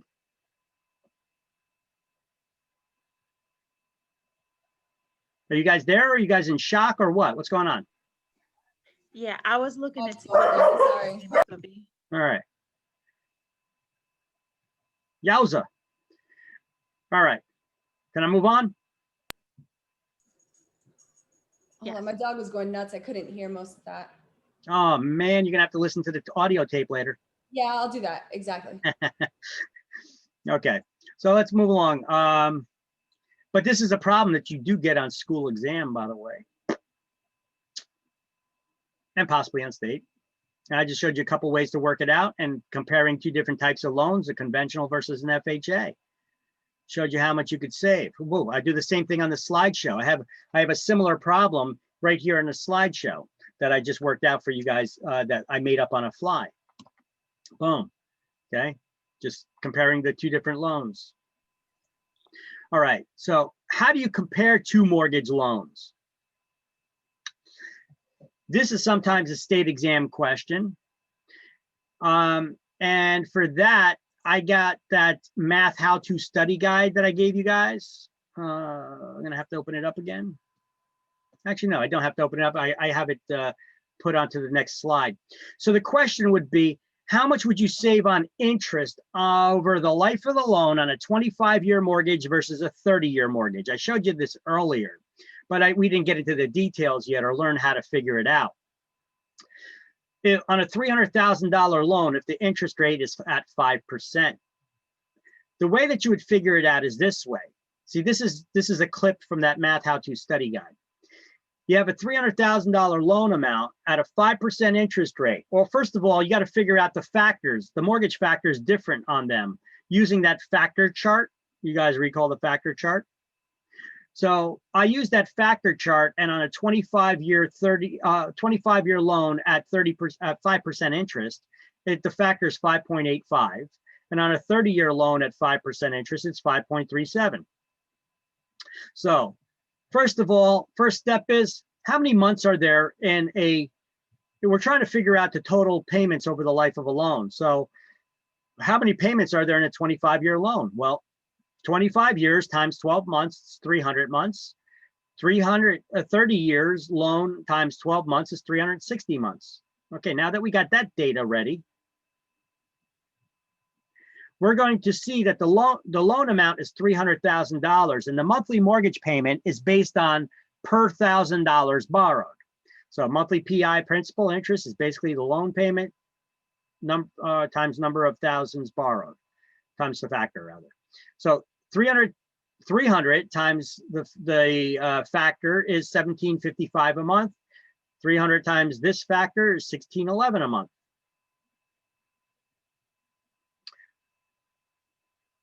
Shorter period loans, payment goes up.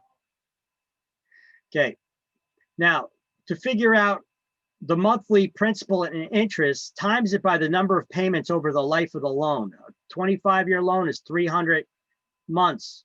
So the monthly PI times the total number of payments over the life of the loan will tell you when you pay off that loan, you would have paid off $526,500 in principal and interest payments to borrow the $300,000 over 25 years. On a 30-year loan, that monthly principal and interest times 360 months is $579,960. Now you could just take that total amount that you paid in principal and interest and subtract the amount that you borrowed, the principal, will give you the interest. You see, the other problems we were doing the other way around. We had to calculate the interest and subtract it from the PI to figure out how much your monthly payment went towards the principal. This way, we're trying to figure out how much over the life of the loan you went towards paying on interest. That's why we just flip these figures around to figure that out. That is a disgusting number. Where's your husband now? Show him this. He's sitting right here looking at it. Is he getting sick yet? All right. And now, if you're comparing these two loans to figure out how much you would have saved on a 25-year loan versus a 30-year loan, you just take this interest that you paid, these two interest figures, subtract one from the other, and the difference is $53,460 by paying it off 5 years sooner. But keep in mind, these are two entirely different loans, because the factors are different, the monthly payments are different. We're just comparing two different loan products. Remember, I told you that there's a way that you can take a 30-year loan and pay it off quicker, right? By making one extra monthly payment per year. If you could afford more and applying it entirely towards the principal, thereby lowering the amount that they could charge you interest on. If you do that every year, you could knock off, what was it, 6 to 8 years off the loan. So you would save a lot more than $53,000 in mortgage payments if you did that, simply by making one extra payment a year, applying that entirely towards the principal, the amount you borrowed. So it's less interest, less amount borrowed that they could charge you interest on. I guess for the homeowners out there, this class is giving you ideas to save you a lot more money than what you spent on this class. Yeah. You're welcome. Yeah, thanks. Seriously. Appreciate it. This and the tax liens and everything. Yeah, right? I mean, I got to raise the price of this class. I'm teaching you guys way too No. much. Wait until we pass. I'm not going to do that. I've been saying that for years. Just joking, just kidding with you guys. I'm the one that drove down these prices for the real estate classes. But years ago, when you took these real estate classes, man, you couldn't have touched them for less than $400 or $390, somewhere around that range. And then you had to buy your books separately too. You know, and the further north Jersey you go, the more expensive it gets. South Jersey's a little bit cheaper, but so is everything else. All right, here's just some more math problems I have here in the chapters, things that we've already taught and we went over. I just got a couple more examples in the slideshow. All right, now, hopefully that math didn't freak anybody out. Was that math too difficult? It was.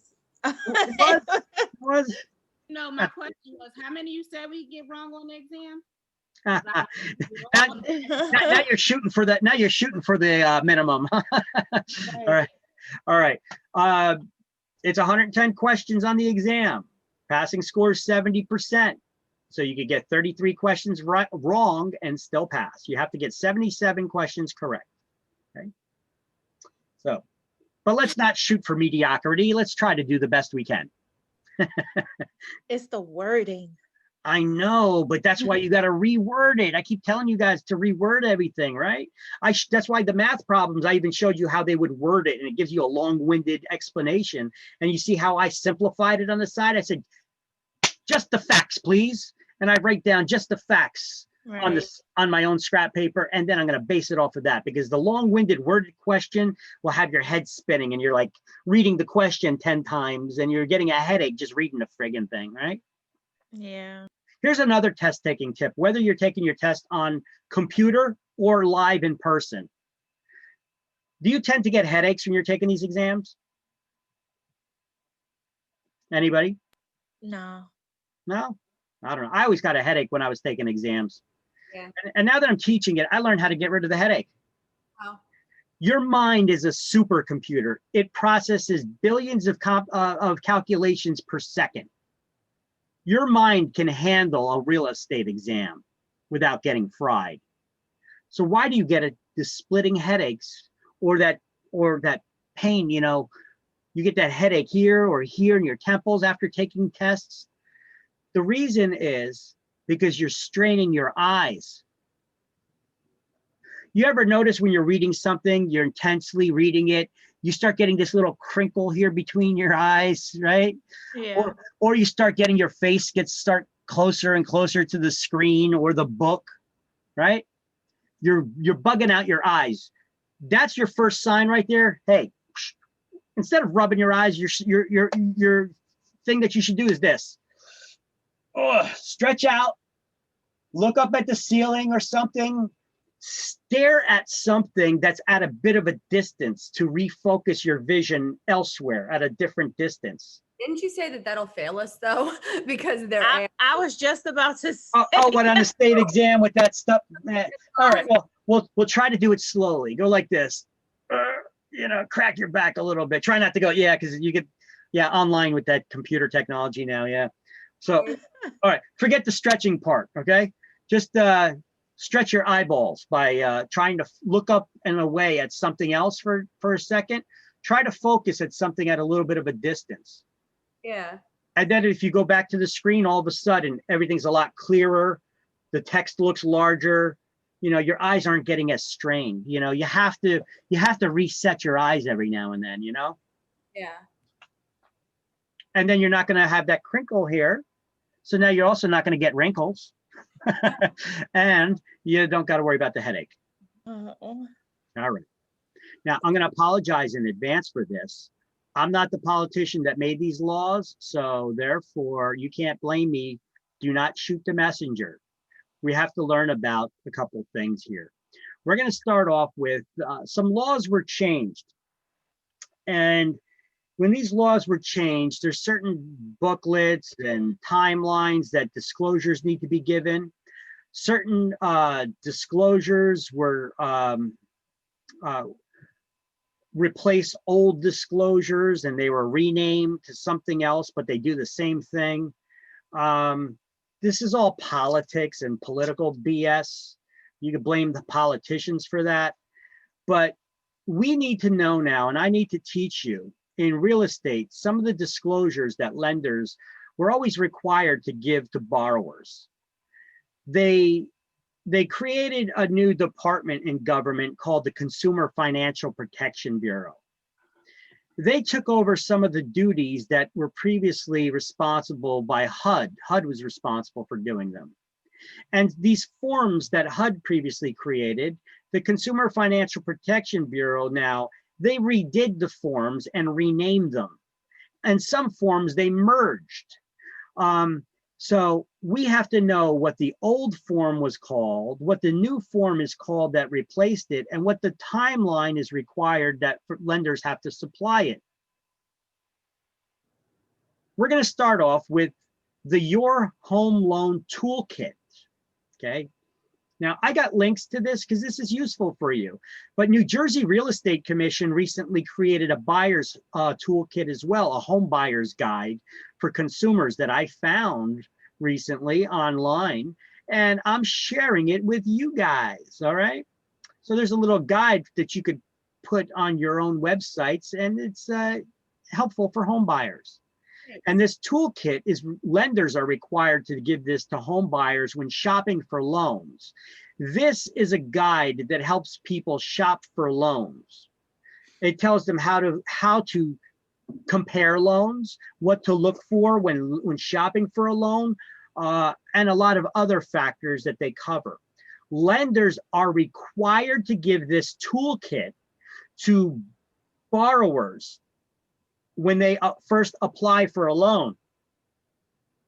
And lenders cannot charge borrowers any fees until they complete their loan application. And when they do, the lender has to give them this toolkit within 3 business days. They also have to give them a loan estimate of what the projected loan costs are going to be at closing. Now, at closing, the actual costs are going to vary from what the projected loan costs are when you're just applying for the loan, right? You could understand that. So the new document is called the LE, or loan estimate. It replaces what used to be called the GFE, the good faith estimate. But that too has to be given to the borrowers within 3 business days of the completed loan application. Now, when is a loan application considered completed? Let's just say when the aliens have landed. Aliens is an acronym that we're going to learn about here. Oh, this is all talking about the toolkit, okay? The toolkit covers the things talking about and explaining to consumers what the loan estimate is, what the CD is. It has samples of this stuff, these documentations and the timelines. Lenders are required to give it to borrowers. So that stuff is also available here in the toolkit, which may also be good to study from, but I'm giving you the notes on it that you could study from. All right, so here's what aliens stands for. If we skip right here to the bottom, aliens stands for the loan application is considered to be complete when the borrower has provided, let's see, what does A stand for? The address of the property that they're purchasing, the loan amount requested, the income for all the borrowers, the estimated value of the property, with an appraisal, for example, the names of all the borrowers and their social security numbers. Once all this information has been provided to the lender, the loan application has been considered to have been submitted. And now they're required to give the loan estimate and the toolkit within 3 days, 3 business days to the consumer.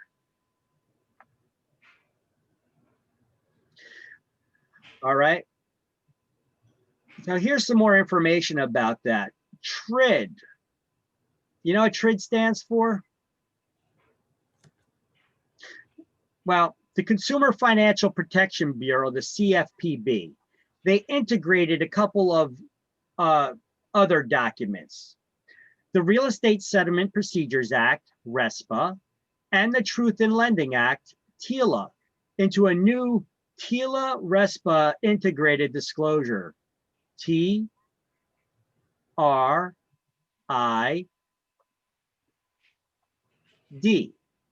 TRID, right? The first initial of each one, first letter of each one, TRID.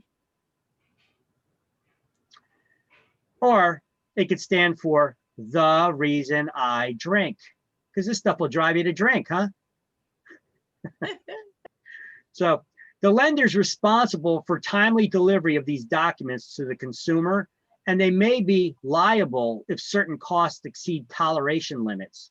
So when the lender gives that loan estimate to the borrower at the beginning of the transaction, if the actual closing costs differ by over a certain percentage, the lender has to eat up those costs. They cannot be wrong by so much. There's going to be a variation in there, but there's a tolerance that they can't be wrong by. It used to be that lenders would quote you whatever just to try to sell you the loan, to hope that you get the loan through them. And then the closing costs end up being way out of whack of what they initially projected to you. But there was no real consequences to it. So who cares? But now the lenders have to eat those costs. Okay, so that's good at least. So here's some more information about that on the Realtors website if you want to learn about TRID, TILA, RESPA integrated disclosures and the history of it. But you guys have more stuff to study than you need to go over this stuff just quite yet.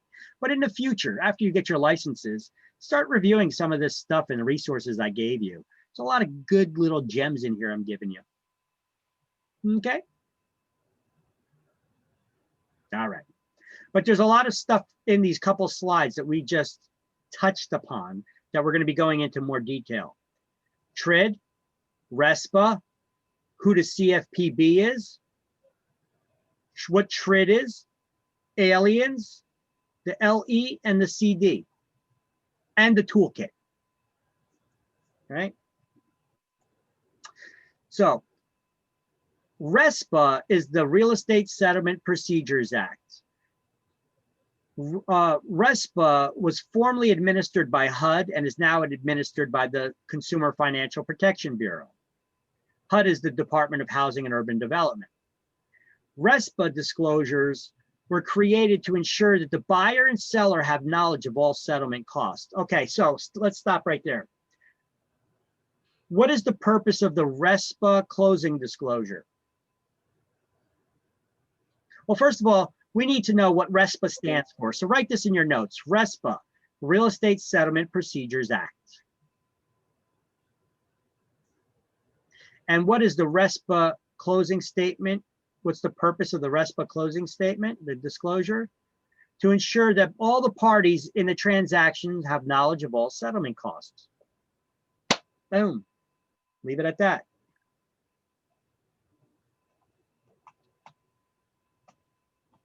I'll have you highlight this stuff in the book. I want to first explain it to you because the highlights are all over the book. Okay. I just want to give you guys a little working explanation of this stuff first. All right. So RESPA law only is required by any federally related first mortgage loan. In other words, not for loans to refinance property that you already own. Also, these laws don't apply to commercial or investment properties, cash purchases, or second homes. Part of the RESPA law is Section 8, which prohibits, this is not Section 8 rental vouchers, this is Section 8 of RESPA lending law, which basically says kickbacks are illegal. And kickbacks are unearned fees to anyone who's not who's not licensed or working an active role in the transaction. It's illegal, it's against federal law for anyone to get paid in a real estate transaction, if it's not disclosed on the closing statement, the closing disclosure, and if that person did not actively take a role in working in real estate transaction. You feel kidnapped? Well, here, let me give you an example. We as real estate agents, a lot of times when we get listings, we have home warranty companies that used to try to market their insurance services to our clients. And the best way to do that is to get us to work with them. And how would they try to get us to work with them? They got to offer us something, right? They would tell us that we could enter into what we call a co-marketing agreement. So we'd sign a contract with them that we call the co-marketing agreement. And if anybody that we would then put their sign riders on top of our for sale signs that say home warranty available with this home. And we'd have a marketing agreement signed up with them. And we would even put some of their stuff in our advertisements sometimes.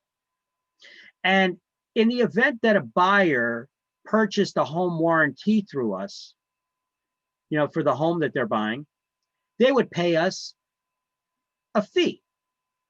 They would call it a marketing fee. And we did this for years until New Jersey Real Estate Commission came down on us, told us that we can't do that anymore because the federal government is getting on their case about it, because this is considered a kickback. How is it a kickback? It's a co-marketing, isn't it? No, it's not. It's not co-marketing, because if it was a co-marketing fee, that insurance company would be paying it to us whether we sold an insurance policy or not. Right. And we were only getting paid that fee if somebody bought the insurance. Yeah. So there we go. It used to be only a couple extra bucks. It was like an extra 75 bucks for us, you know? But hey, it's, you know, extra money here, extra money there, you know? Yeah. For doing what? Putting a sign rider on there and telling people about it? You know what? I still do offer I still put the sign riders there, even though we don't make money on it now. Because a lot of these home warranty companies give good benefits to the people who are listing their property with you. They'll basically give a free home warranty during the listing term to that homeowner. So if you list your property and you sign them up for this free warranty period during that period, if their water heater explodes or something happens, it'll get replaced for free. They just got to pay the service fee for the service people to come out. I think it's like between $50 and $75. But the warranty, the insurance company covers it. That's pretty awesome, ain't it? Mm-hmm.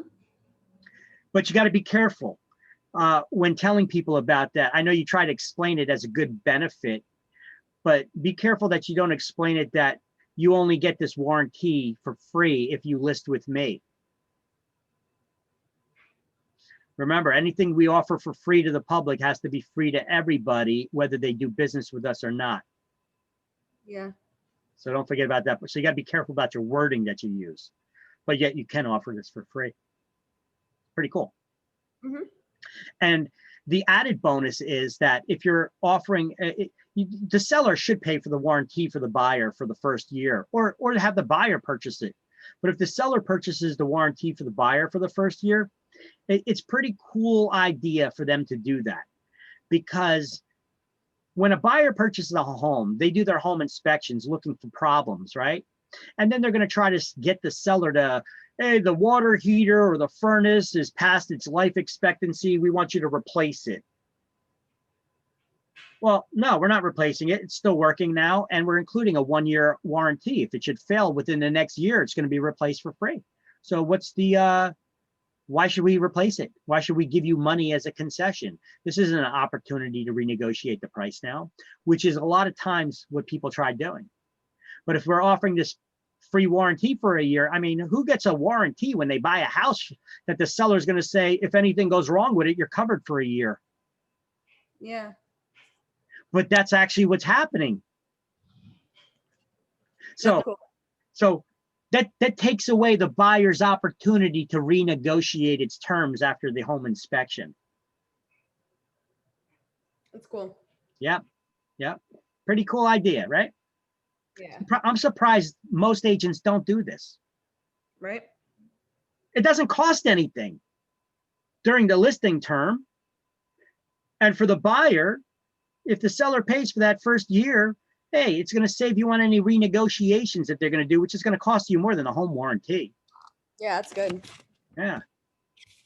Okay. RESPA Section 10 requires lenders limit the amounts kept in escrow for taxes and insurance. So basically, if the PITI, principal, interest, taxes, and insurance, if you include your property taxes and insurance in the monthly mortgage payment, RESPA law, Section 10 of RESPA law, limits the amount of money that lenders can require the borrower to keep in the escrow account. And any excess of more than $50 over that limit, lenders are required to refund it back to the borrower. So if you guys have a house right now and you have a mortgage bill that you get, sometimes you may notice the lender sends you a notice that your escrow account is low. And this month's mortgage payment is going to be higher because it includes the amount to make up the shortfall in your escrow account. And when you start asking questions, they're like, oh, your taxes probably went up or the homeowner's insurance, so they got to make up the difference in there. Okay, whatever. And then you'll notice a couple months later, they'll probably do some readjustments that they probably collected too much money from you now. So they're now issuing you a refund because they have too much money in escrow. Yeah, this is why, because of RESPA law. Okay, so where are we going to highlight this stuff? RESPA. Real Estate Settlement Procedures Act. Okay, let's start highlighting a lot of the stuff that we went over just to get caught up. On page 242, we got the Your Home Loan Toolkit, a step-by-step guide. Let's highlight on the first line, Your Home Loan Toolkit, step-by-step guide. Lenders are obligated to provide the booklet to borrowers within 3 business days of their completed loan application. Just highlight all that. I'm sorry, what page is that? Page 342. And what is in the bottom? Under Your Home Loan Toolkit, the step-by-step guide. You see that at the Yes. bottom of the page? Yeah. The first line in that paragraph, towards the end of the line, we're going to highlight Your Home Loan Toolkit, a step-by-step guide. Lenders are obligated to provide the booklet to borrowers within 3 business days of their completed loan application.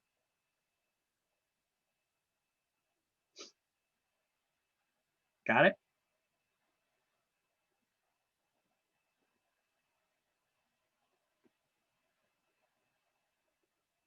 Yeah? Yay, nay? Yes. Yeah. So that's this toolkit here.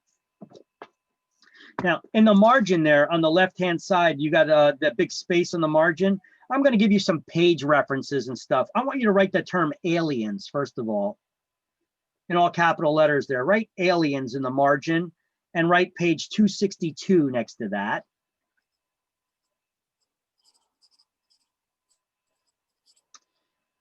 And then I'm going to give you some more page references that go over all of these guides and the required disclosure time limits and stuff. It's in a couple places in the book. I'm going to give you all those page numbers right here. We can just write them right here, like all the cross references. So everywhere where it's listed in the book, I'm going to have them right here. So I'm just going to give you all those page numbers, okay? And then you're going to write page 261 to 267. And then page 253 to 254.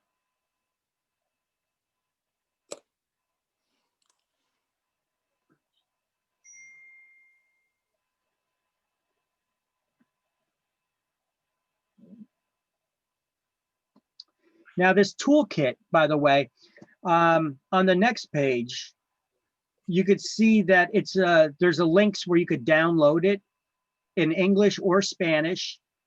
I also have these links here at the bottom of the of my page here, this will take you to that link where you can download it in English and Spanish. It'll take you to the Consumer Financial Protection Bureau's website. Let's click on that. And this is their website here, the CFPB. And you can get some information. You can download that booklet. You can get a lot of information on this website, questions and answers. And it's another resource I'm giving to you guys, content for your web pages as well.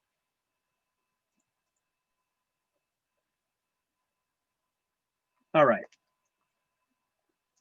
Let's go to page 262 for a moment. We're going to highlight something there.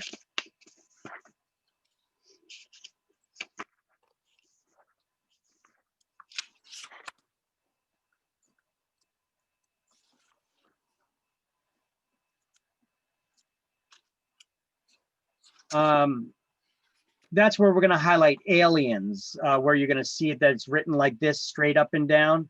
You guys see that list where it says under intent to proceed?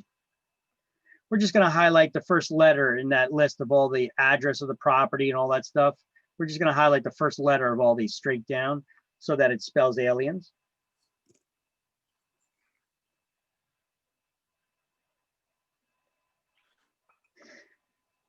And then there's a title that says loan estimate or LE. Next to that, we're going to write replaces the GFE. Kate, I know your page numbers are off, they're different, so you could just take notes and write this, that the LE loan estimate replaces the GFE. Okay. Thank you. And it's an estimate of what the anticipated closing costs are going to be. This is given to the borrower at the beginning of the transaction. And when does it need to be given to the borrower? Well, we're going to be highlighting that in just a moment. It has to be given within 3 business days of their completed loan application, or aliens, when all this information has been provided. And there has to be at least 7 days before closing. So within 3 days after their completed loan application, but at least 7 days before closing, they have to give that LE. Okay, now if we skip the 3 paragraphs here, there's a bulleted list on that same page 262. Let's highlight these are the changes that would trigger a new LE. So the lender is required to give that loan estimate, the estimate of the closing cost of what they would be. But under certain circumstances, the law requires that the lender would have to redo the numbers and reissue a brand new loan estimate to the borrower under certain circumstances. So it says, under the TRID rule, lenders are held to a good faith standard in disclosing fees and charges to the LE. If the borrowers or the lender make certain changes, the lender must reissue the loan estimate, and this triggers a new 3-day waiting period as well. So you got to wait after they, if they make any changes to the loan, they got to issue the new LE, wait another 3 days. And this could put additional delays on closing, by the way, if there's certain changes to the loan. In other words, the consumer requests a change in the loan program. The appraisal came in higher or lower than expected. Yeah, because that never happens. Changes in circumstances that affect the applicant's eligibility, such as applicants took out a new loan or missed a payment, or their credit score changed. I cannot stress this to you guys enough. I cannot stress this more to you. It is so important for you as a buyer's agent to guide your buyers in your coaching session before you start shopping for homes, after they get pre-qualified for a mortgage, that you must advise them not to make any large purchases until they close on a sale. Don't go buying furniture, putting it on layaway. Don't go making any buying new cars or leasing vehicles or any new purchases that are large like that. They're going to change, that would change their debt to income ratio and their possibility to qualify for the loan to buy the house. And a lot of times you get people, the buyers, they get excited. They want to start shopping for furniture now for the house that they're buying. But until they close on it, your lender is still running your credit score every now and then to make sure things aren't changing. And if you start making a lot of purchases and your debt and you're buying a lot of purchases on credit, that changes the amount of your debt to income ratio and changes the amount that you can borrow, that they're willing to lend you. And if they do that, they may no longer qualify to purchase that house. And if that happens, and it does, you know, that's it. So I highly suggest that you have that talk with them. All right. Lenders could not document the applicant's overtime, bonuses, or other income. All right, that's common with people who are maybe self-employed, contractors, bartenders, waitresses, strippers. They work off of tips, or their employment can't be their pay cannot be documented. It's a little bit more difficult to do. So that may require the reissuing of a loan estimate. The cost changed for services that the borrower cannot shop for. Interest rates changed because the borrower didn't opt for a rate lock. A prepayment penalty was added. We know that only applies to private loans though. A loan product has changed, or the APR increased above tolerable limits. And for a fixed rate loan, that's 1/8%. For an adjustable rate loan, it's 1/4%. If the interest rate changes, then they need to reissue a new LE. All right. That was 261. Oh, to 267. Okay. Turn the page. Go to page 267.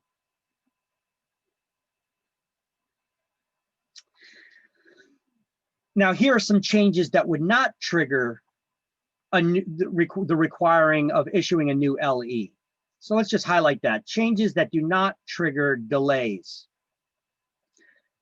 would be unexpected discoveries during the final walkthrough, or necessary changes at closing, such as the amount of the real estate commissions, changes to the tax or utility prorations, or the amounts to be paid into escrow. Those things wouldn't require the reissuing of a LE. Now, borrowers are expected to compare their loan estimate to their closing disclosure that the lender will provide at least 3 business days before closing. What's a business day? Well, they have a definition here for what's a business day. Jesus Christ, right? So a business day, now they have this definition. A business day is, one definition of a business day is any day that the lender's open for business, and the other definition is any calendar day except for Sundays and federal legal holidays. Thus, depending on the lender, Saturdays might or might not be considered. So there you go. What's a business day? It depends. That's basically what they said, right? Yeah. All right. So loan estimate. Okay, now they have the loan estimate and CD here. We're going to make a note next to it and do a little highlighting in here, okay? So next to loan estimate, or above the loan estimate, just write LE in capital letters, like I have here, because they'll refer to it a lot as simply the LE. That's the loan estimate. And then we're going to write next to that, replaces the GFE, like you see here in the slide, the good faith estimate. LE, the loan estimate, replaces the GFE, the good faith estimate.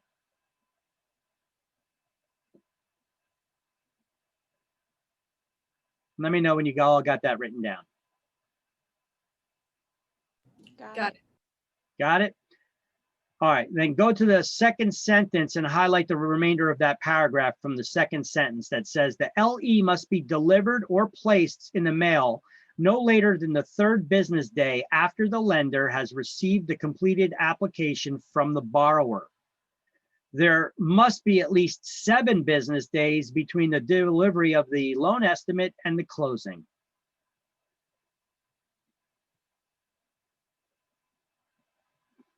See, I have all that on this custom slide here for you too.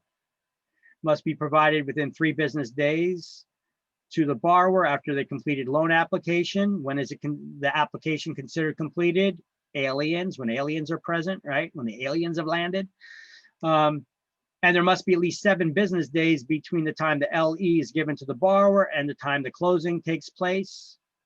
And in the event that a new LE must be reissued under certain circumstances, this would trigger an additional 3-day waiting period before a borrower can close the loan.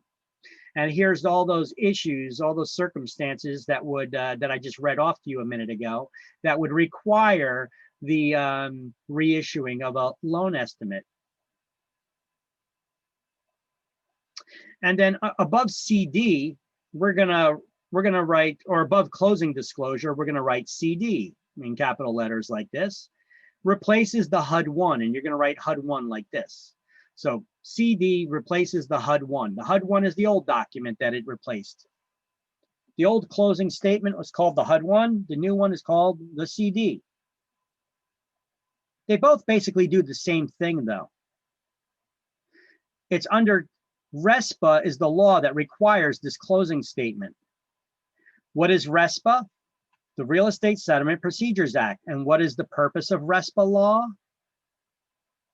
To ensure that the buyer and seller are aware of all the settlement costs. So it accounts for every penny in the real estate transaction, this closing disclosure does. So it's a disclosure of all the actual costs involved in the real estate transaction, accounting for every penny so that the consumer is aware of all the settlement costs. It must be given to the buyer and seller 3 business days, at least 3 business days before the closing takes place. So we're going to highlight that second sentence there. The CD must be delivered to the consumer no later than 3 business days before the consumer signs the loan.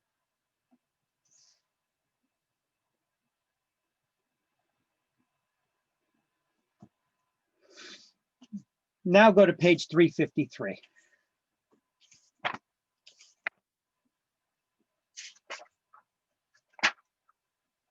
I just want to get it highlighted in all the places where it's going to be instead of us highlighting it 3 times later, you know? Yeah, it's a good idea. Thank you. Thank you for recognizing my genius. No, I'm just kidding. All right, let's, so on page 353, under RESPA requirements, let's highlight the Federal Real Estate Settlement Procedures Act, RESPA, was formerly administered by HUD, is now administered by the CFPB, that's the Consumer Financial Protection Bureau. It was created to ensure that the buyer and seller in residential real estate transactions have knowledge of all settlement costs. And I think I had that back a couple pages. Oh, here we go. When it's needed, when it's not.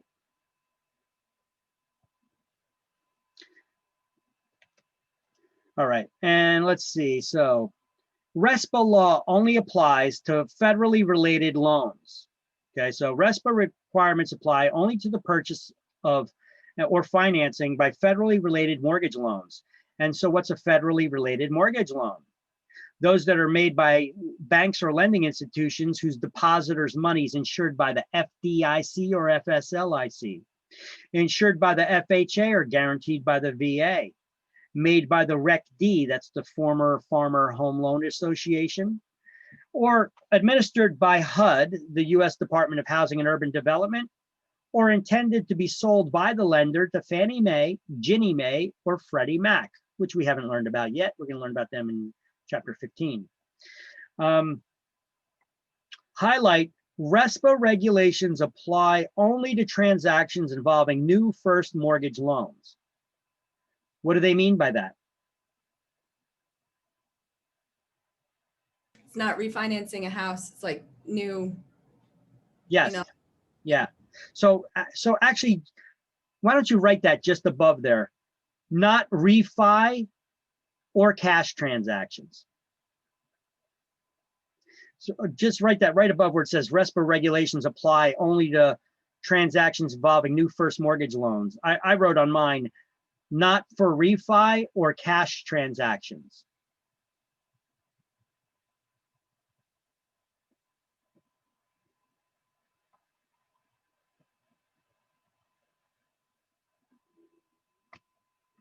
Everybody knows what refi is or what refi means. I just want to make sure that I'm not talking around, using lingo around people without them understanding.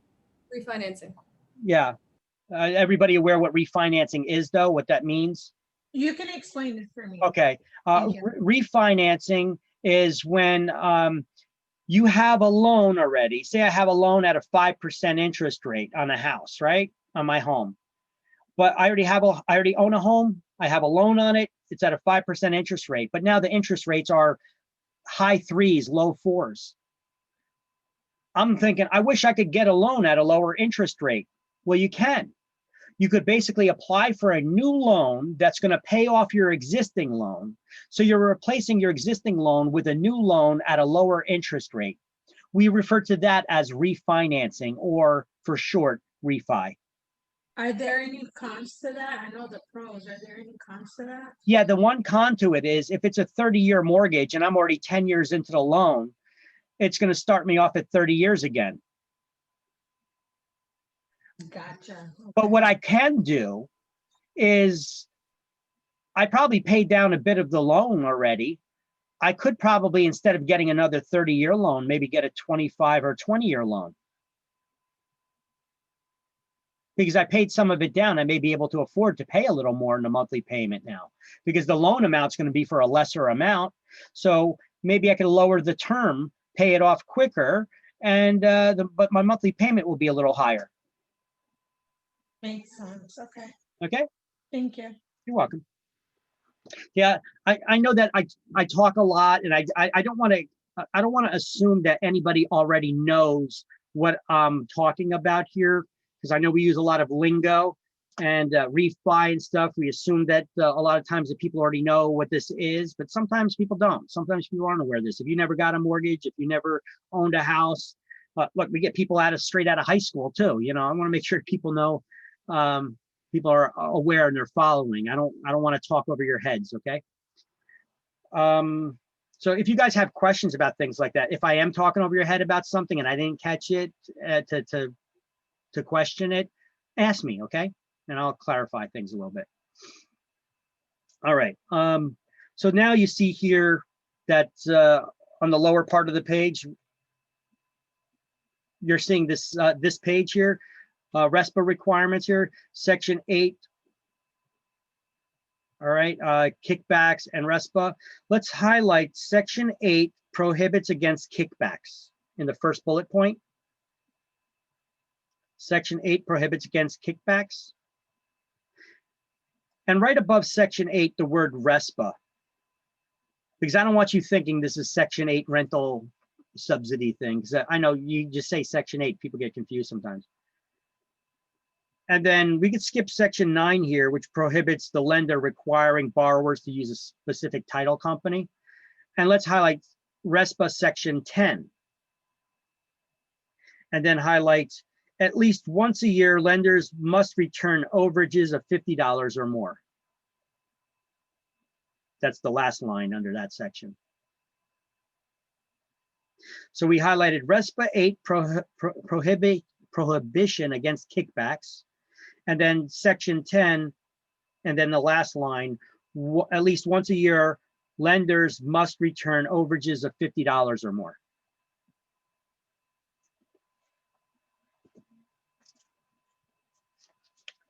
And then turn the page.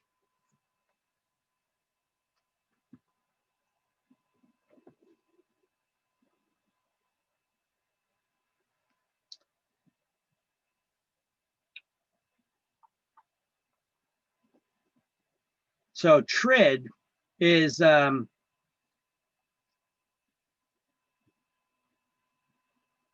Where's that? Okay, so TRID, that's the documents that the Consumer Financial Protection Bureau merged, the RESPA, RESPA Real Estate Settlement Procedures Act, and TILA, Truth in Lending Disclosures. They merged those documents together to the TILA RESPA Integrated Disclosure, or TRID for short.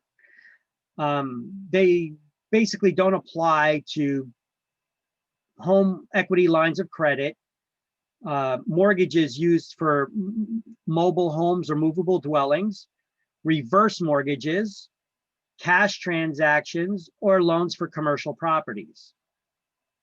So basically all the same that apply to RESPA. That's all those RESPA rules that we already went over.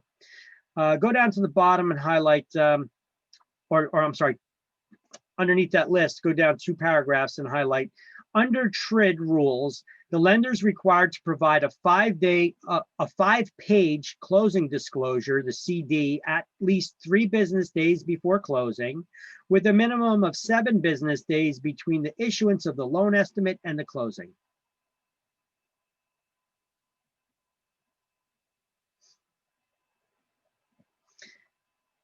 And then the next paragraph, I would just put an asterisk next to it.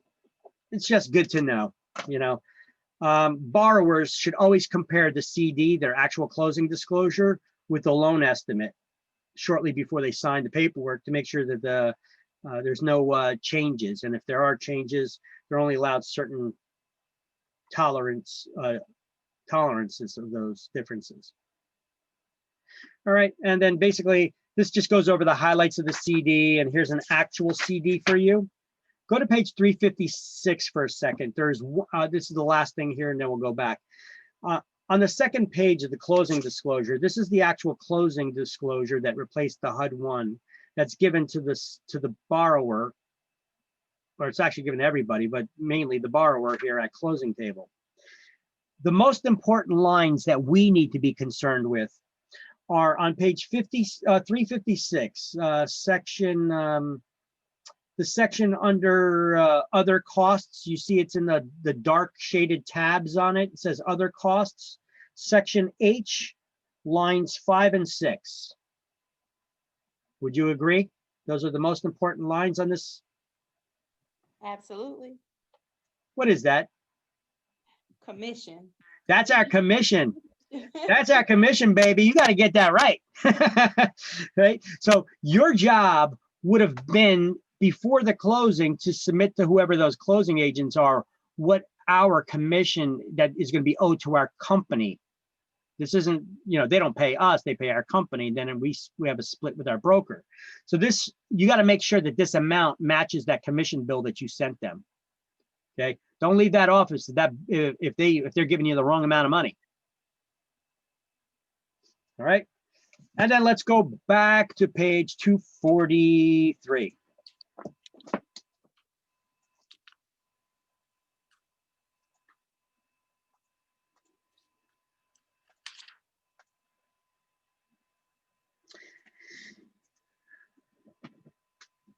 Everybody on 243?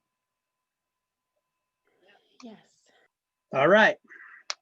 I know your heads are probably spinning a little bit getting all this stuff in now, but you're going to have a weekend to review it and study it and rest.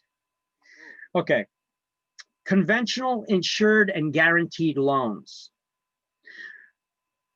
Let's highlight the first bullet point. Conventional loans are those arranged entirely between the borrower and the lending institution.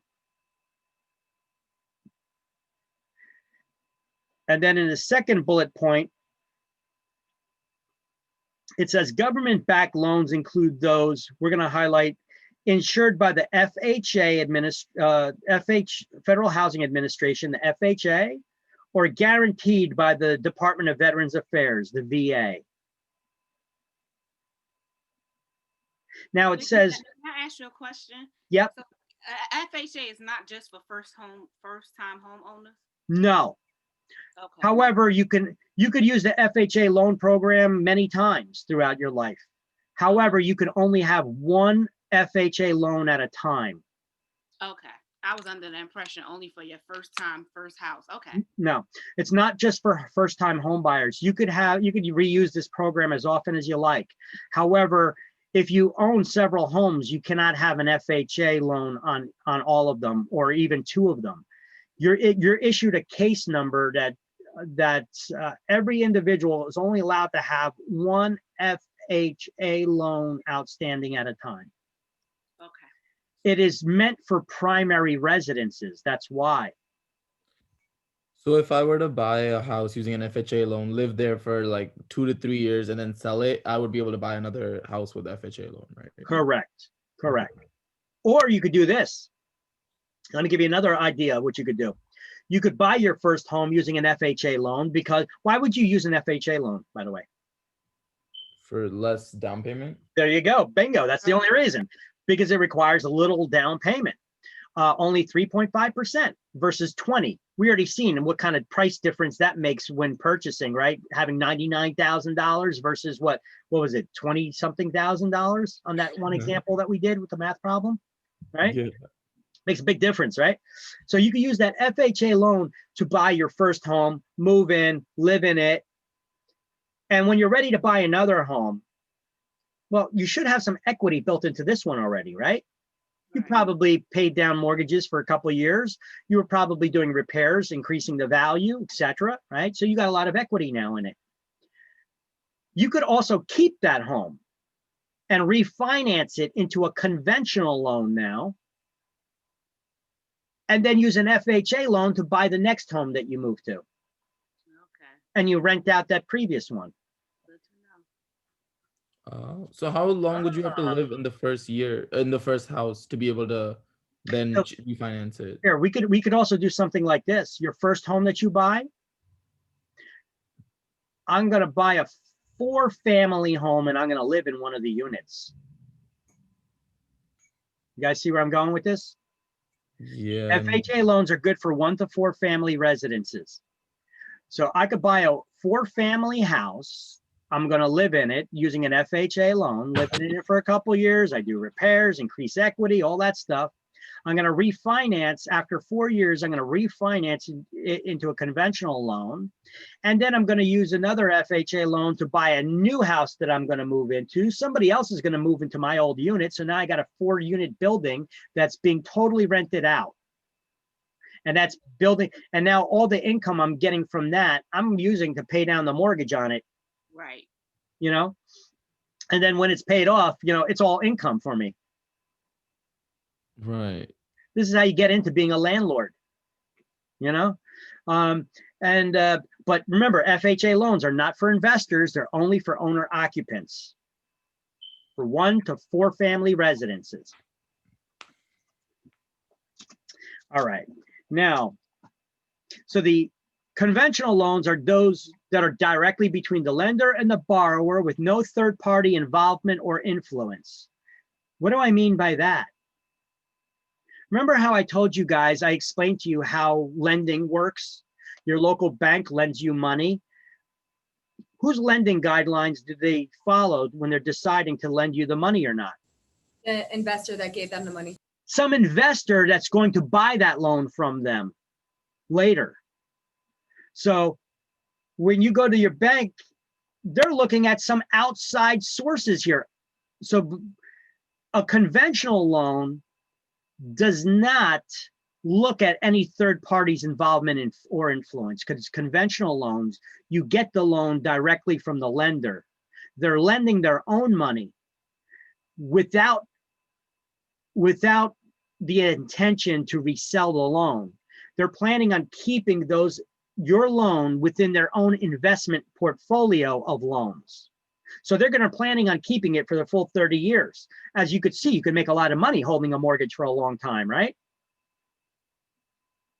What was it on a $300,000 loan at 5% interest rate? You're doubling your money, right?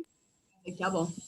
So a conventional loan is one where the lender lends their own money and they don't intend to resell it. So they don't have to go by any third party's lending guidelines for the decision-making, whether they're going to grant the loan.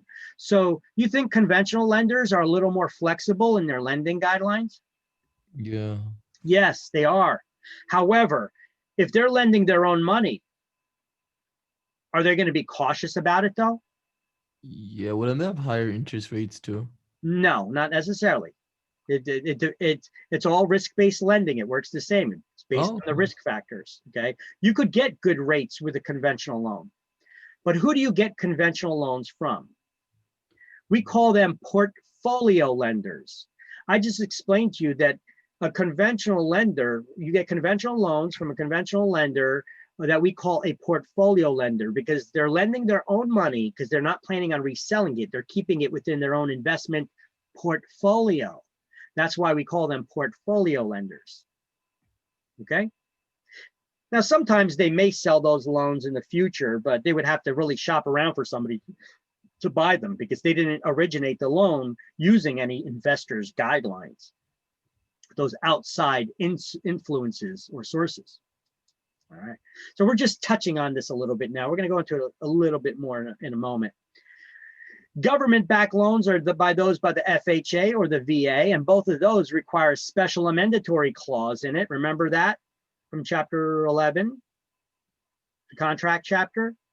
What's the purpose of the special amendatory clause that's required to be added into the purchase contract for all, when people are using FHA or VA loans for their financing? It states that if the property appraises below the purchase price, the buyer can get out of the contract without penalty. All right. Now, the FHA is the Federal Housing Administration. They insure loans. We just highlighted that. The VA is the Department of Veterans Affairs. They guarantee loans. Check this out. Neither one of them lends money.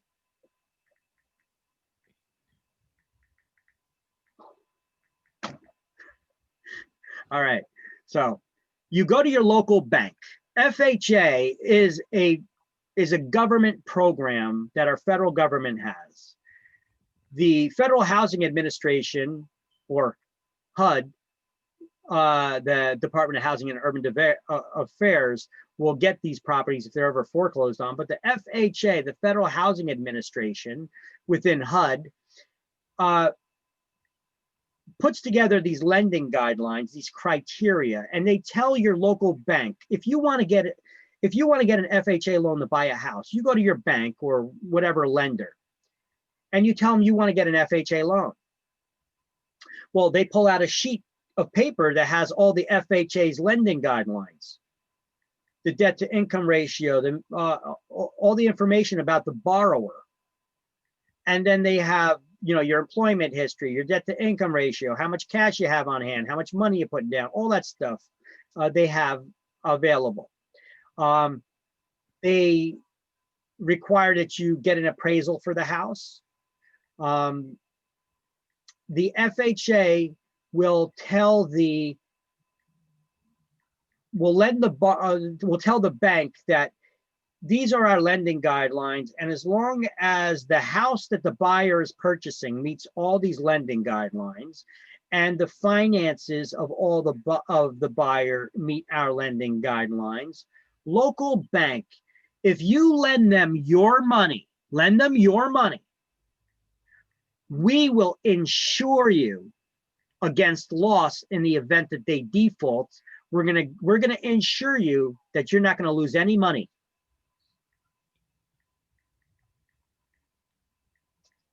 Is there risk there for the bank then?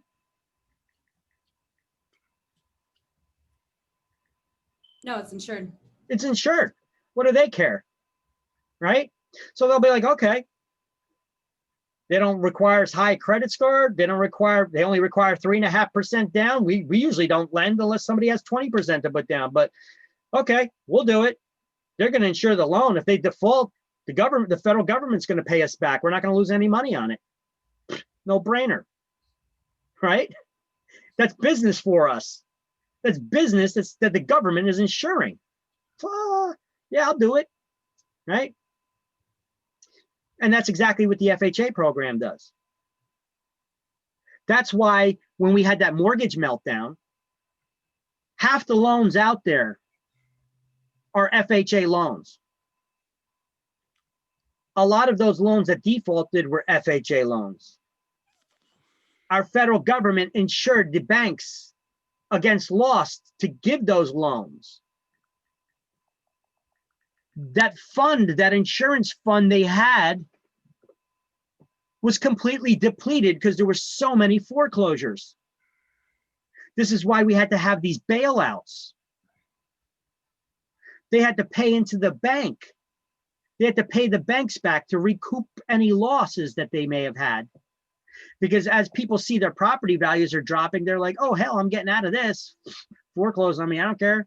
You know, I'm not going to pay back $500,000 on a house that's only worth $275 now, right?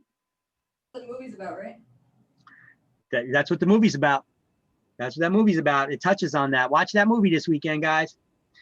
Especially since you're learning about it a little bit now, you're going to have a better understanding of it. Without the understanding of it, the movie seems kind of boring and dry. But when you have the understanding of this, it's like, oh, I see what they're doing. I see what's going down here. You know, it makes a lot more sense. The VA now, they're similar to the FHA, except the FHA insures the loan. The VA, that's the Department of Veteran Affairs, they guarantee loans. The VA tells the local lender, okay, the VA tells the local lender, if you lend money to a veteran who meets our lending guidelines and the property that they're purchasing meets our lending guidelines, we will guarantee 25% payment on that loan in the event the borrower defaults. So the VA is not insuring the loan and they're not guaranteeing the entire loan. They're just basically saying that if the veteran defaults on the loan, we're going to pay you 25% of the cash of the loan. So it's as if that veteran that's applying for that loan is that's as good as them putting down 25% when purchasing. Oh. So if you're putting down 25%, you don't got to carry private mortgage insurance, right?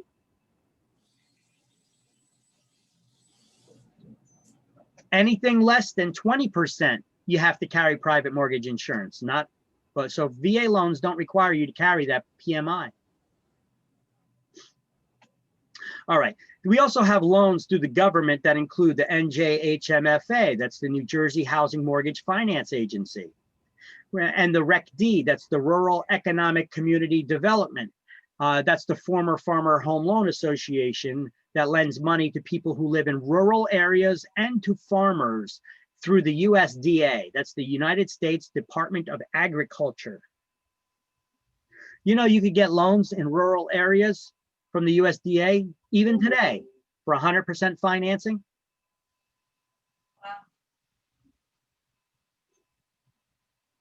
Well, there you go. Now you do.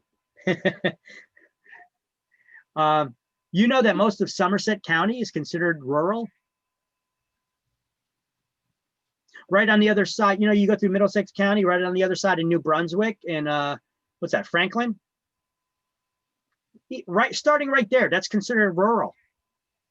Wait. And I said something about like all relationships being emotionally like draining or emotional, like just having an emotional effect on you, like just having an effect, like but not positive or negative. And he was like, does your relationship with your father, like from the other room, shouts? Oh. Your relationship with I thought that was about this. Okay.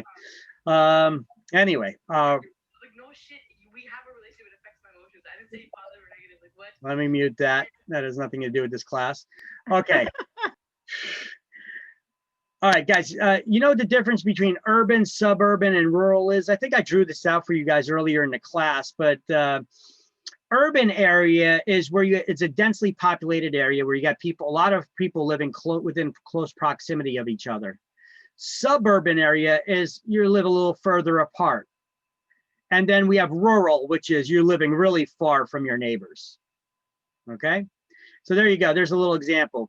People living close together, that's urban. People living further apart from each other, that's suburban. And then people living even farther away from each other, that's rural, like farmland. Okay? Densely populated areas. Oh, sparsely populated is rural. Densely populated is urban.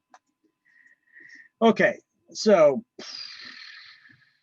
conventional loans, I told you, I already explained them to you, but on the book on that same page, 243, under conventional loans, I want you to write the maximum seller concession allowed is 3%, towards closing cost or repairs. Lenders, the maximum seller concession towards the closing cost or repairs is 3%.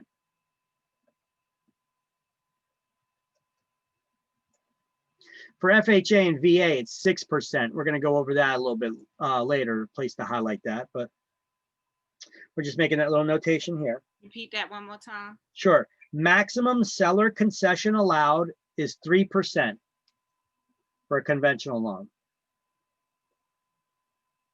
Thank you.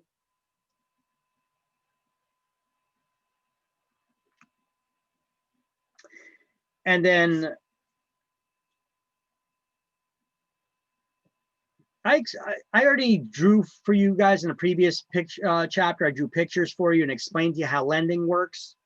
But let me give a little bit of an explanation now of the markets, the lending markets. I told you that you go to your local bank to get a loan, right? When you go to your local bank, your local lender to get that loan, to originate the loan to purchase real estate, they refer to that as the primary mortgage market.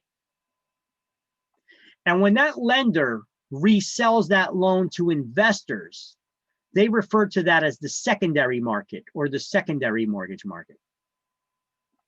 Okay? Just want you guys to understand the lingo here. You guys good on that? Got it. All right. So who do you get banks from?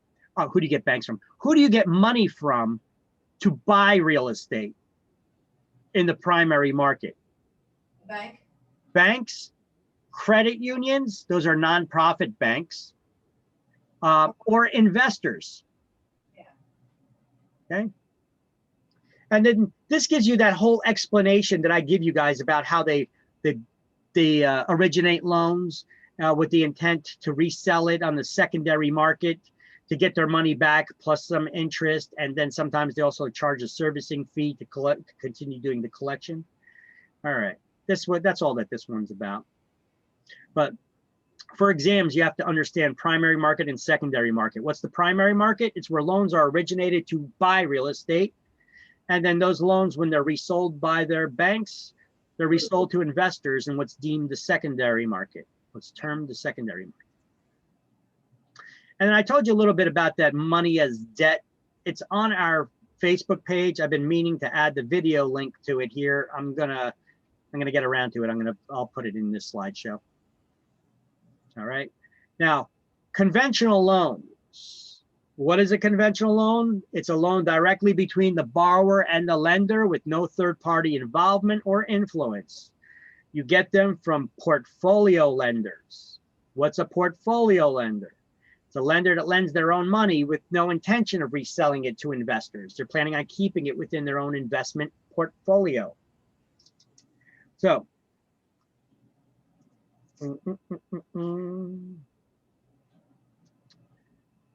okay, don't confuse a conventional loan with a conforming loan. The next chapter is going to talk about something called conforming loans. A conforming loan is one that meets Fannie Mae's lending guidelines. Fannie Mae is the largest purchaser of loans in the secondary market. So they're the large investor that buys loans that have been originated by your banks. And when a loan meets Fannie Mae's lending guidelines, we call it a conforming loan. That's a conforming loan. Conventional loan are loans directly between the borrower and lender. Conforming loans are ones that meet Fannie Mae's lending guidelines. All right. The maximum seller concession allowed on a conventional loan is 3%. Conventional loans typically require a larger down payment, 20%, but I have seen them as low as 3%.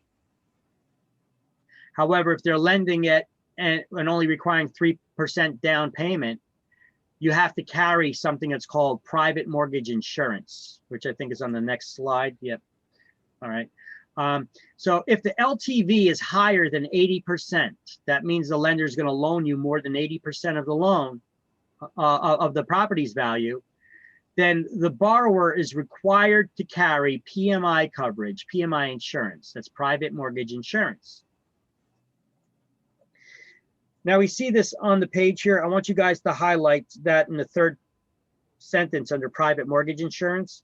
With any down payment less than 20%, a conventional loan must be accompanied by private mortgage insurance, PMI.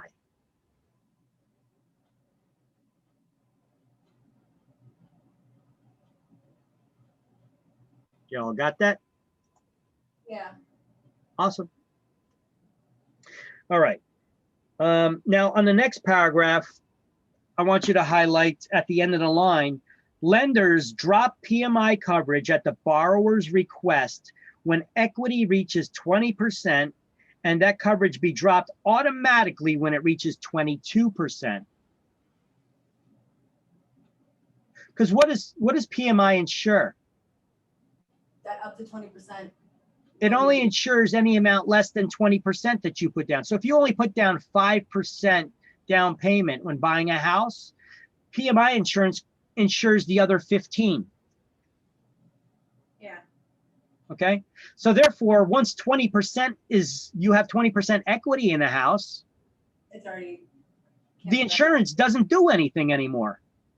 So you could request that the lender drop it and not charge you it anymore. But if you don't, the lender doesn't have to drop it. They could keep it until your equity reaches 22%. And it falls off automatically. And so for 2% there, they're still collecting payments from you. And that insurance does nothing. For insurance, it does nothing. So PMIs are necessary even for FHA loans? Any loan. Any loan, okay. Yeah. Well, hold on a second. Yeah, for any loan. Gotcha, okay. So is it better to get an FHA loan, pay off the principal in a couple of years, and then get rid of the payments? Well, hold on one second. On an FHA loan, though, they don't call it PMI. FHA insures the entire loan, right? Yeah. FHA lending guidelines only require you to put 3.5% down. So FHA has a different insurance. It's not called PMI. It's actually called MIP, a mortgage insurance premium. Oh, okay. And when you get that loan, you have to pay that mortgage insurance premium. You have to pay an upfront insurance premium when you get that loan. And then every month for the life of the loan, you have to continue paying a mortgage insurance premium because that insurance insures the entire loan amount in the event you default. Oh, so you wouldn't be able to get to 20% and then stop paying it? No. We're going to go over the details of that. It's coming up like on the FHA loans. I got it on this slide. Yeah. So let's say if I was to buy a house and I have the funds for a 20% down payment, is it better to put the 20% or keep the 3.5 and put the rest in like some sort of investment? Well, let's look at it from a financial aspect. We already seen how much interest that you're going to pay on a house when you're over a 30-year loan, right? Yeah. You're basically asking me if I put down more money and borrow less, and therefore they could charge me interest on only less money, is that better to do? Right. But the money you save, like let's say you save an extra like $70,000. If you put it towards something, wouldn't you make the money, wouldn't you make the interest money? I would save money on paying interest to the bank if I used that money and borrowed $70,000 less from the bank. Right. That's $70,000 less they could charge me interest on. Okay. Because remember, if I don't put down that if I got 70 grand and I put it down, great. If I don't, how much is that 70 grand going to cost me? like over 100 grand probably. It's going to cost almost another 70. Because Yeah. remember, it's almost 100% for that $300,000 loan. How much did you pay in interest? About 279,000. Right. Right? Makes sense. So put the money down. Gotcha. Don't borrow it. If you don't have to, don't borrow it. All right. Borrowing is expensive. Even at low interest rates, it's expensive over the life. Right. Right. All right. So private mortgage insurance is not life insurance. It does not. It also does not insure the entire loan, like the mortgage insurance, the PM by like the MIP that you pay on a FHA loan. And then I just have here the definition of equity once again. It's the difference between the current value of the property and the amount that's owed. So let's highlight in the book, in the next paragraph under private mortgage insurance, lenders drop PMI coverage at the borrower's request when equity reaches 20%, and that coverage be dropped automatically when it reaches 22. Then they give you that definition of equity there if you want to underline it to make sure it's separate. Equity is the difference between the market value of a property and the amount that's still owed on it. Now let me continue reading. A new appraisal may be required. In some cases, the lender may accept instead a BPO. Wait, who does BPOs? This guy right here. Brokers. That's right. So let's highlight BPO is a broker's price opinion. This written estimate of value resembles a CMA, a comparative market analysis. Okay. It's just a little bit more advanced. Actually, sometimes they have simple ones too, but a lot of them can be a lot more advanced. Okay, turn the page.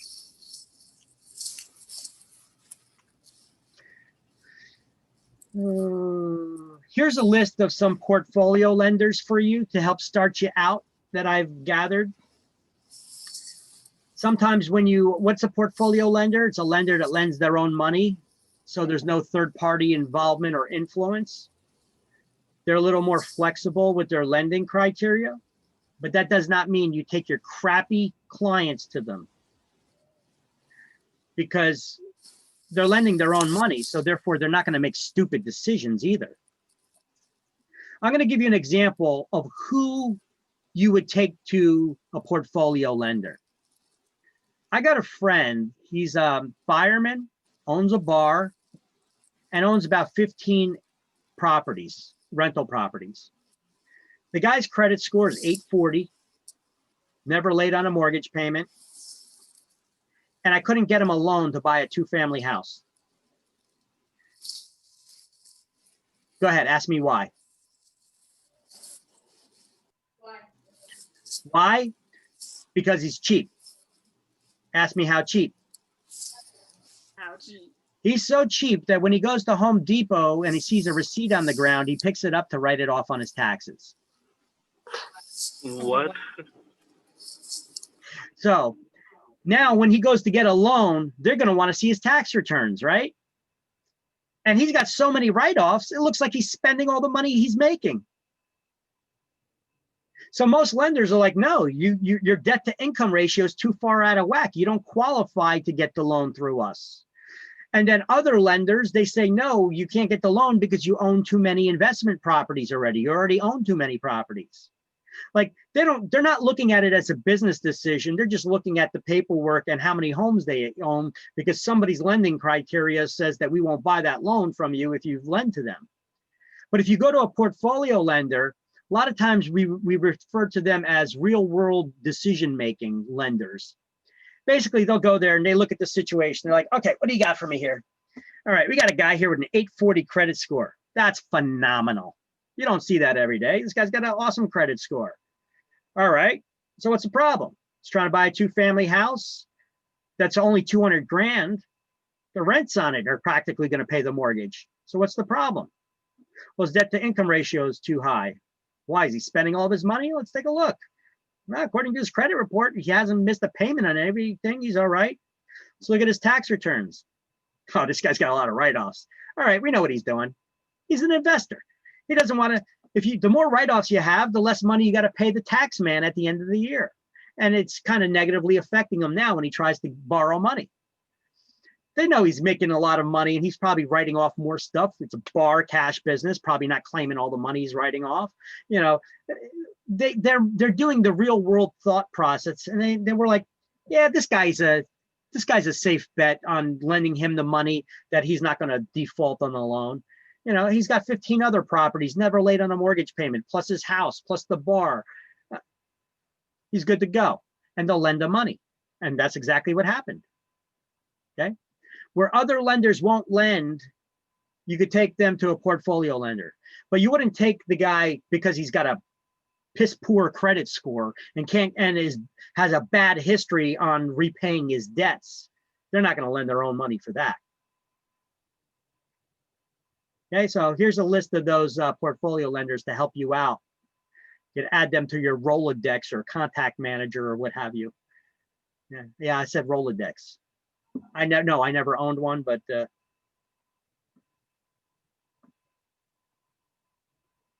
okay. So guess what? Time to go. Time to go.